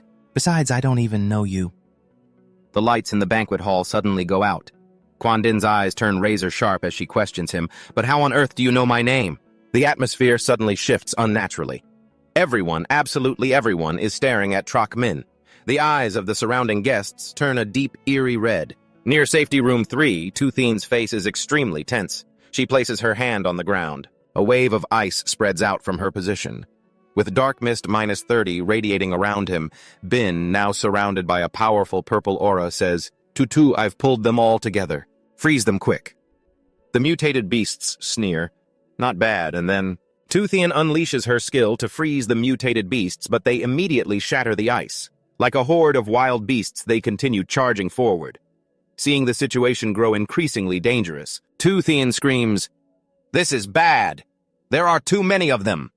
Hearing this, Bin leaps forward to attack, shouting, Let me hold them off! As a purple aura erupts from his body. The aura shapes itself into a savage mutated beast. He thinks to himself, These mutated beasts must have accumulated a massive amount of fear energy, so now I can use my Dark Mist however I want. Currently, Dark Mist plus 100. Then notifications of plus and minus continuously flash Dark Mist minus 100, Dark Mist plus 100. He thinks to himself, and now it's constantly generating plus 100 Dark Mist. Then he commands them to charge at the mutated beasts. Another notification pops up, Dark Mist minus 100. He then uses his Dark Mist art to transform his mutated beast, which has 3 white stripes on its head, to attack the horde. He tells himself, I must hold out until reinforcements arrive. Bin says, What you are seeing are mutated beasts. The dragon continuously flies up to attack. Dark Mist minus 100, Dark Mist plus 100. Bin stands there watching the battle thinking, What I see is an endless stream of Dark Mist energy and experience points. A series of heavy blows land and experience continuously increases by 10. Taking painful blows, the mutated beasts are repeatedly knocked away. Bin thinks to himself, If I defeat a few hundred of these, I should be able to upgrade my stats or level. But those beasts aren't stupid either. They signal each other, scatter someone, distract the dragon, before splitting into 2 directions to avoid the dragon. Seeing this, Bin thinks, Impressive, they're quite smart. These mutated beasts are only trying to escape, they have no intention of fighting. At the same time, Toothien also uses her ice to attack them. They shout to each other again, Brothers, there's no dragon ahead, we're safe. From the side, Toothien watches everything. She points at them and says, I'll take care of the ones that slipped through the net. A mutated beast growls in anger. Meanwhile, Bin praises Toothien. Tutu, well done. If only there was a system that could record how many monsters I've defeated, that would be great. Toothien quickly cuts him off, warning, Don't get distracted, here they come again. Seeing this, Bin curses. Damn, it's still not done. They unleash their attacks together, but suddenly another aura clashes with them, one of ice and one of fire. Then a surprised, "Huh!" rings out. A red aura surges forward, overwhelming Bin's purple aura. Surprised, he asks, "What's going on?" It turns out that red aura is fire coming from the hands of the mutated beasts. He wonders, "These are zombies, yet they can use magic. I thought zombies could only bite. I guess those old cliches really don't apply here." To find out for sure, he decides to use appraisal. Appraisal, successful race zombie. Faction, Sacred Ancestor Village. Growth number, stage beginner, level 6. Getting this answer leaves him deeply shocked. Sacred Ancestor Village. These zombies lash out and attack, trying to bite him, forcing him to quickly find a chance to sync this intel with headquarters. Bin swings his dragon tail to fend them off. Get lost, zombies. Although he can push them back, he realizes they feel no fear. If this keeps up, his dark mist will run out sooner or later. Toothian calls out to warn him, "Trongbin, keep your distance from them." Hearing her clearly, he replies, "I can't." Then he tenses up his muscles, bulging, and shouts, "Try this skill on for size!" Leaping into the air, a dragon claw grabs 2 or 3 of them, crushing them before he blasts a powerful beam of light down at the ground. Then he unleashes a fire skill along with a warning, "My fire is a bit intense, so bear with it. Fire Devourer Flame Swirl." Experience plus 20. Finally, he rains down spheres of red fire like a barrage of bullets, shouting, "Go! Zombie Fireball Barrage." Experience points keep rolling in without stopping. Experience plus 20, all stats plus 2. Seeing the results, he is highly satisfied. Excellent. My current stats are nearly double those of an awakened of the same level. At the same time, a lightning-fast streak of power struck the heads of the undead. Toothian was also fighting fiercely against them, unleashing her sword technique, the Blade Waltz. With precise, masterful strikes, her sword easily cut them down.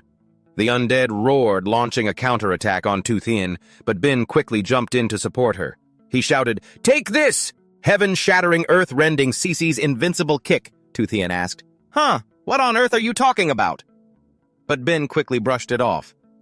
"No, it's nothing." He looked around, assessing the entire battlefield. The first horde of beasts and undead has been dealt with. The first wave had about 1,000 of them. The second wave should take about half an hour to arrive. After changing back into his human form, he said to Toothian, "Now that I think about it, how do these undead still know how to use their abilities?" She replied, "I'm afraid they were all awakened ones when they were alive." Bin thought to himself, such a despicable trick. Could it be the Chu family? But earlier my appraisal showed that these undead belong to the Sacred Ancestor Village. The scene shifts to another space where a voice rings out, "That's correct." Situ Bai spoke to a communication mirror. Although the Chu family is cruel, beast taming is a sacred belief to them. They look down on using underhanded methods like controlling the undead. Based on my preliminary deductions, this matter is highly likely related to the Sacred Ancestor Village.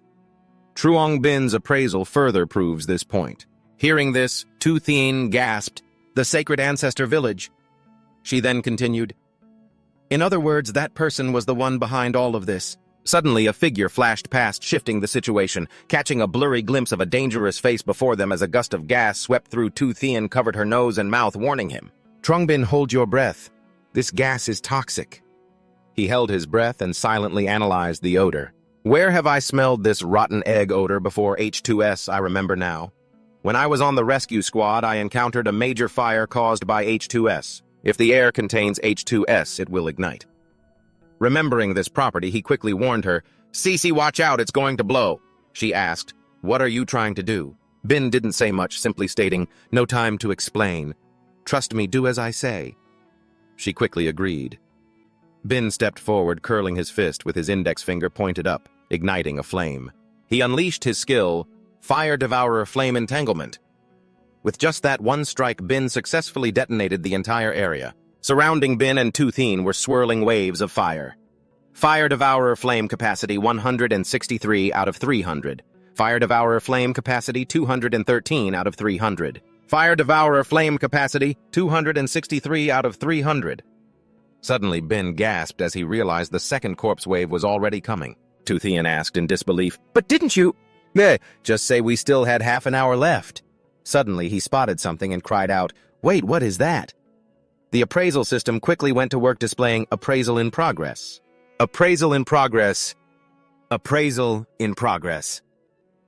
A scantily clad old man stroked his beard, looking down at the space below. "To think you could cure my corpse poison. You two brats certainly have some nerve. Meanwhile, Bin stroked his chin, utterly bewildered. That's weird. Appraising that captain earlier worked perfectly. Yet this appraisal failed just like it did with Luo Shiyu. Is it because I haven't practiced enough, making me unable to appraise high-level targets from a distance? In that case, let's execute the command. Appraise all undead currently within my field of vision on the battlefield. Right after the notification popped up, appraisal successful. Race undead. Faction Sacred Ancestor Village. Growth potential none. Grade novice. Level 6. Race undead. Faction Sacred Ancestor Village. Growth potential none.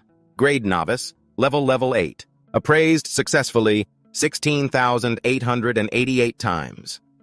Advanced appraisal has been upgraded to strategic appraisal, greatly increasing the detection range and success rate against targets above level 30. Meanwhile, the target sitting atop that massive muscle had also been scanned. The success screen popped up: appraisal successful. Stat board. Name Zhu Xiangming. Race undead. Fallen 1. Faction Sacred Ancestor Village. Growth potential none. Grade peak awakened. Level 39. Talent mutated corpse poison. Capable of producing corpse poison. Anyone contaminated by it will turn into an undead and fall under the control of the ability user. The undead can still use the skills they had in life and share their life force. The controller cannot be killed unless all the undead are destroyed. The old man said to the undead beside him, "Even though I really want to deal with them myself, I have far more important things to do right now. Go, bring them to me, dead or alive." Bin shared the appraisal results and his confusion with Tu Thien, saying, "The appraisal shows this guy is a level 39 Fallen 1. Hey, Cece, what does Fallen 1 mean anyway?" Before answering his question, she gasped at the incredibly high stats level 39. Then she explained an Awakens ability. Will gradually adapt based on how they use it, eventually taking on the form most suitable for the user. However, if the Awaken's mental strength isn't strong enough, or they will suffer backlash from their own ability, eventually turning them into a slave to their own power. We call those people the Fallen. On top of that, every single Fallen 1 is incredibly powerful. Just then, Bin called out, "They're here!" Looking at the unfolding situation, Tu Thien muttered, "We're in deep trouble this time." The undead bared their fangs, lunging toward Bin. He slashed out a purple wave of sword energy, triggering a notification: Nether Mist -10. On the other side, Tu Thien gasped in surprise. After that, a series of screeching roars erupted from one of the undead. It then lunged at Tu Thien, forcing her to block with her ice sword. At the same time, after knocking her opponent back, she urgently contacted her superiors. "Headquarters. This is Lu Tu Thien. A Fallen 1 has appeared. He's riding a giant undead beast. I have no way of holding him off. This guy is leading a massive horde of the undead toward the north of the city." She didn't miss a single detail in her transmission. "His level is 39, extremely dangerous." Meanwhile, Bin used his appraisal ability on another monster, and it was a success. Status screen: race undead. Faction Holy Ancestor Village. Growth points none. Grade high tier. Level 29. With these results, he decided to try controlling it first to see what would happen. Bin prepared a powerful punch of purple mana. Dark Mist consumed 20 mana, leaving 60. The attack then transformed into a magical chain, binding the monster in excruciating pain. Bin muttered to himself, "No. This undead is on a completely different level from the last one." Suddenly, a massive tremor shook the entire area. Tu Thien thought to himself, "This sound, it's coming from inside Min-Ngok City." He wondered in alarm, has the enemy already breached the city walls? At the north gate of Minchao City, the mutated beast army was advancing with unstoppable force. Leading the charge was a heavily built man, unleashing powerful shockwaves with every punch. Knocking back the beasts, the man frowned and bellowed, "I am Feng Lai Tien, master of the Beast King Dojo." Taking a deep breath, he stomped his foot onto the head of a mutated beast, declaring proudly, "No one gets past me today, not a single one of you." One of his men shouted, "Let's charge together, everyone! We can't let these beasts get a single step closer." Meanwhile, he froze in surprise. Wait, what is that? As the battle raged out from the crowd, a corpse suddenly broke away, trying to escape. Seeing this, he rushed to stop it. "Hold it right there. I was paying attention to your movements, and compared to the other undead, you're completely different." The zombie struck back with immense force, drawing blood from his arm. Its eyes flashed red as it kept attacking. The dojo master. Aim struggled to block the zombie's relentless attacks. As he parried, a thought crossed his mind. These moves, is this the Beast King's ape form? Seeing the zombie continue its relentless assault, the master bellowed, "Who are you?" At that moment, a sudden thought flashed in the zombie's mind. Is this my foolish junior brother? The battle raged on. Ban Thick shot a blast of magic at Lai Tian's head, but fortunately he managed to dodge it in time. Lowering his stance, Lai Tian's gaze grew intensely focused. He grabbed Ban Thick by the shoulders, channeling his magic to initiate the ultimate Beast King fist. He launched himself high into the air, dragging Ban Thick up with him. He gathered an immense amount of energy, unleashing fiery sparks that blasted into his opponent. As the two crashed back to the ground, Lai Tian firmly planted his feet, his power stats surging as roaring crimson flames erupted all around them. He roared, "Crimson Emperor's undying grace, hyper-regeneration!" Ban Thick, overwhelmed by that devastating power, collapsed to the ground, completely paralyzed. Beside him lay a wooden token. Intrigued, Lai Tian walked over, picked it up, and muttered, "Did this drop from that undead? Why does this look so familiar?" Reading the inscription on the token, Lai Tian gasped in shock. This is eldest senior brother's token, Lam Ban Thick." By this time, Ban Thick had managed to sit up. Lai Tian looked at him and thought, he knows the Beast King fist and he's carrying senior brother's token. Could this really be my eldest senior brother, Lam Ban Thick, who went missing? More than 35 years ago. Suddenly, Ban Thick sprang back up, lunging forward with magic that knocked Lai Tian back. He thought with desperate urgency, "Come on, my foolish junior brother. Hate me. Get angry, Lai Tian." Instead of fighting back immediately, Lai Tian brought up the past. "Back then, you went to investigate the missing awakened, and then you vanished without a trace too." Lai Tian furrowed, his brow, his fists clenching as a powerful aura flared. "To think you were turned into an undead. How could you end up like this, brother?" The two clashed furiously. Deep in Ban Thick's subconscious, a thought cried out, "Only you. Only you can stop me now." Lai Tian's heart ached with grief. Senior brother, is the real you truly gone? In that moment, he remembered the old days when the two of them trained together every day. During one session, Ban Thick had landed a punch right on Lai Tian's cheek. Back then, Ban Thick's punch was strong enough to send Lai Tian sprawling backward. He had called out to his junior, "Faster. A little faster? Your transitions in the Ape King style need to be fluid. Don't be so stiff." Ban Thick kept correcting him. A young Lai Tian sat up and Ban Thick reached out a hand to help him up. "Even though Master always underestimates you, you've clearly made incredible progress." Back then, before he was turned into an undead, Ban Thick smiled warmly, pulling his junior up and encouraging him, "Come on, let's go again. Once you master this, I won't make the old man eat his words." The flashback ended. Back to the harsh reality, Ban Thick lunged, throwing a punch at Lai Tian. But Lai Tian, far stronger now, blocked it effortlessly with a single hand. He muttered to himself, "So this is how it is." At this point, Lai Tian could no longer hold back his tears, which streamed down his face. Swallowing the pain in his heart, he asked, "Your fist, brother.